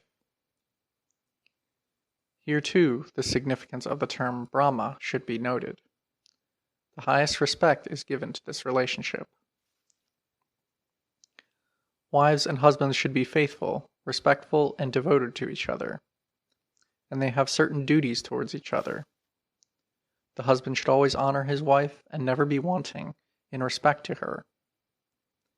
He should love her and be faithful to her, should secure her position and comfort, and should please her by presenting her with clothing and jewelry.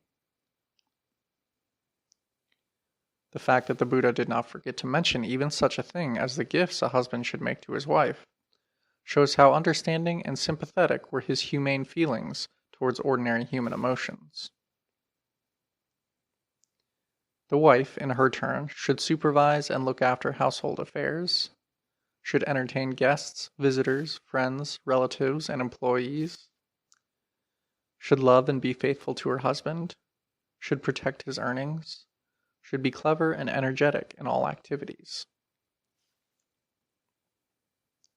Fourth, the relation between friends, relatives, and neighbors. They should be hospitable and charitable to one another, should speak pleasantly and agreeably, should work for each other's welfare, should be on equal terms with one another, should not quarrel among themselves, should help each other in need, and should not forsake each other in difficulty. Fifth, the relation between master and servant. The master or the employer has several obligations towards his servant or his employee. Work should be assigned according to ability and capacity. Adequate wages should be paid. Medical needs should be provided.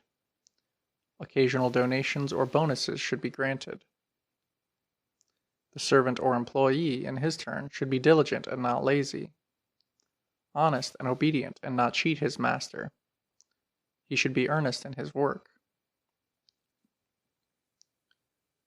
Sixth, the relation between the religious, literally recluses and brahmanas, and the laity. Lay people should look after the material needs of the religious with love and respect. The religious with a loving heart should impart knowledge and learning to the laity, and lead them along the good path away from evil.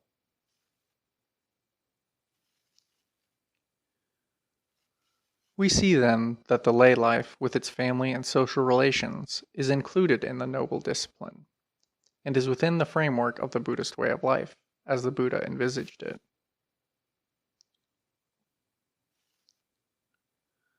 So, in the Samyutta Nikaya, one of the oldest Pali texts, Sakka, the king of the gods, Devas, declares that he worships not only the monks who live a virtuous holy life, but also lay disciples, upasaka, who perform meritorious deeds, who are virtuous and maintain their families righteously.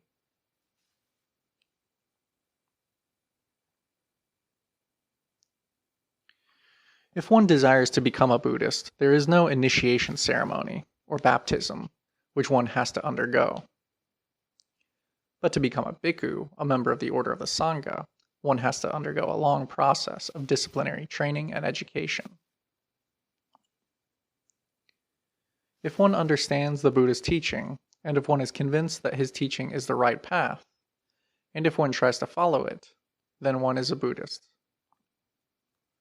But according to the unbroken age-old tradition in Buddhist countries, one is considered a Buddhist if one takes the Buddha, the Dhamma, and the Sangha, the order of monks, and Dhamma, the teaching, generally called the Triple Gem, as one's refuges, and undertakes to observe the 5 precepts, Pankasila, the minimum moral obligations of a lay Buddhist.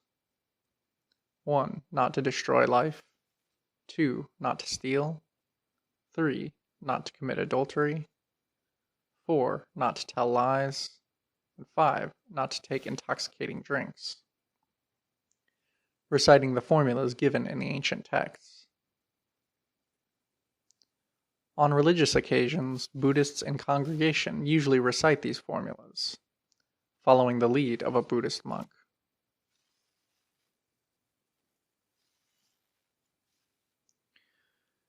There are no external rites or ceremonies which a Buddhist has to perform. Buddhism is a way of life, and what is essential is following the Noble Eightfold Path. Of course, there are in all Buddhist countries simple and beautiful ceremonies on religious occasions. There are shrines with statues of the Buddha, stupas or dagabas, and bo trees in monasteries where Buddhists worship, offer flowers, light lamps, and burn incense. This should not be likened to prayer in theistic religions. It is only a way of paying homage to the memory of the Master who showed the way. These traditional observances, though inessential, have their value in satisfying the religious emotions and needs of those who are less advanced intellectually and spiritually, and helping them gradually along the path.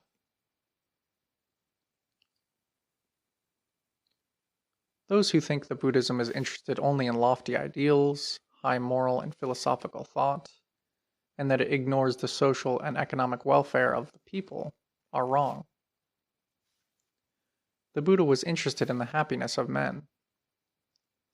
To him, happiness was not possible without leading a pure life based on moral and spiritual principles. But he knew that leading such a life was hard in unfavorable material and social conditions.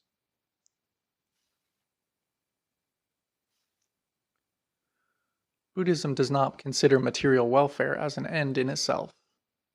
It is only a means to an end, a higher and nobler end. But it is a means which is indispensable in achieving a higher purpose for man's happiness. So Buddhism recognizes the need of certain minimum material conditions favorable to spiritual success, even that of a monk engaged in meditation in some solitary place. Footnote: Buddhist monks, members of the order of the Sangha, are not expected to have personal property, but they are allowed to hold communal Sangika property. End of footnote.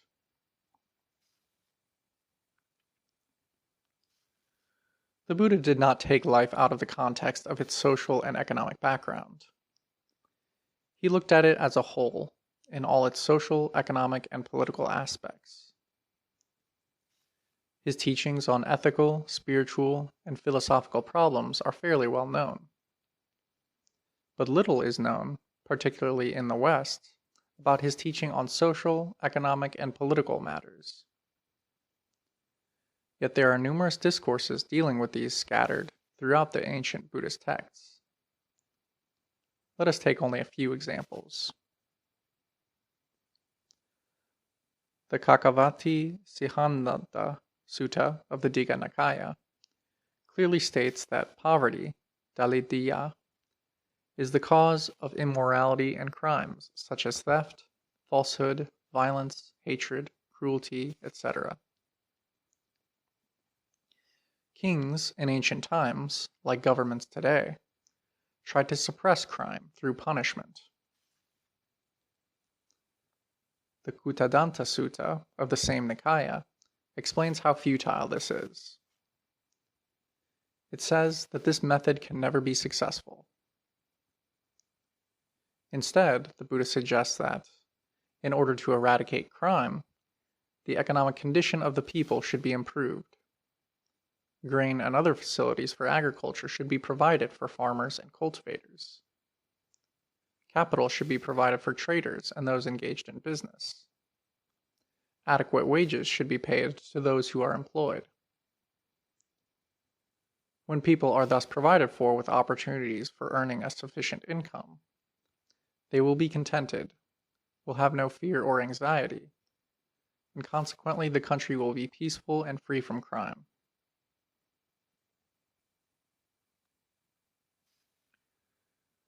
Because of this, the Buddha told lay people how important it is to improve their economic condition. This does not mean that he approved of hoarding wealth with desire and attachment, which is against his fundamental teaching. Nor did he approve of each and every way of earning one's livelihood.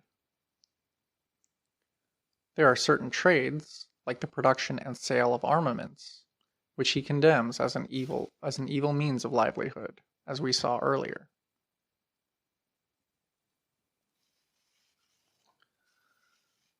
A man named Digajanu once visited the Buddha and said, "Venerable Sir, we are ordinary laymen, leading the family life with wife and children. Would the Blessed One teach us some doctrines which would be conducive to our happiness in this world and hereafter?" The Buddha tells him that there are 4 things which are conducive to a man's happiness in this world. First, he should be skilled, efficient, earnest, and energetic in whatever profession he is engaged, and he should know it well, Uttana Sampada. Second, he should protect his income, which he has thus earned righteously with the sweat of his brow, Araka Sampada. This refers to protecting wealth from thieves, etc. All these ideas should be considered against the background of the period. Third, he should have good friends, Kalyana Mita, who are faithful, learned, virtuous, liberal, and intelligent, who will help him along the right path away from evil. Fourth, he should spend reasonably in proportion to his income, neither too much nor too little, i.e., he should not hoard wealth avariciously, nor should he be extravagant. In other words, he should live within his means, Samajivikata.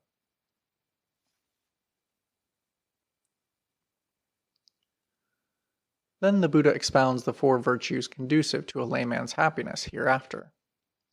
1. Sada. He should have faith and confidence in moral, spiritual, and intellectual values. 2. Sila.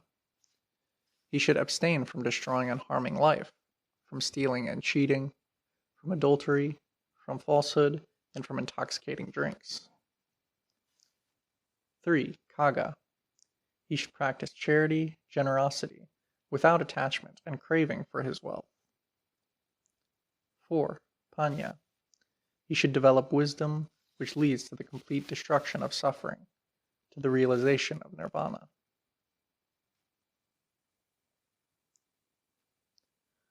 Sometimes the Buddha even went into details about saving money and spending it, as, for instance, when he told the young man Sigala that he should spend 1/4 of his income on his daily expenses, invest half in his business, and put aside 1/4 for any emergency.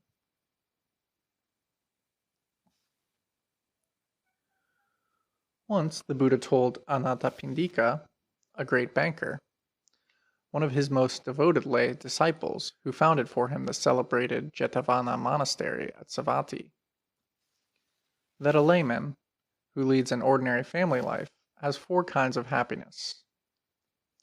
The first happiness is to enjoy economic security or sufficient wealth acquired by just and righteous means, ati sukha.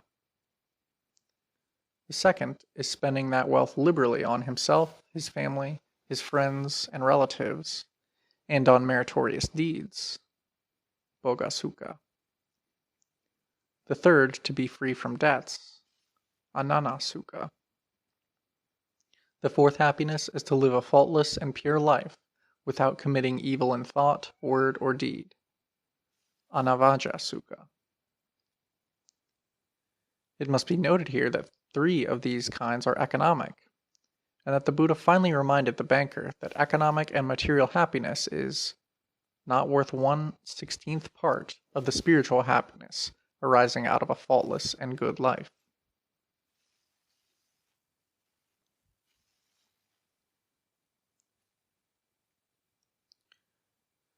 From the few examples given above, one could see that the Buddha considered economic welfare as requisite for human happiness, but that he did not recognize progress as real and true if it was only material, devoid of a spiritual and moral foundation.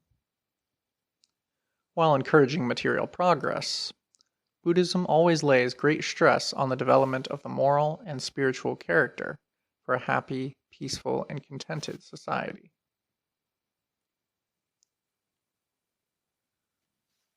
The Buddha was just as clear on politics, on war and peace. It is too well known to be repeated here that Buddhism advocates and preaches nonviolence and peace as its universal message, and does not approve of any kind of violence or destruction of life. According to Buddhism, there is nothing that can be called a, quote, just war, which is only a false term coined and put into circulation to justify and excuse hatred, cruelty, violence, and massacre. Who decides what is just or unjust?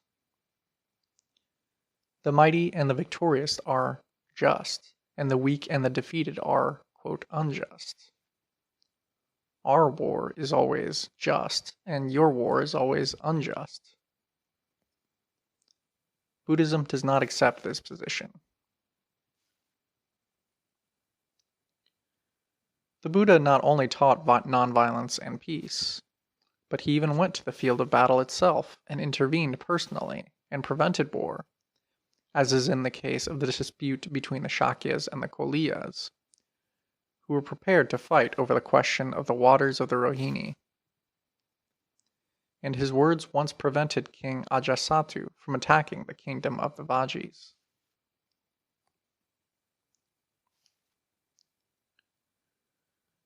In the days of the Buddha, as today, there were rulers who governed their countries unjustly. People were oppressed and exploited, tortured and persecuted, excessive taxes were imposed, and cruel punishments were inflicted. The Buddha was deeply moved by these inhumanities. The Dhammapada Thakatha records that he, therefore, directed his attention to the problem of good government. His views should be appreciated against the social, economic, and political background of his time. He had shown how a whole country could become corrupt, degenerate, and unhappy when the heads of its government, that is, the king, the ministers, and administrative officers, become corrupt and unjust. For a country to be happy, it must have a just government. How this form of just government could be realized is explained by the Buddha in his teaching of the, quote, 10 duties of the king, Dasaraja Dhamma, as given in the Jitaka texts. Of course, the term king, Raja, of old, should be replaced today by the term government. The 10 duties of the king, therefore, apply today to all those who constitute the government, such as the head of state, ministers, political leaders, legislative and administrative officers, etc. The first of the 10 duties of the king is liberality, generosity, charity, dana. The ruler should not have craving and attachment to wealth and property, but should give it away for the welfare of the people. Second, a high moral character, sila. He should never destroy life, cheat, steal, and exploit others, commit adultery, utter falsehood, and take intoxicating drinks.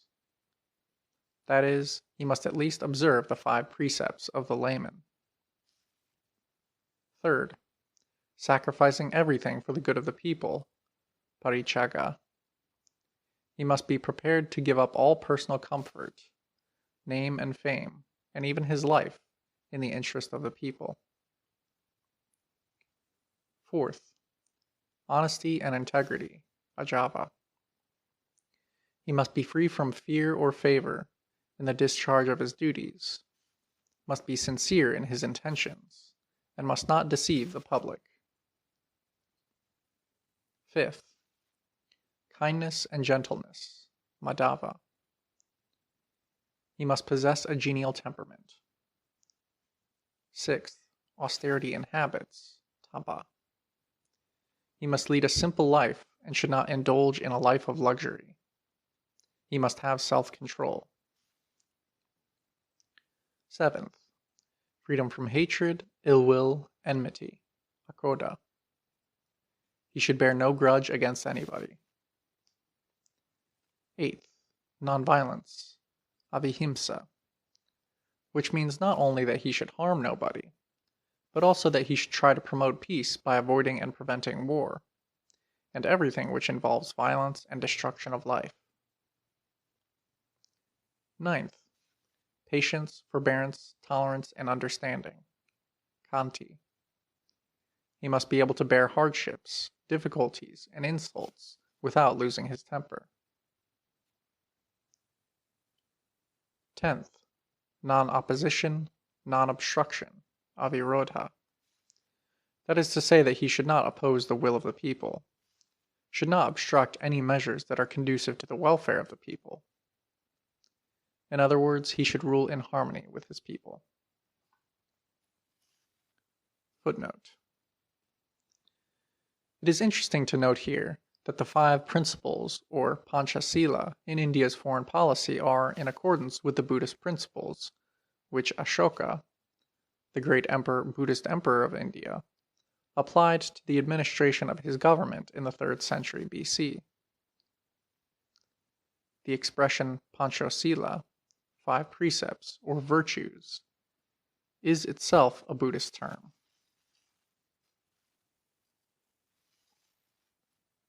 End of footnote.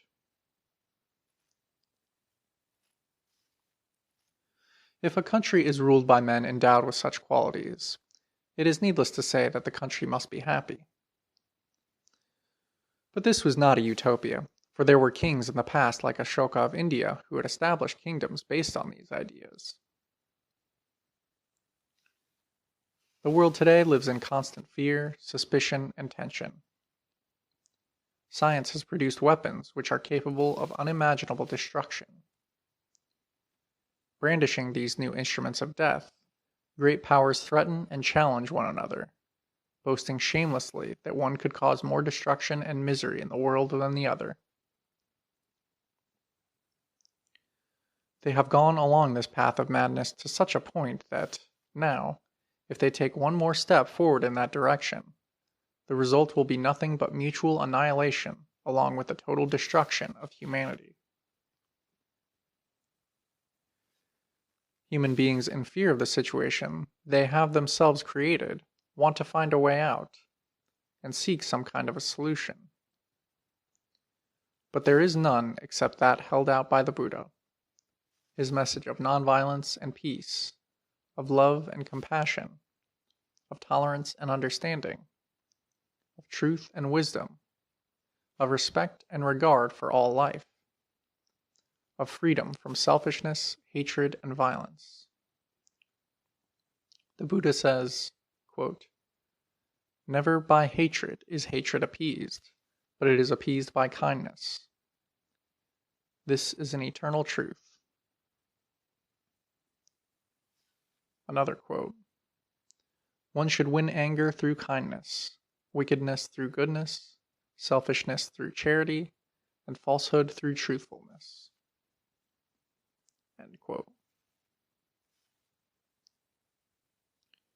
There can be no peace or happiness for man as long as he desires and thirsts after conquering and subjugating his neighbor.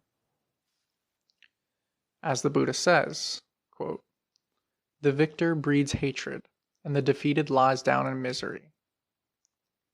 He who renounces both victory and defeat is happy and peaceful." End quote.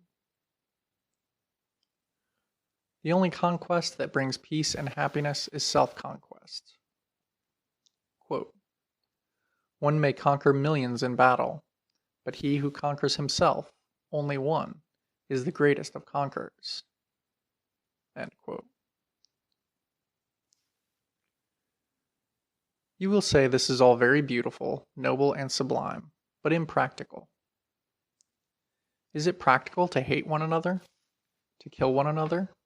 To live in eternal fear and suspicion like wild animals in a jungle? Is this more practical and comfortable? Was hatred ever appeased by hatred? Was evil ever won over by evil? But there are examples, at least in individual cases, where hatred is appeased by love and kindness, and evil won over by goodness. You will say that this may be true, practicable in individual cases, but that it never works in national and international affairs.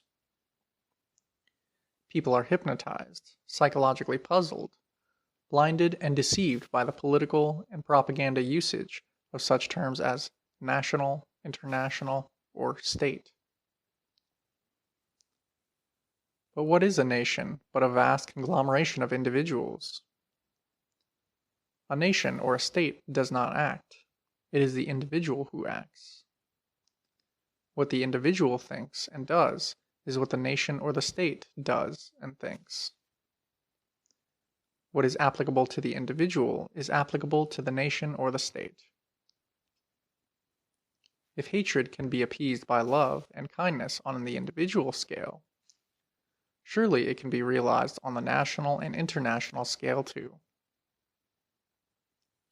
Even in the case of a single person, to meet hatred with kindness, one must have tremendous courage, boldness, faith, and confidence in moral force. May it not be even more so with regard to international affairs?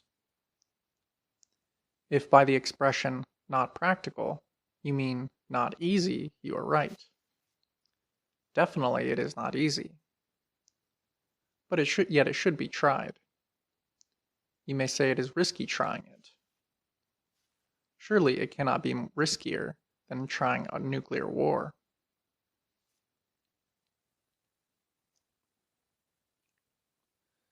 It is a consolation and inspiration to think today that at least there was one great ruler, well known in history, who had the courage, the confidence, and the vision to apply this teaching of nonviolence, peace, and love to the administration of a vast empire, in both internal and external affairs. Ashoka, the great Buddhist emperor of India, the 3rd century BC, the beloved of the gods, as he was called.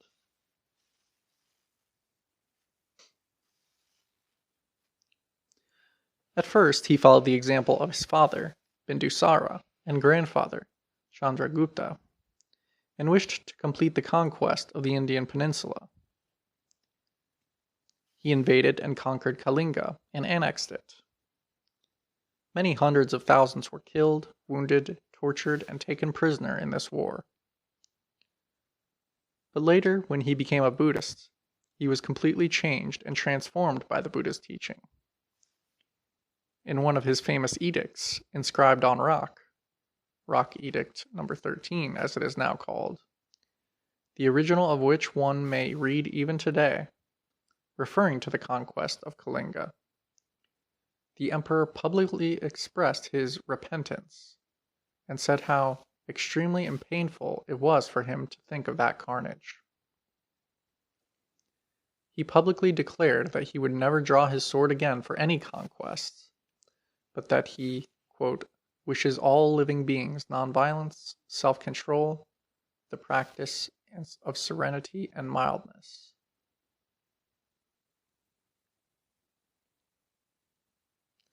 This, of course, is considered the chief conquest by the beloved of the gods, i.e. Ashoka, namely the conquest by piety, Dhammavijaya.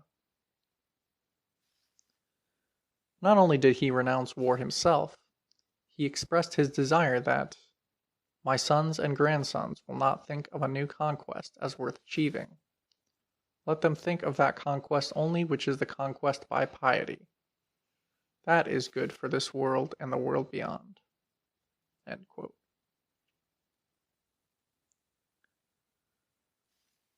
This is the only example in the history of mankind of a victorious conqueror at the zenith of his power, still possessing the strength to continue his territorial conquests, yet renouncing war and violence and turning to peace and nonviolence.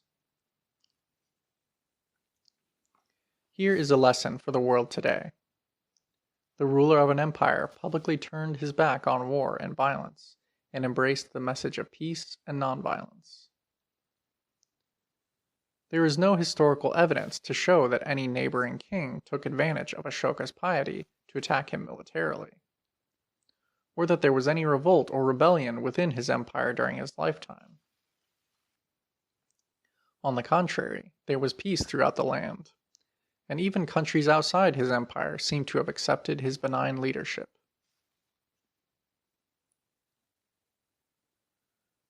To talk of maintaining peace through the balance of power, or through the threat of nuclear deterrence, is foolish. The might of armaments can only produce fear and not peace. It is impossible that there can be genuine and lasting peace through fear. Through fear can only come hatred, ill will, and hostility, suppressed perhaps for the time being only, but ready to erupt and become violent at any moment.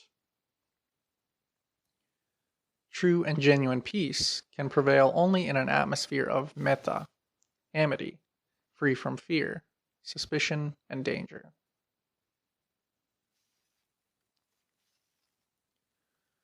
Buddhism aims at creating a society where the ruinous struggle for power is renounced, where calm and peace prevail away from conquest and defeat,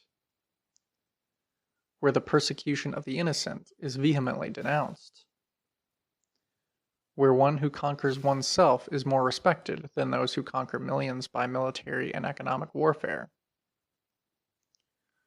where hatred is conquered by kindness and evil by goodness, where enmity, jealousy, ill will, and greed do not infect men's minds, where compassion is the driving force of action,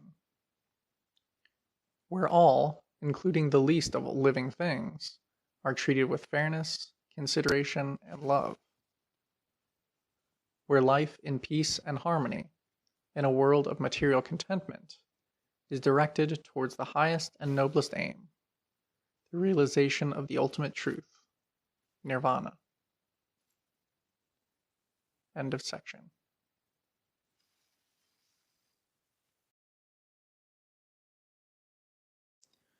What the Buddha Taught by Walpola Rahula. Selected texts. A word of explanation may help the modern reader to understand and appreciate the style of the original Pali texts selected for translation here. 3 months after the Buddha's parinirvana, death, a council of the disciples closely associated with him was held, at which all his teaching, discourses, and rules of discipline, as they were remembered, were recited, approved as authentic, and classified into 5 collections, called Nikayas, which constitute the Tipitaka, triple canon. These collections were entrusted to various theras, or elders, and to their pupillary succession for oral transmission for the benefit of future generations. In order to perpetuate an unbroken and authentic oral transmission, regular and systematic recitation is necessary. It must be particularly noted that this recitation was not the act of a single individual alone, but of a group. The purpose of this mode of collective recitation was to keep the texts intact, free from change, modification, or interpolation. If one member of the group forgot a word, another would remember it. Or if one modified, added, or omitted a word or a phrase, another would correct him. In this way, it was hoped, nothing could be changed, modified, added, or omitted.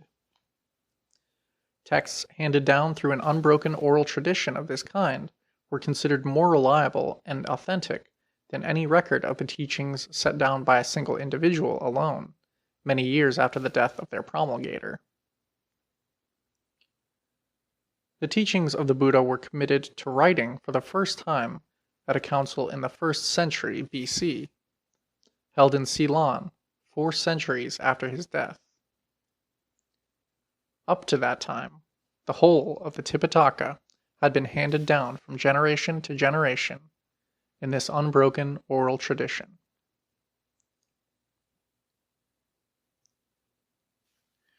The original texts are in Pali, a language soft, melodious, and smooth-flowing.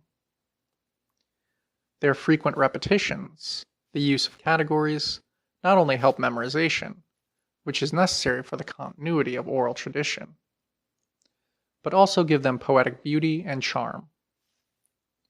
They use poetic rhythms and have all the grace of poetry. The recitation of these texts in the original Pali in the calm atmosphere of a tropical grove or in a monastery still produces beautiful, harmonious, and serene effects. The sonorous Pali words, their grandeur, and the well-known cadence of repetitions produce the effect, even for someone who does not know their meaning, of a solemn chant in an unknown tongue.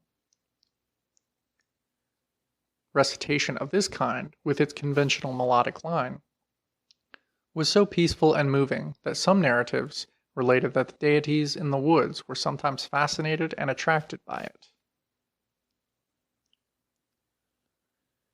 In the following selections from the original canon, the repetitions are rendered in full only in some places, in order to give the reader an idea of their style. In other places, they are indicated by dots. I have tried to render the original Pali as closely as possible into English, without offending the original sense and tone of the Buddha's words or modern English usage. End of section.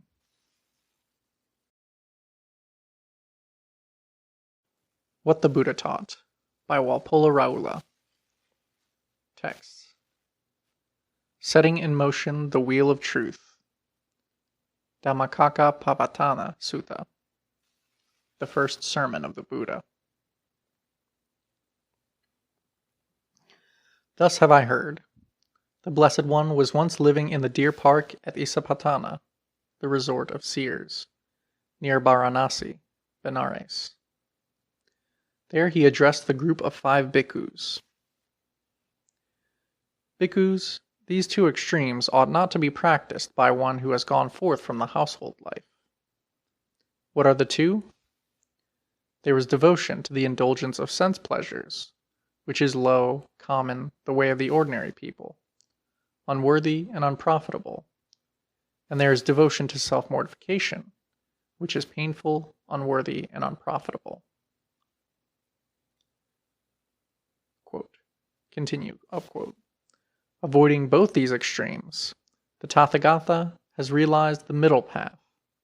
It gives vision, it gives knowledge, and it leads to calm, to insight, to enlightenment, to nibbana.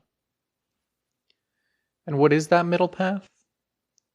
It is simply the Noble Eightfold Path, namely, right view, right thought, right speech, right action, right livelihood, right effort, right mindfulness, right concentration. This is the middle path realized by the Tathagata, which gives vision, which gives knowledge, and which leads to calm, to insight, to enlightenment, to nibbana. The noble truth of suffering, dukkha, is this. Birth is suffering, aging is suffering, sickness is suffering, death is suffering, sorrow and lamentation, pain, grief, and despair are suffering. Association with the unpleasant is suffering. Disassociation from the pleasant is suffering. Not to get what one wants is suffering. In brief, the 5 aggregates of attachment are suffering. The noble truth of the origin of suffering is this. It is this thirst, craving, which produces re-existence and re-becoming, bound up with passionate greed. It finds fresh delight now here and now there, namely, thirst for sense pleasures, thirst for existence and becoming, and thirst for non-existence, self-annihilation.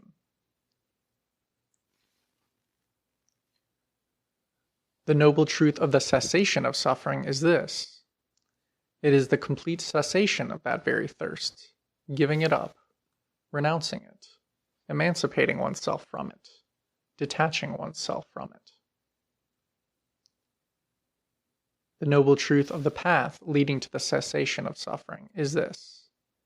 It is simply the Noble Eightfold Path, namely, right view, right thought, right speech, right action, right livelihood, right effort, right mindfulness, right concentration.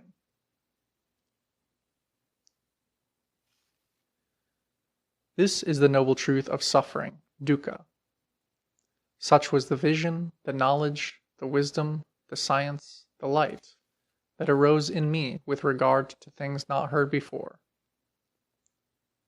This suffering, as a noble truth, should be fully understood. Such was the vision, the knowledge, the wisdom, the science, the light that arose in me with regard to things not heard before. This suffering as a noble truth has been fully understood. Repeats. This is the noble truth of the origin of suffering. Such was the vision, etc. This origin of suffering, as a noble truth, should be abandoned. Such was the vision, etc. This origin of suffering, as a noble truth, has been abandoned. Such was the vision, etc., with regards to things not heard before. This repeats for the third and fourth noble truths as well. Continue quote.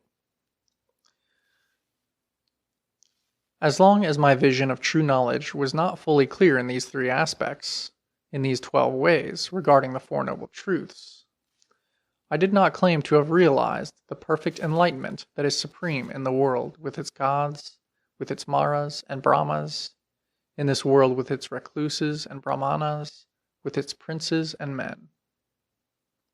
Footnote. As may be seen from the 4 preceding paragraphs, with regard to each of the Four Noble Truths, there are 3 aspects of knowledge. 1. The knowledge that is the truth, satyananya.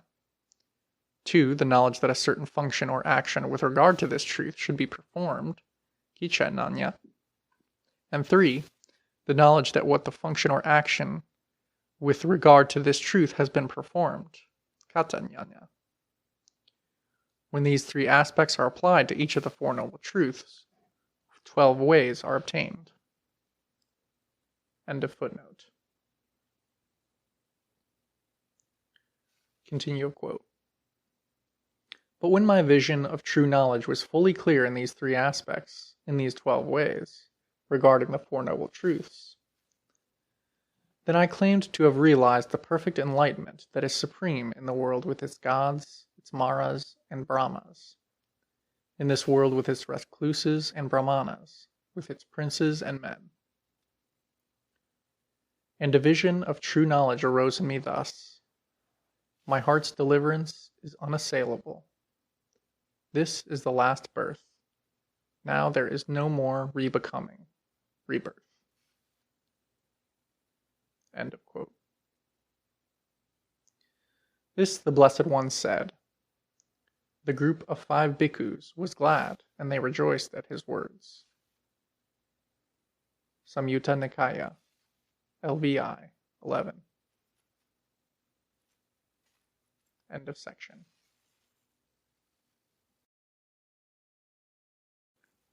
What the Buddha Taught by Walpola Rahula. Section. The Fire Sermon. Adita Pariyaya Sutta. Footnote. It is interesting to note here that Section 3 of The Wasteland by T.S. Eliot is called the Fire Sermon.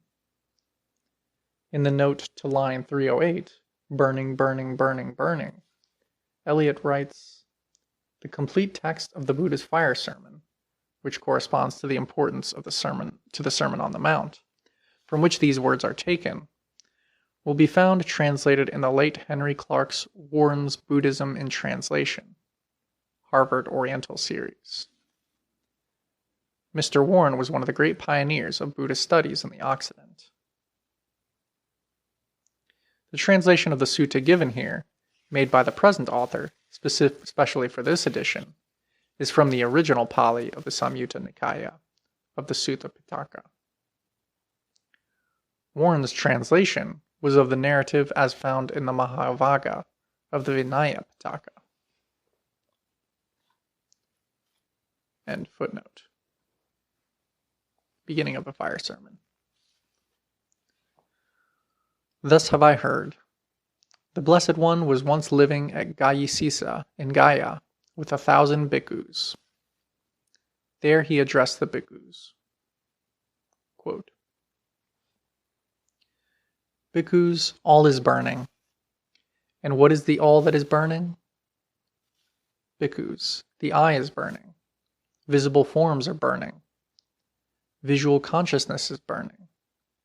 Visual impression is burning. Also whatever sensation, pleasant or painful, or neither painful nor pleasant, arises on account of the visual impression, that too is burning. Burning with what? Burning with the fire of lust, with the fire of hate, with the fire of delusion. I say it is burning with birth, aging, and death, with sorrows, with lamentations, with pains, with griefs, with despairs. The ear is burning. Sounds are burning. Auditory consciousness is burning. Auditory impression is burning. Also, whatever sensation, pleasant or painful, or neither painful nor pleasant, arises on account of the auditory impression, that too is burning. Burning with what? Burning with the fire of lust, ... The nose is burning. Odors are burning. Olfactory consciousness is burning. Olfactory impression is burning. Also whatever sensation, pleasant or painful, or neither painful nor pleasant, arises on account of the olfactory impression, that too is burning. Burning with what? Burning with the fire of lust, ... The tongue is burning. Flavors are burning. Gustative consciousness is burning.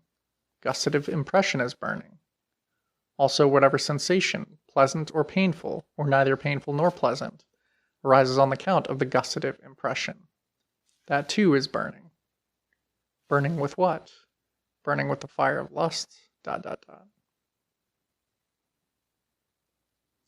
The body is burning. Tangible things are burning. Tactile consciousness is burning. Tactile impression is burning. Also whatever sensation, pleasant or painful, or neither painful nor pleasant, arises on account of the tactile sensation, that too is burning. Burning with what? Burning with the fire of lust, ... The mind is burning. Mental objects, ideas, etc., are burning. Mental consciousness is burning. Mental impression is burning. Also whatever sensation, pleasant or painful, or neither painful nor pleasant, is burning, arises on account of the mental impression, that too is burning. Burning with what? Burning with the fire of lust, with the fire of hate, with the fire of delusion. I say it is burning with birth, aging, and death, with sorrows, with lamentations, with pains, with griefs, with despairs.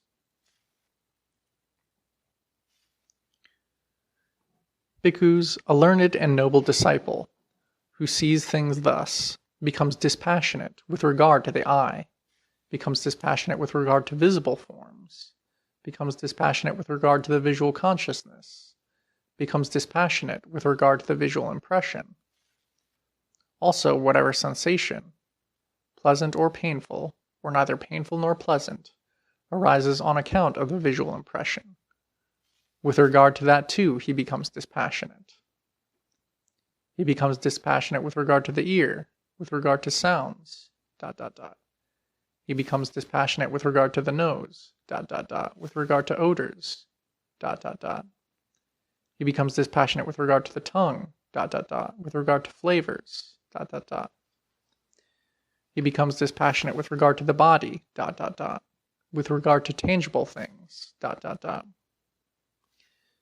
he becomes dispassionate with regard to the mind, becomes dispassionate with regard to mental objects, ideas, etc., becomes dispassionate with regard to mental consciousness, becomes dispassionate with regard to mental impression, also whatever sensation, pleasant or painful, or neither painful nor pleasant, arises on account of mental impression. With regard to that too, he becomes dispassionate. Being dispassionate, he becomes detached. Through detachment, he is liberated. When liberated, there is knowledge that he is liberated, and he knows. Birth is exhausted, and the holy life has been lived. And what has to be done is done. There is no more left to be done on this account. End of Buddha's quote. This the Blessed One said. The bhikkhus were glad, and they rejoiced at his words. While this exposition was being delivered, the minds of those thousands bhikkhus were liberated from impurities without attachment. Samyutta Nikaya, XXXV, 28. End of section. What the Buddha Taught by Walpola Rahula. Section. Text. Universal Love. Metta Sutta. He who is skilled and good, and who wishes to attain that state of calm, should act thus. He should be able, upright, perfectly upright, compliant, gentle, and humble. Contented, easily supported, and with few duties, of simple livelihood, controlled in senses, discreet, not impudent. He should not be greedily attached to families. He should not commit any slight wrong, such that other wise men might censure him. Then he should cultivate his thoughts thus. May all beings be happy and secure. May their minds be contented. Whatever living beings there may be, feeble or strong, long or tall, stout or medium, short, small or large, seen or unseen, those dwelling far or near, those who are born and those who are yet to be born. May all beings, without exception, be happy-minded. Let not one deceive one another, nor despise any person, whatever, in any place. In anger or ill will, let not one wish any harm to another.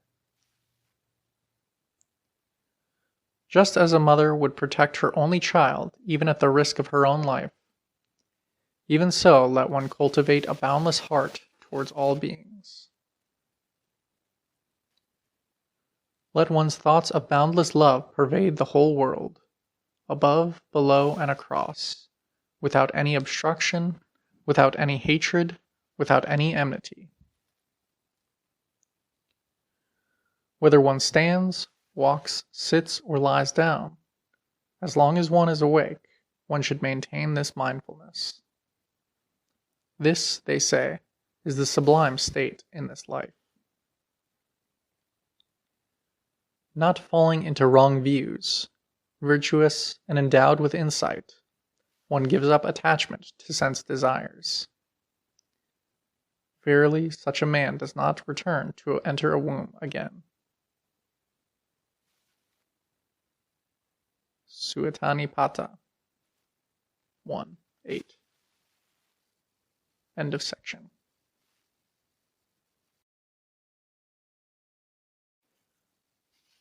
What the Buddha Taught by Walpola Rahula. Section. Blessings. Mangala Sutta. Thus have I heard. The Blessed One was once living at the monastery of Anatta in Jeta's Grove, near Savatthi. Now when the night was far advanced, a certain deity, whose surpassing splendor illuminated the entire Jeta grove, came into the presence of the Blessed One, and, drawing near, respectfully saluted him and stood on one side. Standing thus, he addressed the Blessed One in verse. Quote, Many deities and men, yearning after happiness, have pondered on blessings. Pray, tell me the highest blessing. End quote. Beginning of Buddha's response. Not to associate with fools, to associate with the wise, and to honor those who are worthy of honor, this is the highest blessing. To reside in a suitable locality, to have done meritorious actions in the past, and to set oneself in the right course, this is the highest blessing. Vast learning, skill in handicraft, a highly trained discipline, and pleasant speech, this is the highest blessing. Supporting one's father and mother, cherishing wife and children, and peaceful occupations, this is the highest blessing. Liberality, righteous conduct, the helping of relatives, and blameless actions, this is the highest blessing. To cease and abstain from evil, abstention from intoxicating drinks, and diligence in virtue, this is the highest blessing. Reverence, humility, contentment, gratitude, and the opportune hearing of the Dhamma, this is the highest blessing. Patience, obedience, seeing the samanas, holy men, and taking part in religious discussions at proper times, this is the highest blessing. Self-control, the holy life, the perception of the noble truths, and the realization of nibbana, this is the highest blessing. If a man's mind is sorrowless, stainless, and secure, and does not shake when touched by worldly vicissitudes, this is the highest blessing. Those who thus acting are everywhere unconquered, attain happiness everywhere. To them these are the highest blessings. Sutta 2:4.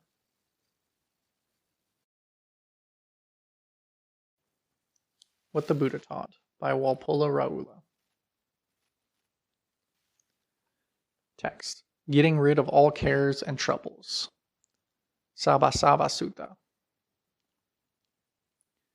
Thus have I heard. The Blessed One was once living at the monastery of Anatta in Jeta's Grove near Savatthi. There he addressed the bhikkhus, saying, Bhikkhus, and they replied to him, Venerable Sir. The Blessed One spoke as follows. Bhikkhus, I will expound to you the method of restraining all cares and troubles. Footnote. The term asava in this sutta has wider senses than its usual psychological and ethical meanings, such as influx, outflow, defilement, impurity. It is here used figuratively and embraces both psychological cares and physical troubles and difficulties, as can be seen in the sequel. End footnote. Listen and reflect well. I shall speak to you. Yes, Venerable Sir, they said in response to the Blessed One. He then spoke as follows. Bhikkhus, I say that the destruction, getting rid, of cares and troubles is possible for one who knows and who sees, not for one who does not know and does not see. What must a person know and see in order that the destruction, getting rid of cares and troubles, should be possible? These are wise reflection and unwise reflection. For a person who reflects unwisely, there arise cares and troubles which have not yet arisen. And in addition, those who have already arisen increase. But for him who reflects wisely, cares and troubles which have not yet arisen do not arise. And in addition, those already arisen disappear. Bhikkhus, 1. There are the cares and troubles which are to be got rid of by insight. 2. There are cares and troubles which are to be got rid of by restraint. 3. There are cares and troubles which are to be got rid of by use. 4. There are cares and troubles which are to be got rid of by endurance. 5. There are cares and troubles which are to be got rid of by avoidance. 6. There are cares and troubles which are to be got rid of by dispersal. And 7. There are cares and troubles which are to be got rid of by culture.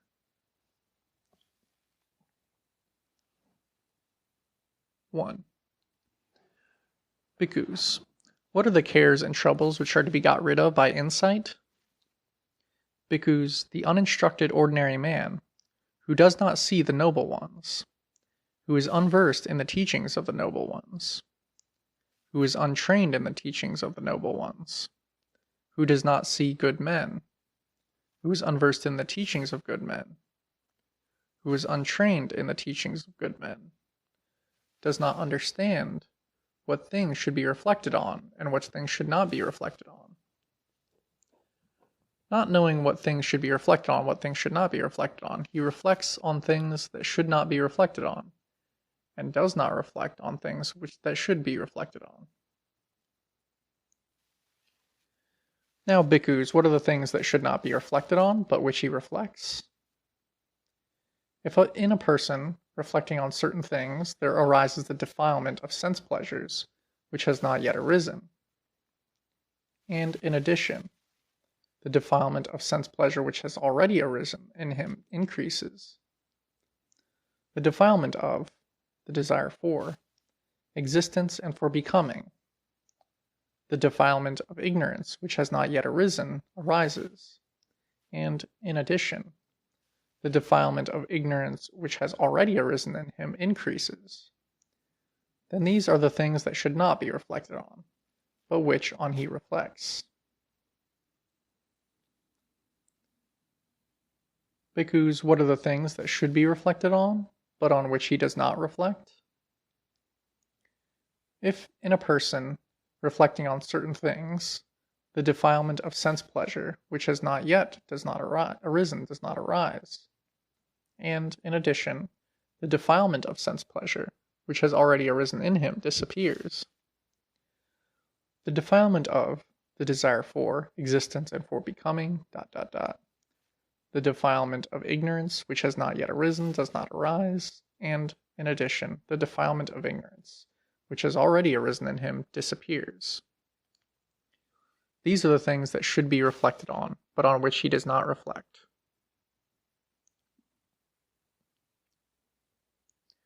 By reflecting on things that should not be reflected on, and by not reflecting on things that should be reflected on, defilements that have not yet arisen arise, and defilements that have already arisen in him increase. Then he reflects unwisely, unnecessarily, in this way. 1. Did I exist in the past? 2. Did I not exist in the past? 3. What was I in the past? 4. How was I in the past? 5. Having been what, did I become what in the past? 6. Shall I exist in the future? 7. Shall I not exist in the future? 8. What shall I be in the future? 9. How shall I be in the future? 10. Having been what, shall I become what in the future? Or now, at the present time, he is doubtful about himself. 11. Am I? 12. Am I not? 13. What am I? 14. How am I? 15. Whence came this person? 16. Whither will he go?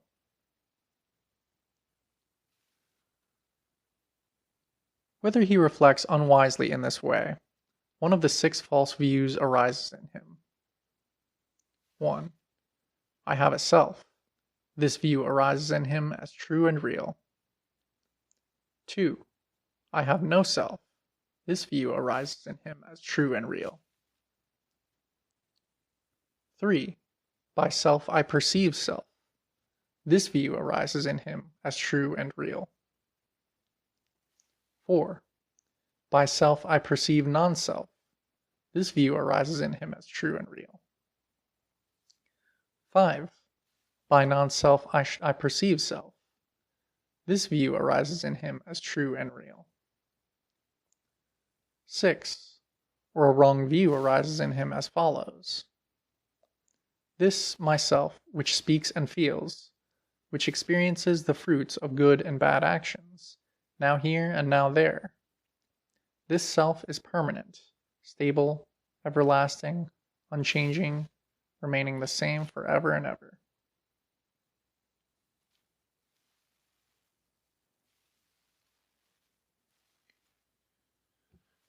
This, bhikkhus, is what is called becoming enmeshed in views, a jungle of views, a wilderness of views, scuffling in views, the agitation, struggle of views, the fetter of views.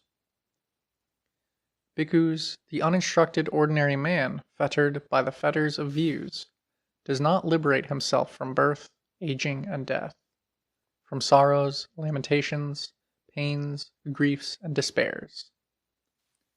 I say that he does not liberate himself from suffering, dukkha. And bhikkhus, the instructed noble disciple, who sees the noble ones, who is versed in the teachings of the noble ones, who is well trained in the teachings of the noble ones, who sees good men, who is versed in the teachings of good men, who is well trained in the teachings of good men, knows what things should be reflected on and what should not be reflected on. Knowing what things should be reflected on and what should not be reflected on, he does not reflect on things that should not be reflected on, and reflects on things that should be reflected on. Now, bhikkhus, what are the things that should not be reflected on, which he does not reflect? If in a person, reflecting on certain things, there arises the defilement of sense pleasures, which has not yet arisen, and, in addition, the defilement of sense pleasures which has already arisen in him increases, the defilement of the desire for existence and for becoming, ... The defilement of ignorance which has not yet arisen arises, and the defilement of ignorance which has already arisen in him increases. These are the things which should not be reflected on, and on which he does not reflect. Bhikkhus, what are the things that should be reflected on, and on which he reflects? If in a person, reflecting on certain things, the defilement of sense pleasure which has not yet arisen does not arise, and in addition, the defilement of sense pleasure which has already arisen in him disappears, the defilement of the desire for existence and for becoming, ...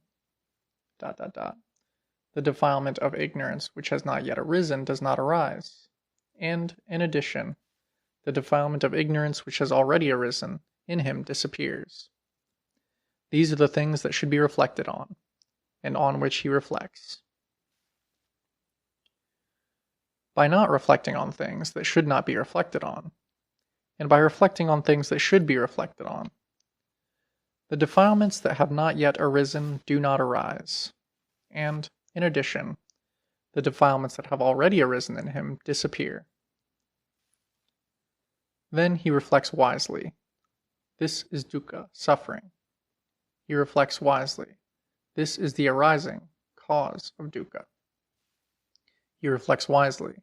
This is the cessation of dukkha. He reflects wisely. This is the path leading to the cessation of dukkha. When he reflects wisely in this matter, the 3 fetters, the false idea of self, skeptical doubt, attachment to observances and rites, fall away from him. Because these are called the troubles, defilements, fetters, that should be got rid of by insight. 2. Bhikkhus, what are the cares and troubles to be got rid of by restraint? Bhikkhus, a bhikkhu, considering wisely, lives with his eyes restrained. Now, if there are any troubles, distresses, and vexations for him when he lives without restraining his eyes, those troubles, distresses, and vexations are not for him when he lives restraining his eyes in this matter. Considering wisely, he lives with his ears restrained, with his nose restrained, with his tongue, with his body, with his mind restrained. Now, if there are any troubles, distresses, and vexations for him when he lives without restraining his mind, those troubles, distresses, and vexations are not for him when he lives restraining his mind in this matter. Because these are called the cares and troubles to be got rid of by restraint.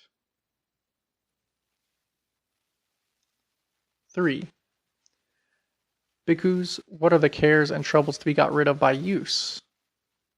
Bhikkhus, a bhikkhu, considering wisely, makes use of his robes, only to keep off cold, to keep off heat, to keep off gadflies, mosquitoes, winds, and the sun, and creeping creatures, and to cover himself decently.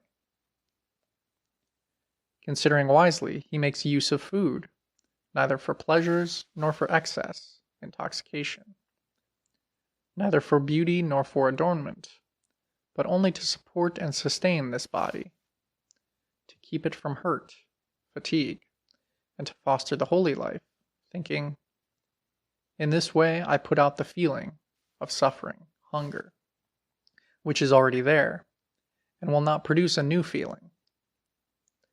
And my life will be maintained in a blamelessness, harmlessness, and convenience. Considering wisely, he makes use of lodging, only to keep off cold, to keep off heat, to keep off gadflies and mosquitoes, winds and the sun, and creeping creatures, to dispel the risks of the seasons and to enjoy seclusion.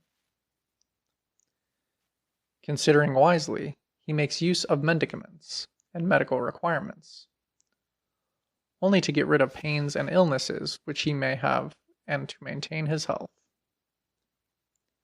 Because if there are any troubles, distresses, and vexations for him who does not use any of these things, these troubles, distresses, and vexations are not for him when he uses them in this manner.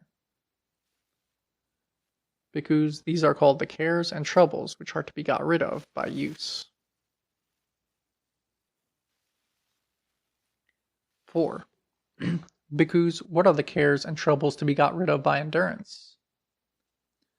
Bhikkhus, a bhikkhu, considering wisely, puts up with cold and heat, hunger and thirst, with gadflies, mosquitoes, winds, the sun and creeping creatures, abusive and hurtful language. He becomes inured to the endurance of bodily feelings which are painful, acute, sharp, severe, unpleasant, disagreeable, deadly. Bhikkhus, if there are any troubles, distresses, and vexations for a person who does not endure any of these troubles, distresses, and vexations are not for him who endures them in this manner. Bhikkhus, these are called the cares and troubles which are to be got rid of by endurance. 5. Bhikkhus, what are the cares and troubles to be got rid of by avoidance?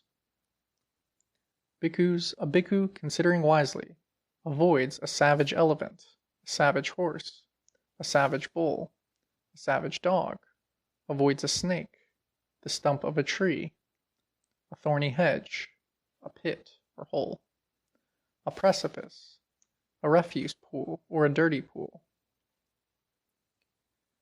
Considering wisely, he also avoids sitting in such unseemly places, and frequenting such unseemly resorts, and cultivating such bad friends as would lead to the discreet among his fellows in the holy life to conclude that he has gone astray.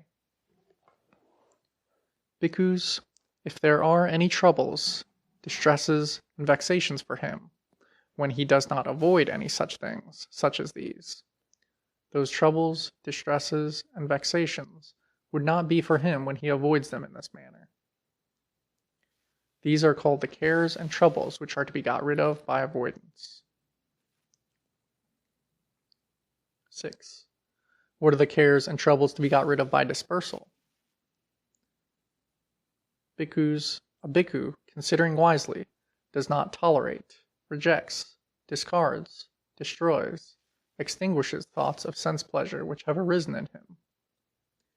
He does not tolerate thoughts of ill will. He does not tolerate thoughts of violence. He does not tolerate, rejects, discards, destroys, extinguishes whatever evil and unwholesome thoughts which have arisen in him. Bhikkhus, if there are any troubles, distresses, and vexations for him when he does not disperse any of these, those troubles, distresses, and vexations would not be for him when he disperses them in this manner. Bhikkhus, these are called the cares and troubles which are to be got rid of by dispersal. 7. Bhikkhus, what are the cares and troubles to be got rid of by culture? Bhavana. Bhikkhus, a bhikkhu, considering wisely, cultivates mindfulness, a factor of enlightenment associated with detachment, with passionlessness, with cessation, maturing into renunciation. Considering wisely, he cultivates the investigation of the Dhamma, a factor of enlightenment, energy, a factor of enlightenment, joy, a factor of enlightenment, calmness, relaxation, a factor of enlightenment, concentration, a factor of enlightenment, equanimity, a factor of enlightenment associated with detachment, with passionlessness, with cessation, maturing into renunciation. Bhikkhus, if there are any troubles, distresses, and vexations for him when he does not cultivate any of these troubles, distresses and vexations would not be for him when he cultivates them in this manner. Bhikkhus, these are called cares and troubles which are to be got rid of by culture.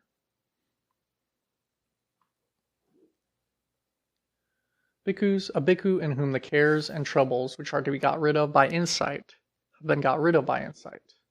The cares and troubles which are to be got rid of by restraint have been got rid of by restraint. The cares and troubles which are to be got rid of by use have been got rid of by use. The cares and troubles which are to be got rid of by endurance have been got rid of by endurance. The cares and troubles which are to be got rid of by avoidance have been got rid of by avoidance. The cares and troubles which are to be got rid of by dispersal have been got rid of by dispersal. The cares and troubles which are to be got rid of by culture have been got rid of by culture. Bhikkhus, it is this bhikkhu who is said to have restrained all cares and troubles. He has cut off craving, struck off his fetters, and by fathoming false pride, has put an end to suffering. End of Buddha's quote. Thus spoke the Blessed One. Glad at heart, those bhikkhus rejoiced at the words of the Blessed One. Majjhima Nikaya, number 2. End of section.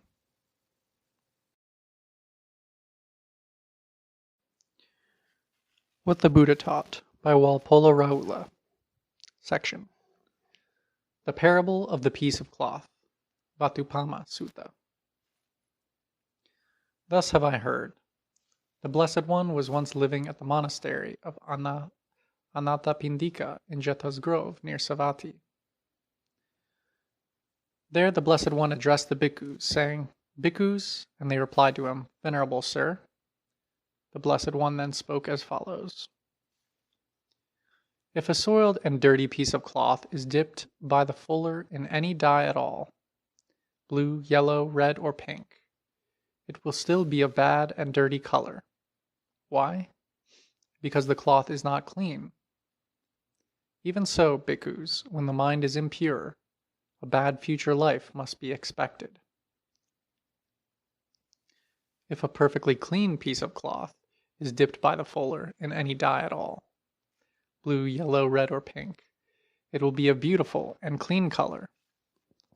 Why? Because the cloth is clean. Even so, bhikkhus, when the mind is pure, a good future life must be expected. Now, what are the mind's impurities? Cupidity, excessive desire, is an impurity of the mind. Enmity, anger, rancor, hypocrisy, malice, jealousy, avarice, trickery, deceit, obduracy, haughtiness, pride, arrogance, inflation, indolence is an impurity of the mind.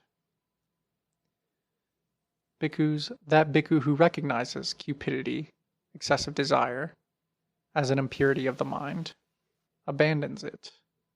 Who recognizes enmity, anger, rancor, hypocrisy, malice, jealousy, avarice, trickery, deceit, obduracy, haughtiness, pride, arrogance, inflation, indolence, as an impurity of the mind, abandons it.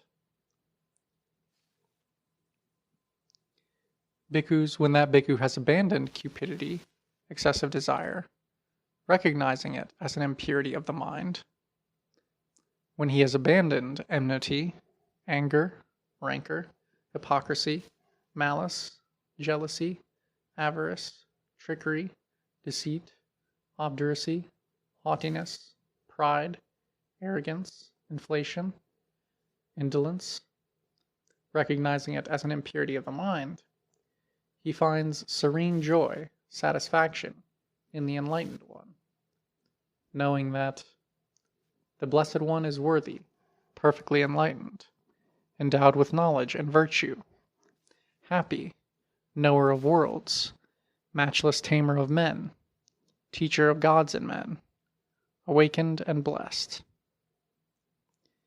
He finds serene joy, satisfaction in the Dhamma, knowing that the Dhamma is excellently expounded by the Blessed One. It can be realized here in this life. It produces immediate results. It invites people to come and see, investigate. It leads to the goal, Nibbana. It has to be comprehended by the wise, each for himself. He finds serene joy, satisfaction, in the community of the disciples, knowing that the community of the disciples of the Blessed One is of good conduct, upright, wise, dutiful. The community of the disciples of the Blessed One, namely, the 4 pairs of persons, the 8 kinds of individuals, is worthy of offerings, of hospitality, of gifts, of reverential salutation. It is an incomparable field of merit to the world. Footnote. The 4 pairs of persons constitute the 4 kinds of disciples who have attained the 4 paths and the 4 fruits of sainthood, namely Sotapatti, stream entrant, Sakadagami, once returner, Anagami, never returner, and Arahata, worthy. The one who has attained the path and the one who has attained the fruit of each of the 4 stages of sainthood are once taken together and considered as a pair. Hence the 4 pairs of persons. And then when the 2 persons of each pair are regarded separately, there are 8 individuals. End of footnote.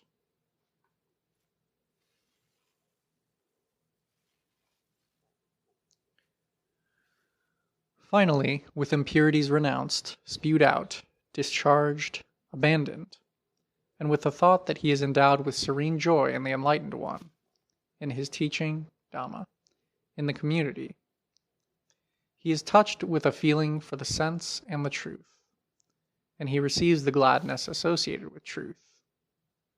When one is glad, joy arises. When the mind is joyful, the body becomes relaxed. When relaxed, one feels content. The mind of the contented man is concentrated. A bhikkhu who has reached this state in virtue, in mental discipline, and in wisdom may, without impediment to his spiritual life, partake of the choicest rice with all manner of sauces and curries. Just as a soiled and dirty cloth, plunged in clear water, becomes pure and clean, or just as gold, passed through the furnace, becomes pure and clean. Even so, a bhikkhu who has reached this state in virtue, in mental discipline, and in wisdom, may partake of the choicest rice with all manner of sauces and curries, and it will not be an impediment, harm, to him and to his spiritual life. With thoughts of love, of compassion, of sympathetic joy, of equanimity, he pervades one quarter of the world, so too the second, the third, and the fourth quarters, above, below, across, everywhere.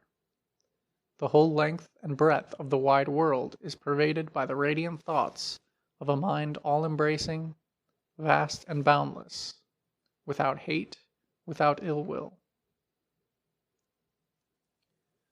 Then he knows, there is this, there is a lower, and there is yet a higher stage. Deliverance lies beyond this realm of perceptions. When he knows and sees this, his mind becomes liberated from the impurities of sense pleasure, of the desire for continuing existence, of ignorance. When liberated, there is knowledge that he is liberated. Then he knows birth is exhausted, the holy life has been lived, what has to be done is done, there is no more left to be done on this account. Such a bhikkhu can be said to have bathed internally.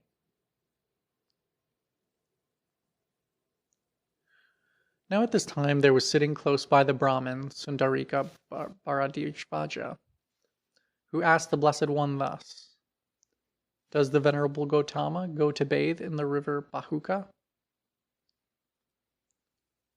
"What does the river Bahuka matter, Brahmin? What good does it do?" "Venerable Gautama, the river Bahuka is considered by many people as purifying, as holy. Many people wash away their sins in the river Bahuka." Thereupon the Blessed One addressed the Brahmin Sundarika Bharadvaja in these lines: "In Bahuka and in Adhikaka, Gaya, Sundarika, Sratsati, Payaga, Bahumati, there the fool of black deeds may daily plunge, yet is never purified. What can Sundarika, Payaga, or Bahumati do? They cleanse not the man guilty of hate and evil. For him who is pure in mind, any day is auspicious, any day is hallowed. Cleansed, pure in deeds, he always fulfills observances. So, Brahmin, come and bathe here. Love all that lives. If you neither lie, nor slay, nor steal, are no greedy miser, but live in trust, what use going to Gaya? Your well home is at Gaya."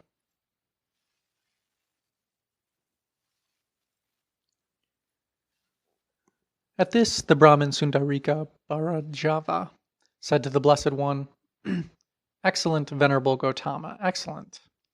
It is just as if one should set upright what had been turned upside down, or reveal what had been hidden away, or show the way to a man gone astray, or bring a lamp into darkness so that those with eyes might see things there. In this manner, in many ways, the Dhamma is expounded by the Venerable Gautama. I take refuge in the Venerable Gautama, in the Dhamma, and in the community of bhikkhus. May I be admitted into the order and receive the higher ordination under the Venerable Gautama." The Brahmin Sundarika Bharadvaja was admitted into the order and received the higher ordination. Not long after his higher ordination, the Venerable Bharadvaja dwelling alone and aloof, strenuous, ardent, resolute, attained to and dwelt in that incomparable state, the ultimate aim of holy life, in quest of which sons of families go forth from home to homelessness. And he knew through higher knowledge, birth is exhausted, the holy life has been lived. What has to be done is done, there is no more left to be done on this account. And in this way the Venerable Bharajava too became one of the Arahants. Majjhima Nikaya, Sutta number 7. End of section.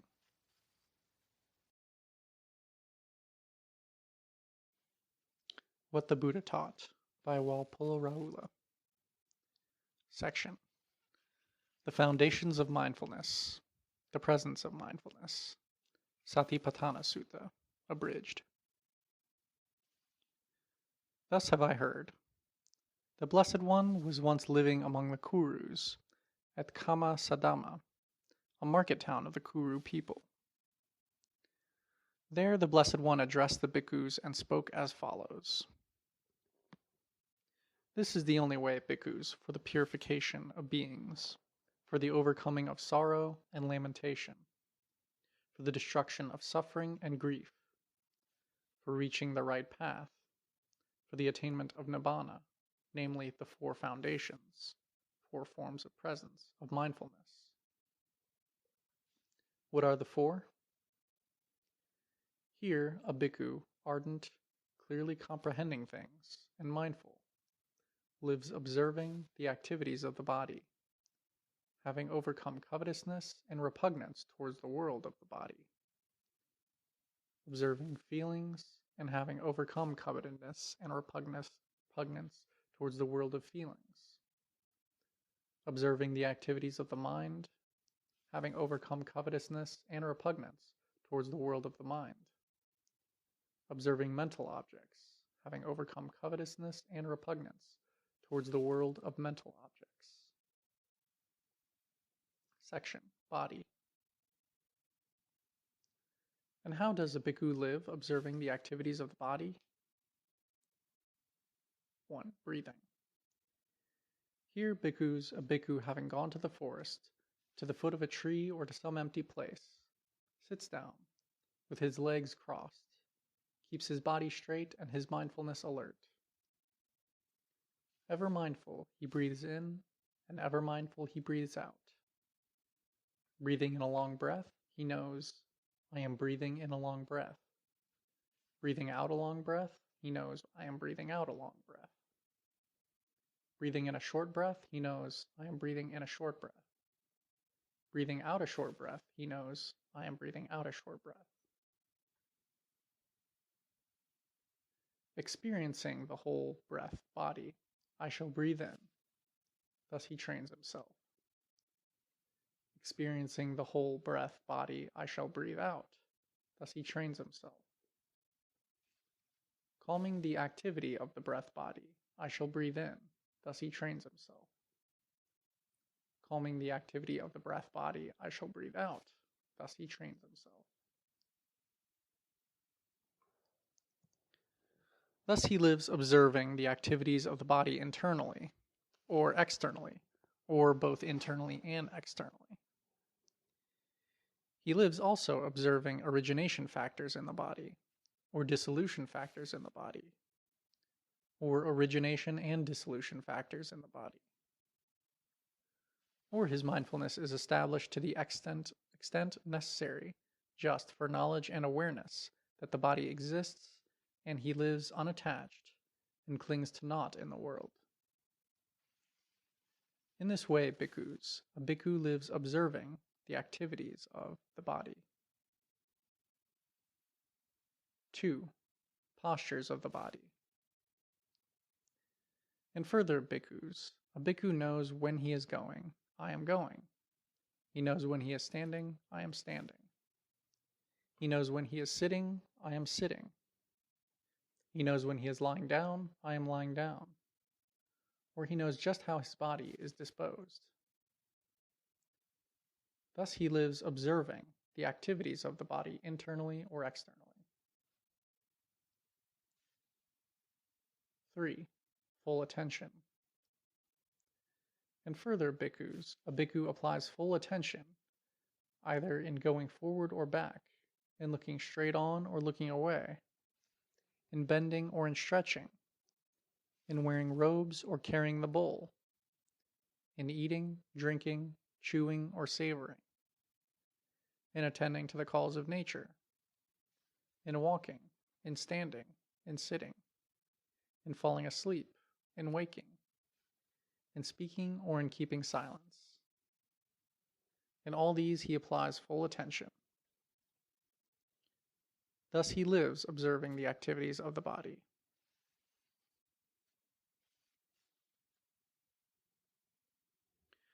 4. Repulsiveness of the body.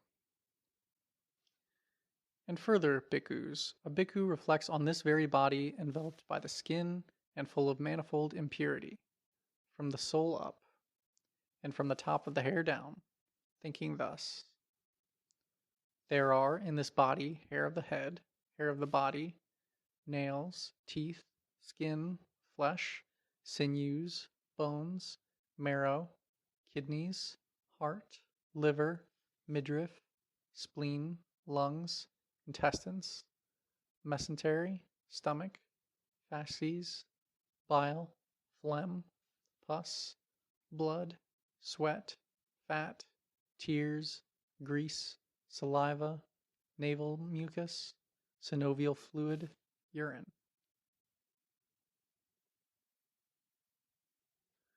Just as if there were a double-mouthed provision bag full of various kinds of grain, such as hill paddy, green gram, cowpeas, sesamum, and husked rice, and a man with sound eyes, having opened that bag, were to reflect thus: this is a hill paddy, this is a paddy, this is a green gram, this is a cowpea, this is sesamum, this is husked rice.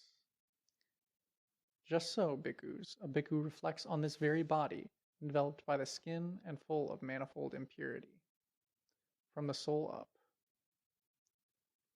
and from the top of the hair down, thinking thus: there are in this body of hair of the head, hair of the body, nails, teeth, ... synovial fluid, urine. Thus he lives observing the body, ...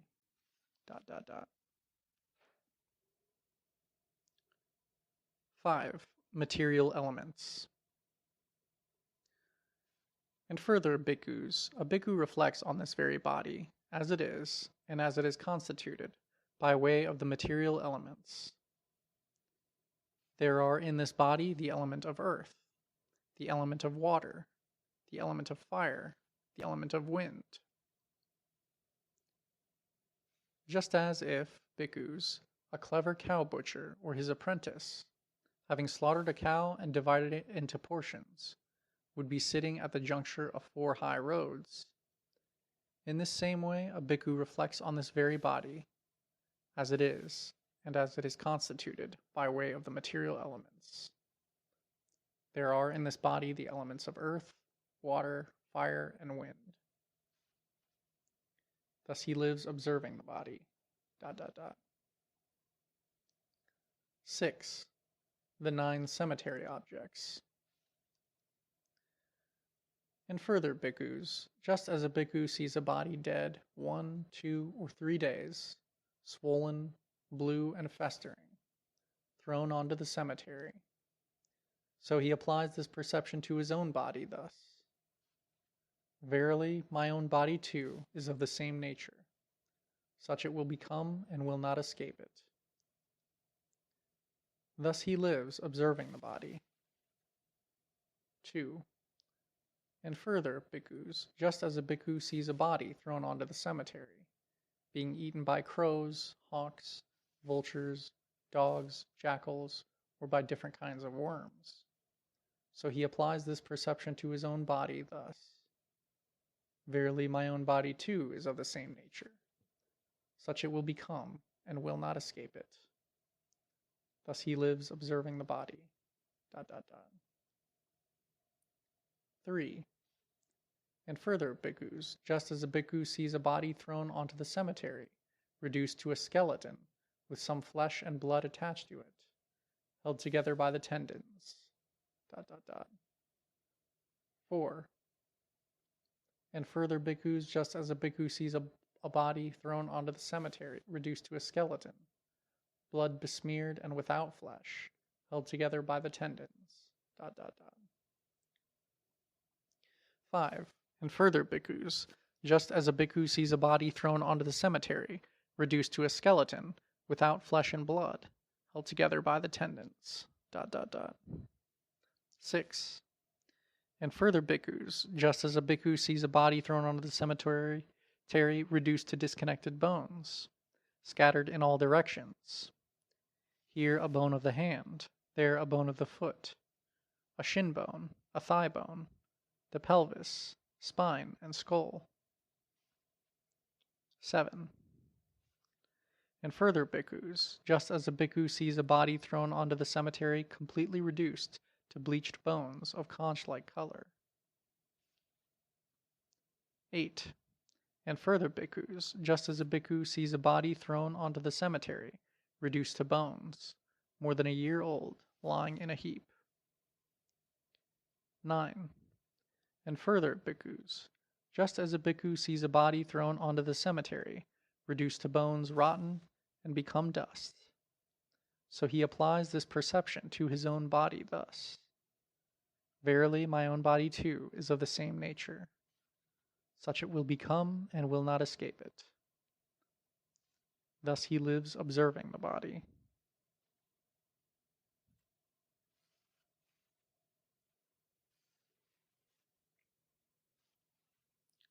Section 2. Feelings. And how, bhikkhus, does a bhikkhu live observing feelings? Here, bhikkhus, a bhikkhu, when experiencing a pleasant feeling, knows, I experience a pleasant feeling. When experiencing a painful feeling, he knows, I experience a painful feeling. When experiencing a neither pleasant nor painful feeling, he knows, I experience a neither pleasant nor painful feeling. When experiencing a pleasant worldly feeling, he knows, I experience a pleasant worldly feeling. When experiencing a pleasant spiritual feeling, he knows, I experience a pleasant spiritual feeling. When experiencing a painful worldly feeling, he knows, I experience a painful worldly feeling. When experiencing a painful spiritual feeling, he knows, I experience a painful spiritual feeling. When experiencing a neither pleasant nor painful worldly feeling, he knows, I experience a neither pleasant nor painful worldly feeling.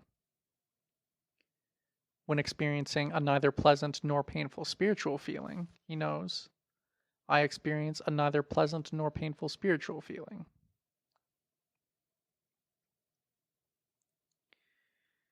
He lives in this way observing feelings internally, or externally, or internally and externally. He lives observing origination factors in feelings, or dissolution factors in feelings, or origination and dissolution factors in feelings. Or his mindfulness is established to the extent necessary, just for knowledge and awareness that feeling exists, and he lives unattached and clings to naught in the world. In this way, bhikkhus, a bhikkhu lives observed feelings. 3. Mind. And how, bhikkhus, does a bhikkhu live observing mind? Here, bhikkhus, a bhikkhu knows the mind with lust as being with lust, the mind without lust as being without lust, the mind with hate as being with hate, the mind without hate as being without hate, the mind with ignorance as being without ignorance, the mind without ignorance as being without ignorance, the shrunken state of mind as the shrunken state, the distracted state of mind as the distracted state, the developed state of mind as the developed state, the undeveloped state of mind as the undeveloped state, the state of mind with some other mental state superior to it as being the state with something mentally superior to it, the state of mind with no other mental state superior to it as being the state with nothing mentally superior to it. The concentrated state of mind as the concentrated state. The unconcentrated state of mind as the unconcentrated state. The liberated state of mind as the liberated state. And the unliberated state of mind as the unliberated state. He lives in this way, observing the mind internally or internally and externally. He lives observing origination factors in mind, or dissolution factors in mind, or origination and dissolution factors in mind. Or his mindfulness is established to the extent necessary, just for knowledge and awareness that mind exists, and he lives unattached and clings to naught in the world. Thus a bhikkhu lives observing the mind.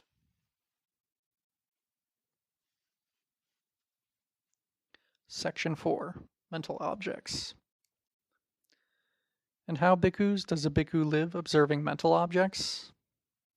5 hindrances. Here, bhikkhus, a bhikkhu lives observing the 5 hindrances as mental objects. How bhikkhus does a bhikkhu live observing the 5 mental objects as hindrances as mental objects? 1. Here, bhikkhus, when sense desire is present, a bhikkhu knows, sense desire is in me. Or when sense desire is not present, he knows there is no sense desire in me. He knows how the non-arisen sense desire arises. He knows how the arisen sense desire disappears. He knows how the non-arising in the future of the abandoned sense desire comes to be. 2. When anger is present, he knows anger is in me. 3. When torpor and languor are present, he knows torpor and languor are in me. 4. When restlessness and worry are present, he knows restlessness and worry are in me. 5. When doubt is present, he knows doubt is in me. Or when doubt is not present, he knows there is no doubt in me. He knows how the non-arisen doubt arises. He knows how the arisen doubt disappears. And he knows how the non-arising in the future of the abandoned doubt comes to be. In this way, he lives observing mental objects internally or internally and externally. He lives observing origination factors in mental objects, or dissolution factors in mental objects, or origination and dissolution factors in mental objects. Or his mindfulness is established to the extent necessary just for knowledge and awareness that mental objects exist, and he lives unattached and clings to naught in the world. In this way, bhikkhus, a bhikkhu lives observing the 5 hindrances as mental objects. 5 aggregates.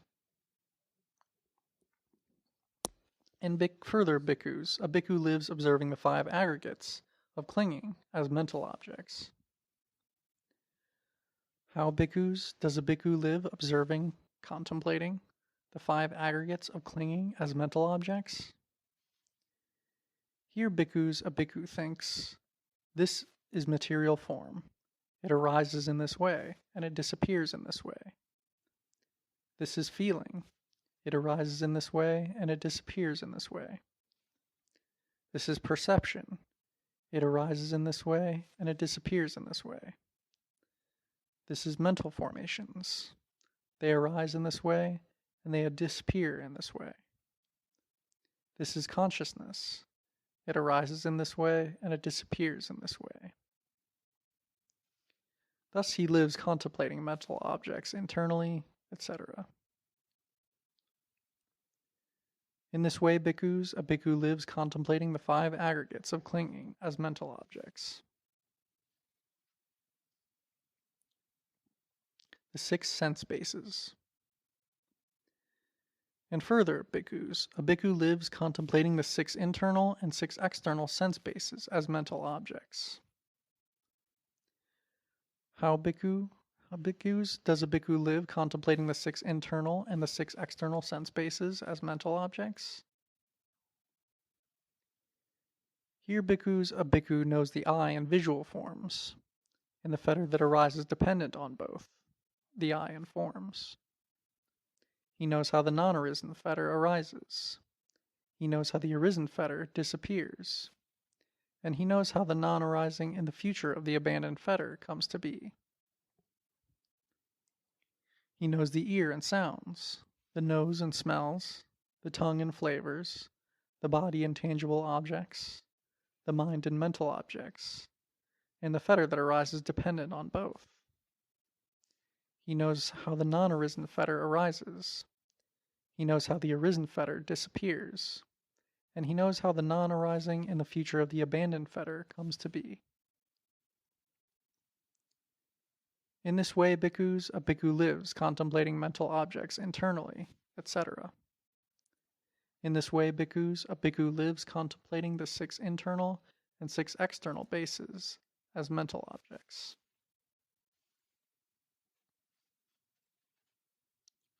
The 7 factors of enlightenment. And further, bhikkhus, a bhikkhu lives observing the 7 factors of enlightenment as mental objects. How, bhikkhus, does a bhikkhu live observing the 7 factors of enlightenment as mental objects? 1. Here, bhikkhus, when the enlightenment factor of mindfulness is present, the bhikkhu knows the enlightenment factor of mindfulness is in me. Or when the enlightenment factor of mindfulness is absent, he knows the enlightenment factor of mindfulness is not in me. And he knows how the non-arisen enlightenment factor of mindfulness arises, and how perfection in the development of the arisen enlightenment factor of mindfulness comes to be. 2. When the enlightenment factor of the investigation of mental objects is present, the bhikkhu knows the enlightenment factor of the investigation of mental objects is in me. When the enlightenment factor of the investigation of mental objects is absent, he knows, etc. 3. When the enlightenment factor of energy is present, he knows the enlightenment factor of energy is in me. When the enlightenment factor of energy is absent, he knows the enlightenment factor of energy is not in me. And he knows how the non-arisen enlightenment factor of energy arises, and how perfection in the development of the arisen enlightenment factor of energy comes to be. 4. When the enlightenment factor of joy is present, he knows, etc. 5. When the enlightenment factor of relaxation is present, he knows, etc. 6. When the enlightenment factor of concentration is present, he knows, etc. 7. When the enlightenment factor of equanimity is present, he knows, etc. Thus he lives, observing mental objects internally, etc. Thus, bhikkhus, a bhikkhu lives, observing the 7 factors of enlightenment as mental objects.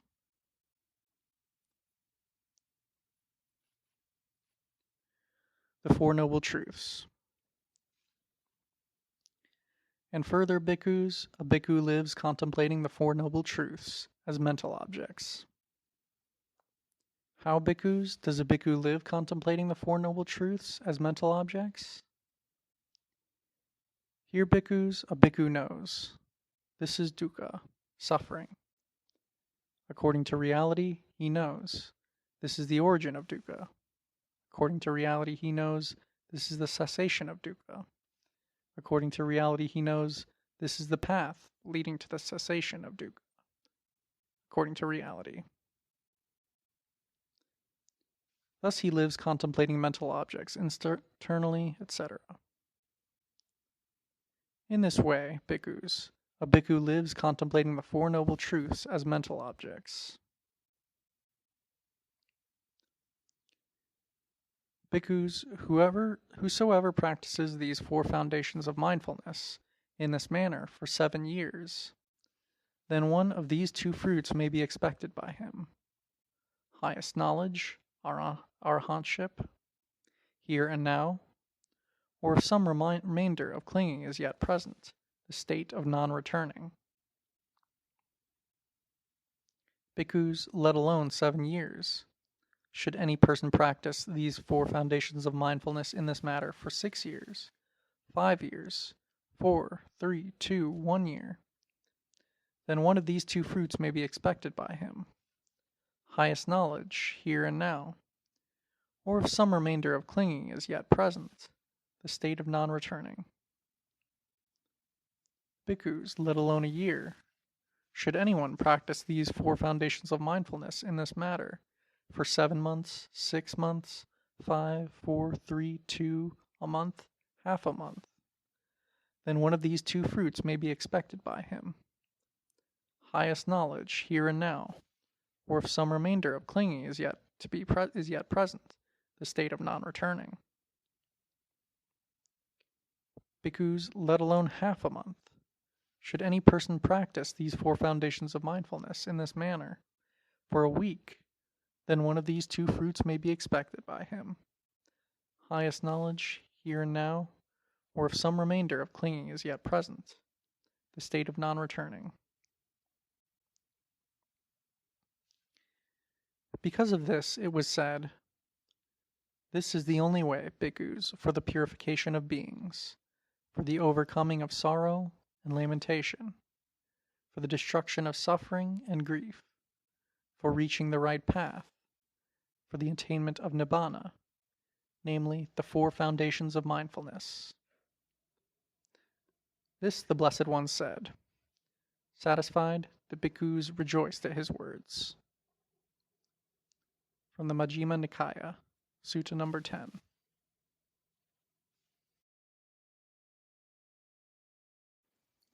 What the Buddha Taught by Walpola Rahula. Section. Advice to Sigala, Domestic and Social Relations. Sigalovada Sutta, abridged. Thus have I heard. The Blessed One was once staying near Rajagaha, at the squirrels' feeding ground in the bamboo wood. Now at this time Sigala, a householder's son, rising early, went out of Rajagaha. With wet hair, wet garments, and his clasped hands uplifted, he performed the rite of worship to the several quarters of the earth and sky, to the east, south, west, and north, and to the nadir and the zenith. Footnote. Performing the rite of worship of the different quarters of the external world, invoking, for protection, the mighty spirits or gods inhabiting them, was an old ritual according to the Vedic tradition. The Buddha, who disapproves and condemns such superstitious old practices, gives them new meanings and interpretations, according to the persons to whom he speaks. See the parable of the piece of cloth, where he speaks to a Brahmin of the inner bath instead of the sacred baths of the holy river. End of footnote. Early that same morning, the Blessed One dressed, took bowl and robe, and entered Rajagaha seeking alms. He saw Sigala at his rite of worship, and spoke to him thus. Why, young householder, do you, rising early and leaving Rajagaha, with your hair and raiment wet, worship the several quarters of sky and earth? Sir, my father, when he was on his deathbed, said to me, Dear son, you should worship the quarters of earth and sky. So I, sir, honoring my father's word, reverencing, revering, holding it sacred, rising early and leaving Rajagaha, worship in this way. But in the disciple of the Arya, noble one, young householder, the 6 quarters should not be worshipped in this way. Reply. How then, sir, in the disciple of the Arya, should the 6 quarters be worshipped? It would be an excellent thing if the Blessed One would so teach me the way in which, according to the disciple of the Arya, the 6 quarters should be worshipped. Here then, young householder, reflect carefully, and I will tell you. Yes, sir, responded young Sigala. And the Blessed One said,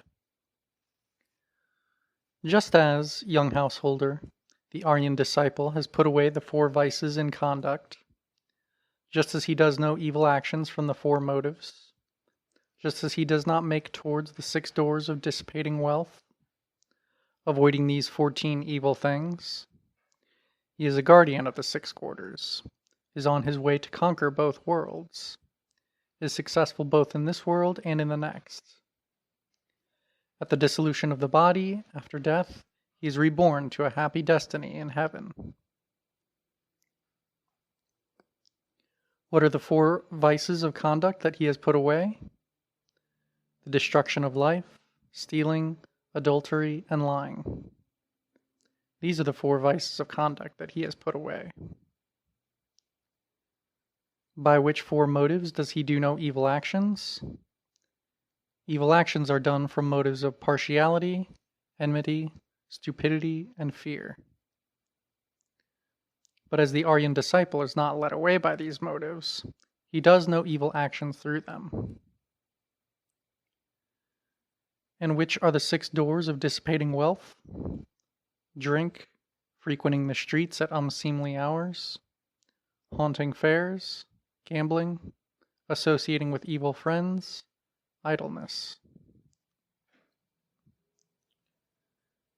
There are, young householder, these 6 dangers of drink: the actual loss of wealth, increase of quarrels, susceptibility to disease, an evil reputation, indecent exposure, ruining one's intelligence.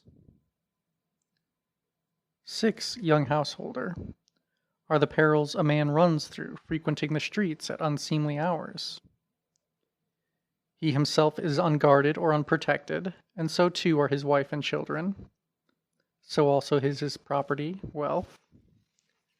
In addition, he falls under the suspicion of being responsible for undetected crimes. False rumors are attached to his name. He goes out to meet many troubles.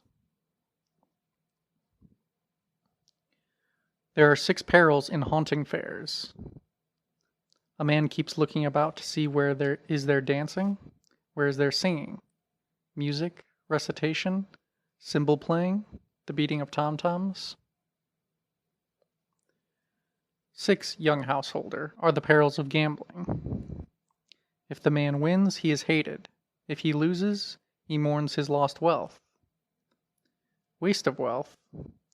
His word has no weight in an assembly, a court of law. He is despised by his friends and companions. He is not sought in marriage, for people will say that a man who is a gambler will never make a good husband. There are 6 perils of associating with evil friends. Any gambler, any libertine, any tippler, any cheat, any swindler, any man of violence becomes his friend and companion. There are 6 perils in idleness. A man says it is too cold and does no work. He says it is too hot and does no work. He says it is too early, too late, and does no work. He says, I am too hungry, and does no work, too full, and does no work. And while all that he should do remains undone, he makes no money, and such wealth as he has dwindles away.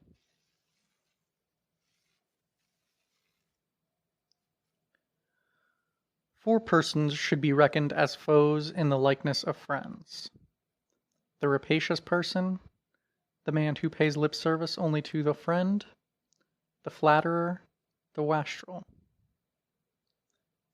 Of these, the first is to be reckoned as a foe in the likeness of a friend on 4 grounds. He is rapacious. He gives little and expects much. He does what he has to out of fear. He pursues his own interests. On 4 grounds, the man who pays lip service only to a friend is to be reckoned as a foe in the likeness of a friend. He makes friendly professions as regards the past. He makes friendly professions as regards the future. The only service he renders is by his empty sayings. When the opportunity for service arises, he shows his unreliability. On 4 grounds, the flatterer is to be reckoned as a foe in the likeness of a friend. He approves your bad deeds, as well as your good deeds. He praises you to your face, and in your absence he speaks ill of you.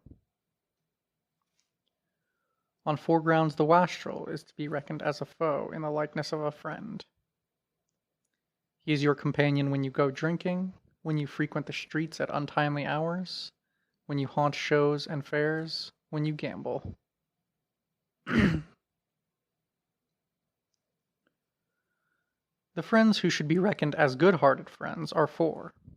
The helper, the friend who is in constant happiness and adversity, the friend of good counsel, the sympathetic friend.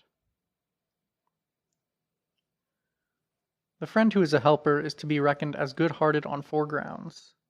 He protects you when you are taken unawares. He protects your property when you are not there to protect it.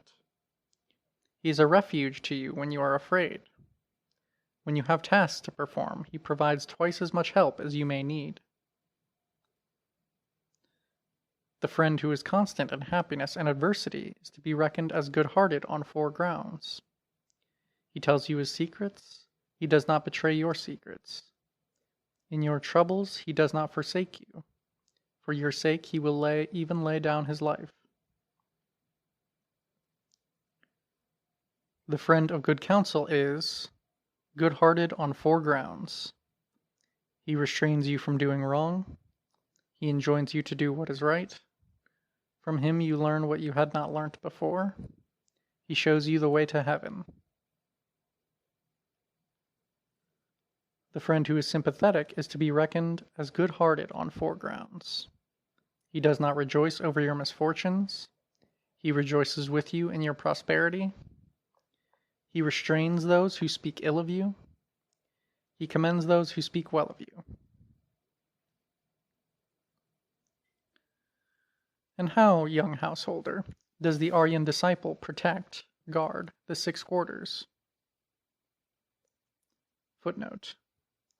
Now the Buddha explains to Sigala what the 6 quarters are and how to worship them, according to the disciple of the Arya, noble one, by way of performing one's duties and obligations towards them, instead of performing the ritual worship according to the old Brahmanic tradition. If the 6 quarters are protected in this way, they are made safe and secure, and no danger would come from there. Brahmins too worshipped the quarters of the external world to prevent any danger coming from the spirits or gods inhabiting them. End of footnote. The following should be looked upon as the 6 quarters.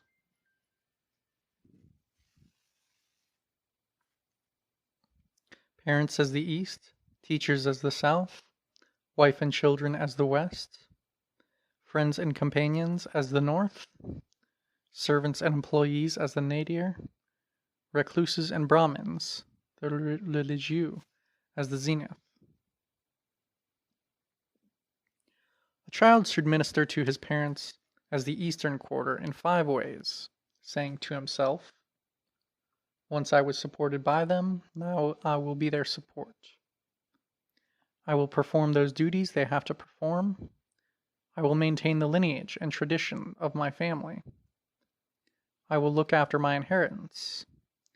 And I will give alms, perform religious rites, on behalf of them, when they are dead." Parents thus ministered to by their children as the eastern quarter show their love for them in the 5 ways. They restrain them from evil. They direct them towards the good. They train them to a profession. They arrange suitable marriages for them. And in due time they hand over the inheritance to them. In this way, the eastern quarter is protected and made safe and secure for him.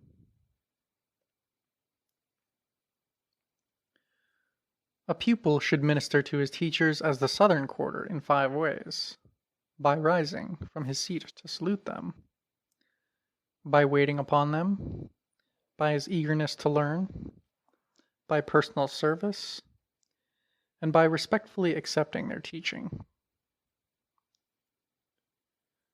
Teachers, thus ministered to as the southern quarter by their pupil, show their love for their pupil in 5 ways. They train him well, they make him grasp what he has learnt, they instruct him thoroughly in the lore of every art, they introduce him to their friends and companions, they provide for his security everywhere. In this way, the southern quarter is protected and made safe and secure for him. A wife, as western quarter, should be ministered to by her husband in 5 ways: by respecting her, by his courtesy, by being faithful to her, by handing over authority to her, by providing her with adornment, jewelry, etc. The wife, ministered to by her husband as the western quarter, loves him in these 5 ways: by doing her duty well, by hospitality to attendants, etc., by her fidelity, by looking after his earnings, and by skill and industry in all her business dealings.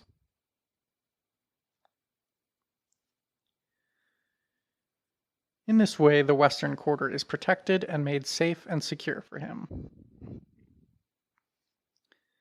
In 5 ways, a member of a family should minister to his friends and companions as the northern quarter: by generosity, by courtesy, by benevolence, by equality, treating them as he treats himself, and by being true to his word. Thus ministered to as the northern quarter, his friends and companions love him in these 5 ways. They protect him when he is in need of protection. They look after his property when he is unable to. They become a refuge in danger. They do not forsake him in his troubles. And they respect even others related to him.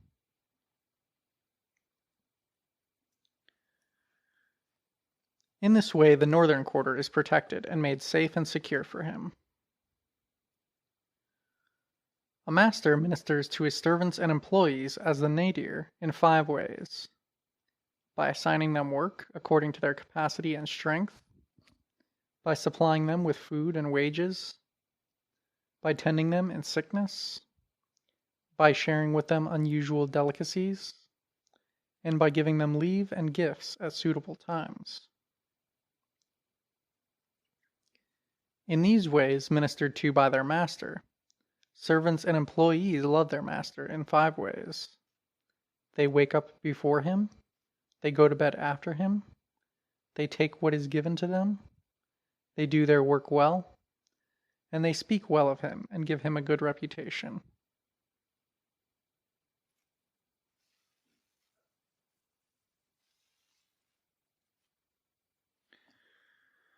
In this way, the nadir, protected and made safe, is made protected and made safe and secure for him. A member of a family, a layman, should minister to recluses and Brahmins, the religieux, as the zenith in 5 ways: by affectionate acts, by affectionate words, by affectionate thoughts, by keeping open house for them, by supplying them with their worldly needs. In this way, ministered to as the zenith, recluses and Brahmins show their love for the members of the family, laymen, in 6 ways. They keep them from evil, they exhort them to do good, they love them with kindly thoughts, they teach them what they have learnt, they teach them what they have not learnt, they correct and refine what they have learnt, they reveal to them the way to heaven. In this way is the zenith protected and made safe and secured for him.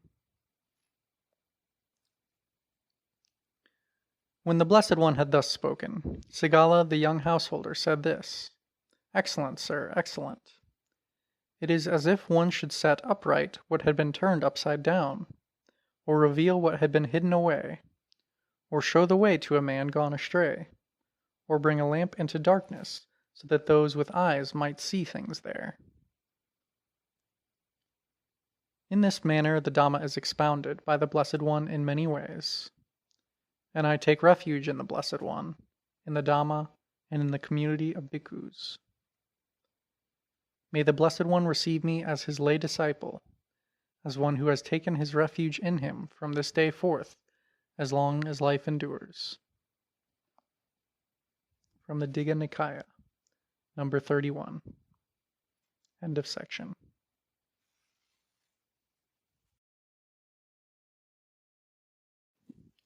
What the Buddha Taught by Walpola Rahula. Section. The Words of Truth. Selections from the Dhammapada. The verse numbers will be given here before the phrases. Number 1. All mental states have mind as their forerunner. Mind is their chief, and they are mind-made.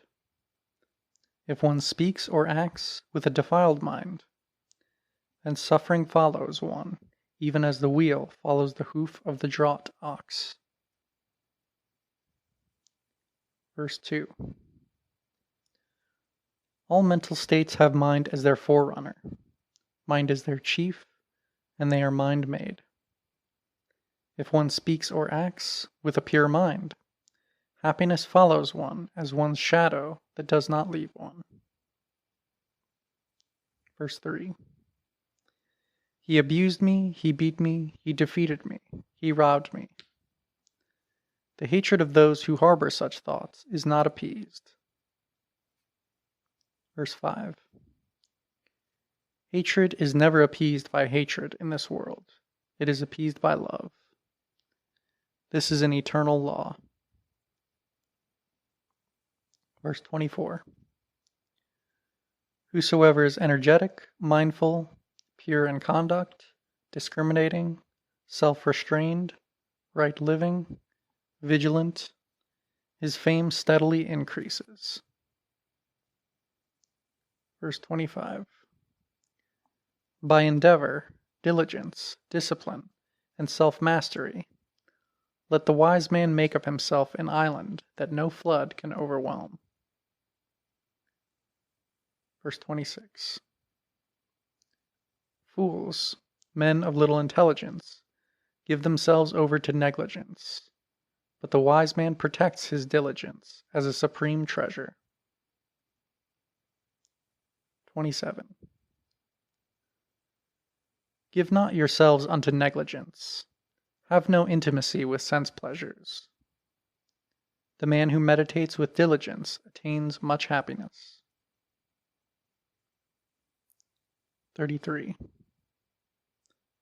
This fickle, unsteady mind, difficult to guard, difficult to control, the wise man makes straight, as the fletcher the arrow. 35. Hard to restrain, unstable is this mind. It flits wherever it lists. Good it is to control the mind. A controlled mind brings happiness. 38. He whose mind is unsteady, he who knows not the good teaching, he whose confidence wavers, the wisdom of such a person does not attain fullness. 42. Whatever harm a foe may do to a foe, or a hater to another hater, a wrongly directed mind may do one harm far exceeding these. 43.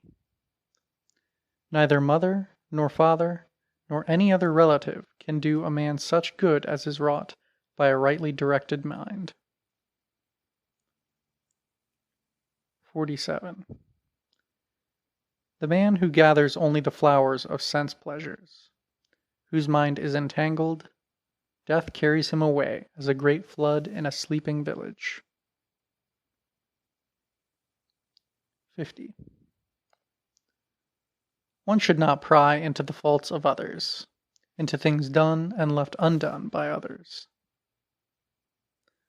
one should rather consider what by oneself is done and left undone.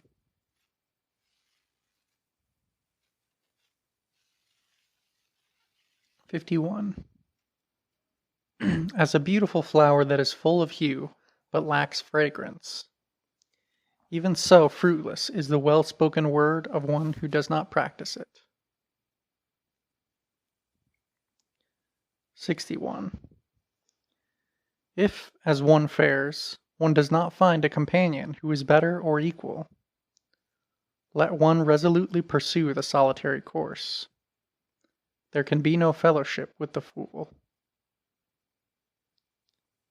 62. I have sons, I have wealth. Thinking thus, the fool is troubled. Indeed, he himself is not his own. How can his sons or wealth be his? 64. Even if all his life a fool associates with a wise man, he will not understand the truth, even as the spoon does not understand the flavor of the soup. 67. That deed is not well done, which one regrets when it is done, and the result of which one experiences weeping with a tearful face. 69. The fool thinks an evil deed as sweet as honey, so long as it does not ripen, does not produce results. But when it ripens, the fool comes to grief. 81. Even as a solid rock is unshaken by the wind, so are the wise unshaken by praise or blame. 127. Oh, my apologies. 82. Even as a lake, deep, extremely clear and tranquil, so do the wise become tranquil, having heard the teaching. 85. Few among men are they who cross to the further shore. The others merely run up and down the bank on this side. 90. For him who has completed the journey, who is sorrowless, wholly set free, and rid of all bonds, for such a one there is no burning of the passions. 94. He whose senses are mastered like horses, well under the charioteer's control. He who is purged of pride, free from passions, such a steadfast one, even the gods envy, hold dear. 96. Calm is the thought, calm the word and deed of him who, rightly knowing, is wholly freed, perfectly peaceful and equipoised. 97. The man who is not credulous, who knows the, quote, uncreated, who has severed all ties, who has put an end to the occasion of good and evil, who has vomited all desires, verily he is supreme among men. 103. One may conquer in a battle 1,000 times 1,000 men, yet he is the best of conquerors who conquers himself. 104-5. Better it is truly to conquer oneself than to conquer angels. Neither a god, nor an angel, nor Mara, nor Brahma could turn this into defeat, the victory of a person such as this, who is self-mastered and ever restrained in conduct. 111. Though one may live 100 years with no true insight and self-control, yet better indeed is a life of one day for a man who meditates in wisdom. 116. Make haste in doing good. Restrain your mind from evil. Whosoever is slow in doing good, his mind delights in evil. 119. It is well within the evildoer until his evil deed ripens. But when his evil deed bears fruit, he then sees its ill effects. 120. It is ill, perhaps, with the doer of good until his good deed ripens, but when it bears fruit, then he sees the happy results. 121. Do not think lightly of evil, saying, "It will not come to me." Even a water pot is filled by the falling of drops. Likewise the fool, gathering it drop by drop, fills himself with evil. 122. Do not think lightly of good, saying, "It will not come to me." Even as a water pot is filled by the falling of drops, so the wise man, gathering it drop by drop, fills himself with good. 125. Whosoever offends an innocent person, pure and guiltless, his evil comes back on that fool himself like fine dust thrown against the wind. 129. All tremble at weapons, all fear death. Comparing others with oneself, one should not slay nor cause to slay. 131. He who, seeking his own happiness, torments with the rod creatures that are desirous of happiness, shall not obtain happiness hereafter.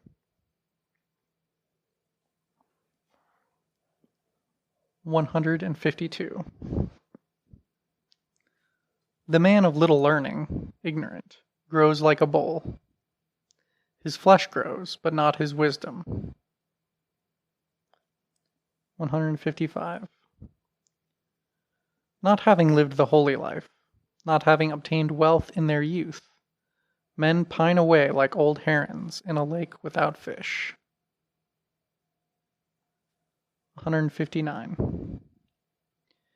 If a man practices himself what he admonishes others to do, he himself, being well controlled, will have control over others. It is difficult, indeed, to control oneself. 160. Oneself is one's own protector, refuge. What other protector, refuge, can there be? With oneself fully controlled, one obtains a protection, refuge, which is hard to gain. 165. By oneself, indeed, is evil done, and by oneself is one defiled. By oneself is evil left undone, and by oneself, indeed, is one purified. Purity and impurity depend on oneself. No one can purify another. 167. Do not follow mean things. Do not dwell in negligence. Do not embrace false views. So the world, i.e. samsara, the cycle of existence and continuity, is not prolonged. 171.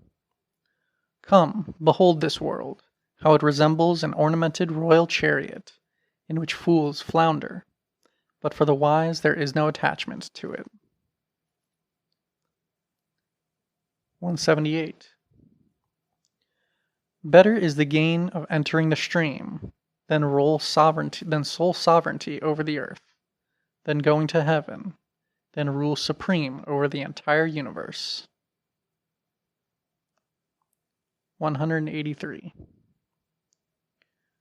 Not to do any evil, to cultivate good, to purify one's mind, This is the teaching of the Buddhas.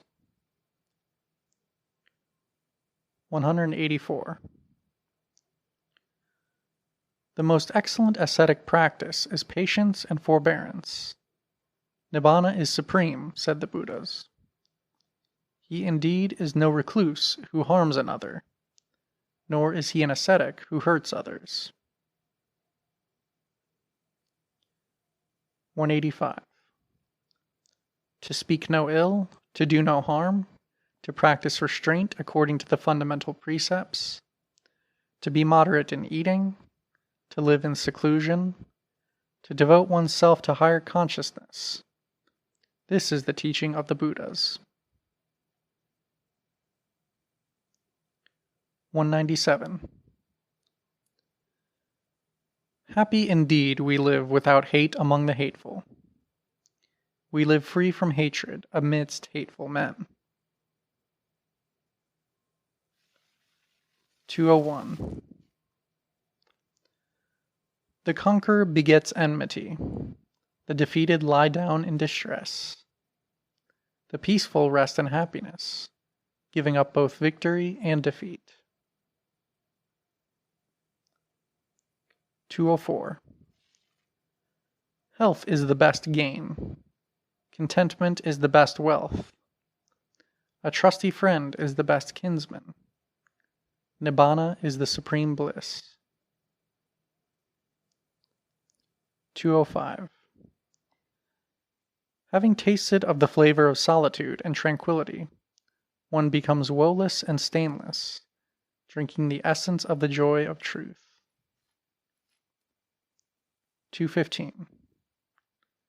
From lust arises grief, from lust arises fear. For him who is free from lust there is no grief, much less fear.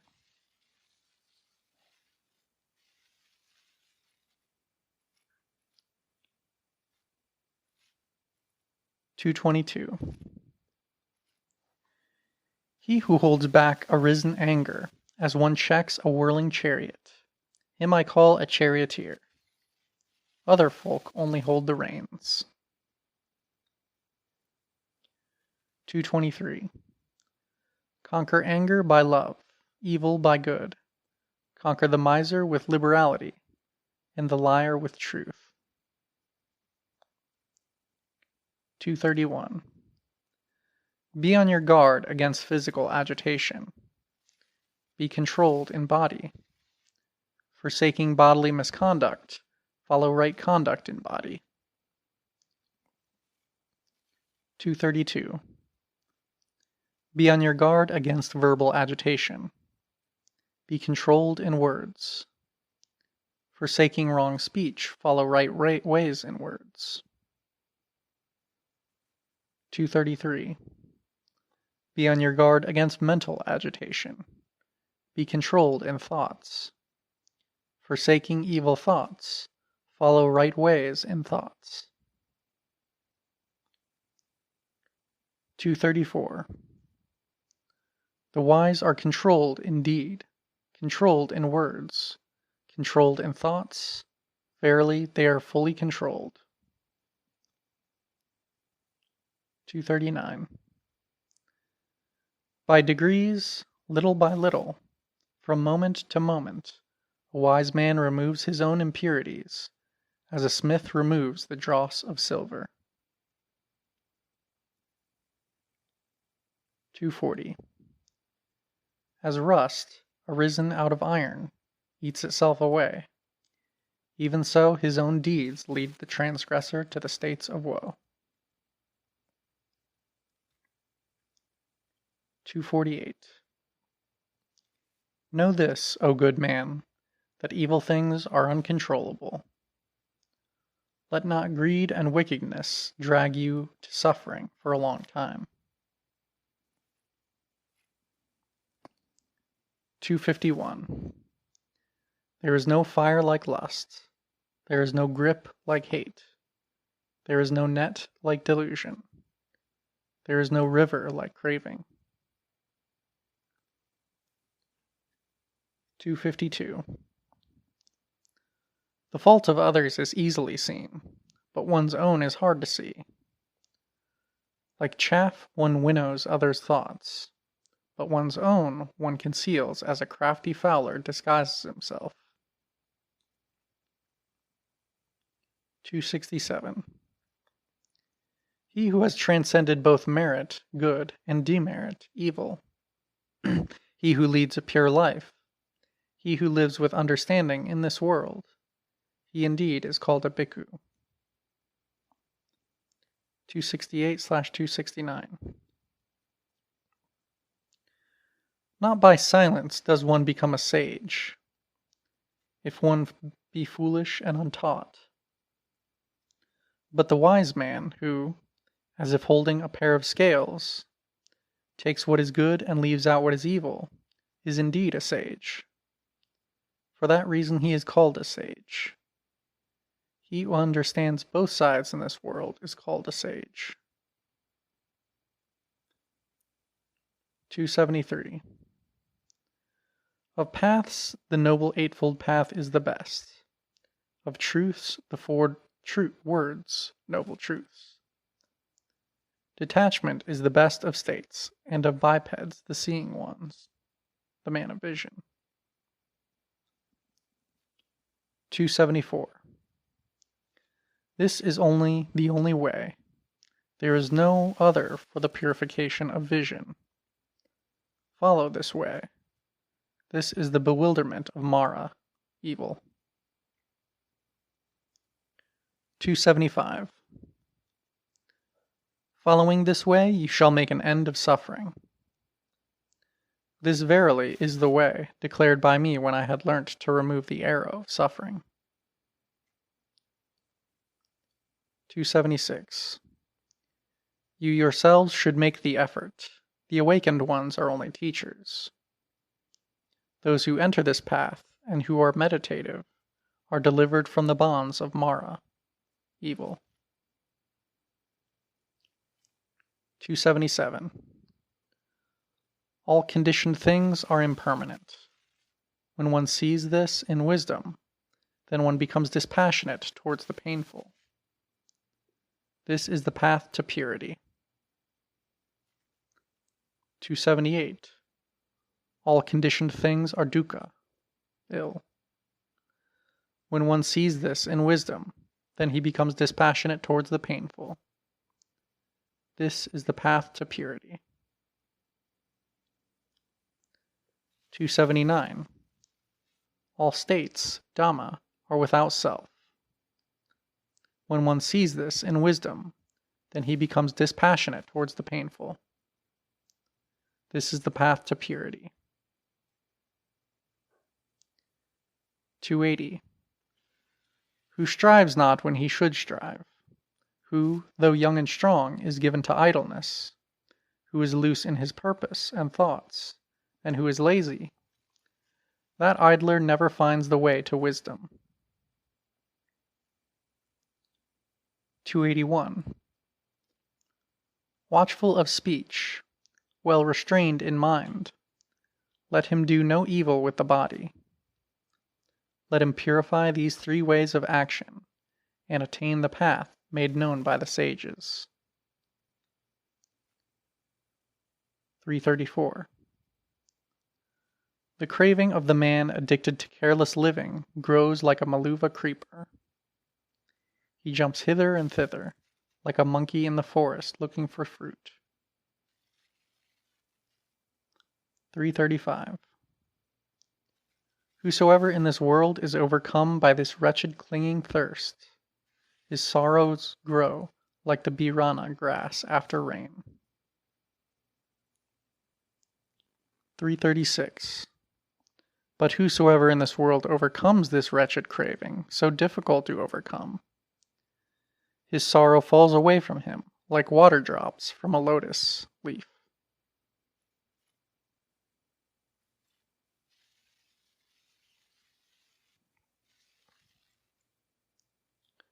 338.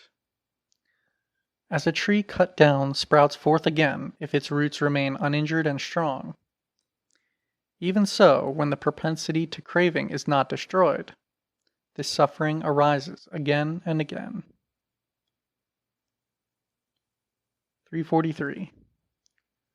Led by craving, men run this way and that, like an ensnared hare. Therefore, let the bhikkhu, who wishes his detachment, discard craving. 348. Free thyself from the past, free thyself from the future, free thyself from the present. Crossing to the farther shore of existence, with the mind released everywhere, no more shalt thou come to birth and decay. 360.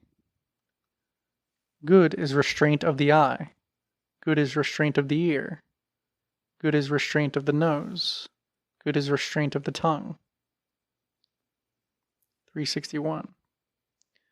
Good is restraint of the body, good is restraint of speech, good is restraint of the mind. Restraint everywhere is good. The bhikkhu restrained in every way is freed from all suffering. 362. He who is controlled in hand, controlled in foot, controlled in speech, and possessing the highest control of mind, delighted within, composed, solitary, and contented, him they call a bhikkhu. 365. One should not despise what one receives, and one should not envy the gain of others. The bhikkhu who envies others does not attain concentration. 367.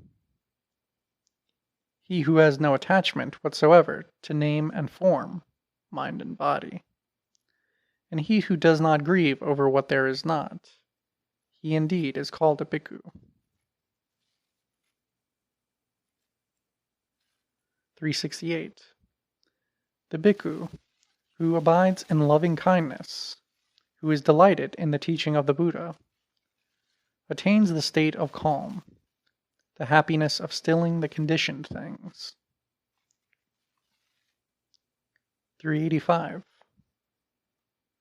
He for whom there exists neither this shore nor the other, nor both, he who is undistressed and unbound, him I call a Brahman.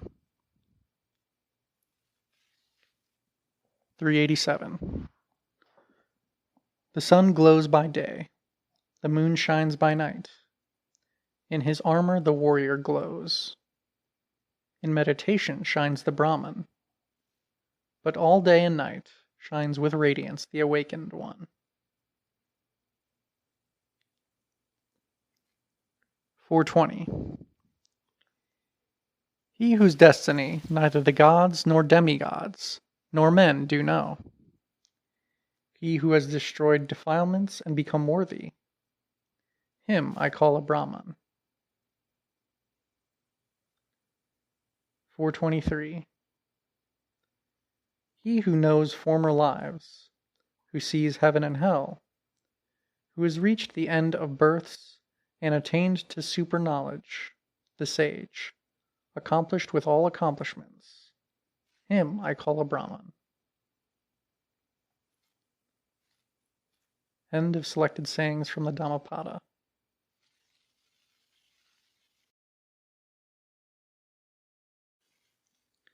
What the Buddha Taught by Walpola Rahula. Section. The Last Words of the Buddha. Then the Blessed One addressed the Venerable Ananda. It may be, Ananda, that to some of you the thought may come. We have, the words of the teacher who is gone. Our teacher we have with us no more. But Ananda, it should not be considered in this light. What I have taught and laid down, Ananda, as doctrine, Dhamma, and discipline, Vinaya, this will be your teacher when I am gone. Just as, Ananda, the bhikkhus now address one another with the word friend, avuso, they should not do so when I am gone. A senior bhikkhu, Ananda, may address a junior by his name, his family name, or with the word friend. A junior bhikkhu should address a senior as Sir, Bhante, or Venerable, Ayasma. If the Sangha, the community, the order, should wish it, Ananda, let them, when I am gone, abolish the lesser and minor precepts, rules. When I am gone, Ananda, the highest penalty should be imposed on the bhikkhu chana. Footnote, literally divine penalty, Brahmadanda. End of footnote. But sir, what is the highest penalty? Let the bhikkhu chana say what he likes, Ananda. The bhikkhu should neither speak to him, nor advise him, nor exhort him. Footnote 2. Chana was the close companion and charioteer of Prince Siddhartha before he became the Buddha.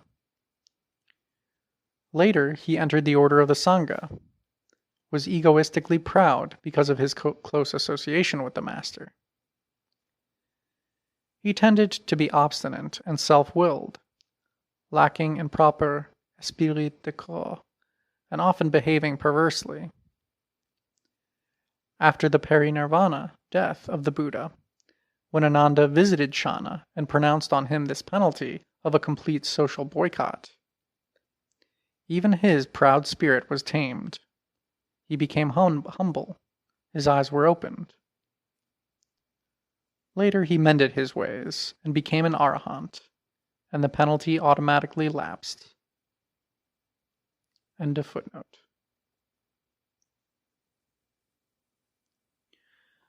Then the Blessed One addressed the bhikkhus. It may be, bhikkhus, that there may be doubt or perplexity in the mind of even one bhikkhu about the Buddha, or the Dhamma, or the Sangha, or the path, or the practice. Ask, bhikkhus. Do not reproach yourselves afterwards with the thought, our teacher was face to face with us. We could not ask the Blessed One when we were face to face with him. When this was said, the bhikkhus remained silent. A second time, and a third time too, the Blessed One addressed the bhikkhus, as above. The bhikkhus remained silent even for the third time. Then the Blessed One addressed them and said, It may be, bhikkhus, that you put no questions out of reverence for your teacher. Then, bhikkhus, let friend speak to friend. Footnote. The idea is that if they did not like to put any question directly to the Buddha out of respect for their teacher, a bhikkhu should whisper the question to his friend, and then the latter could ask it on his behalf. End of footnote. Even at this, those bhikkhus remained silent. Then the Venerable Ananda said to the Blessed One, It is wonderful, sir. It is marvelous, sir. I have this faith, sir, in the community of bhikkhus here, that not even one of them has any doubt or perplexity about the Buddha, or the Dhamma, or the Sangha, or the path, or the practice. You speak out of faith, Ananda, but in this matter, Ananda, the Tathagata, the Buddha, knows, and knows for certain, that in this community of bhikkhus, there is not even one bhikkhu who has any doubt or perplexity about the Buddha, or the Dhamma, or the Sangha, or the path, or the practice. Indeed, Ananda, even the lowest in spiritual attainments among these 500 bhikkhus is a stream entrant, Sotapatthana, not liable to fall into lower states, is assured and is bound for enlightenment. Then the Blessed One addressed the bhikkhus, saying, Then, bhikkhus, I address you now. Transient are conditioned things. Try to accomplish your aim with diligence. These were the last words of the Tathagata. From the Mahaparinibbana Sutta of the Digha Nikaya, Sutta number 16. End of section. What follows is a section of abbreviations from the footnotes and a selected bibliography for the English reader. After that follows a long glossary and an index.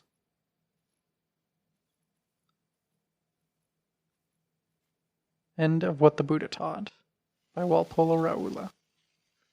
Read by Dessalines.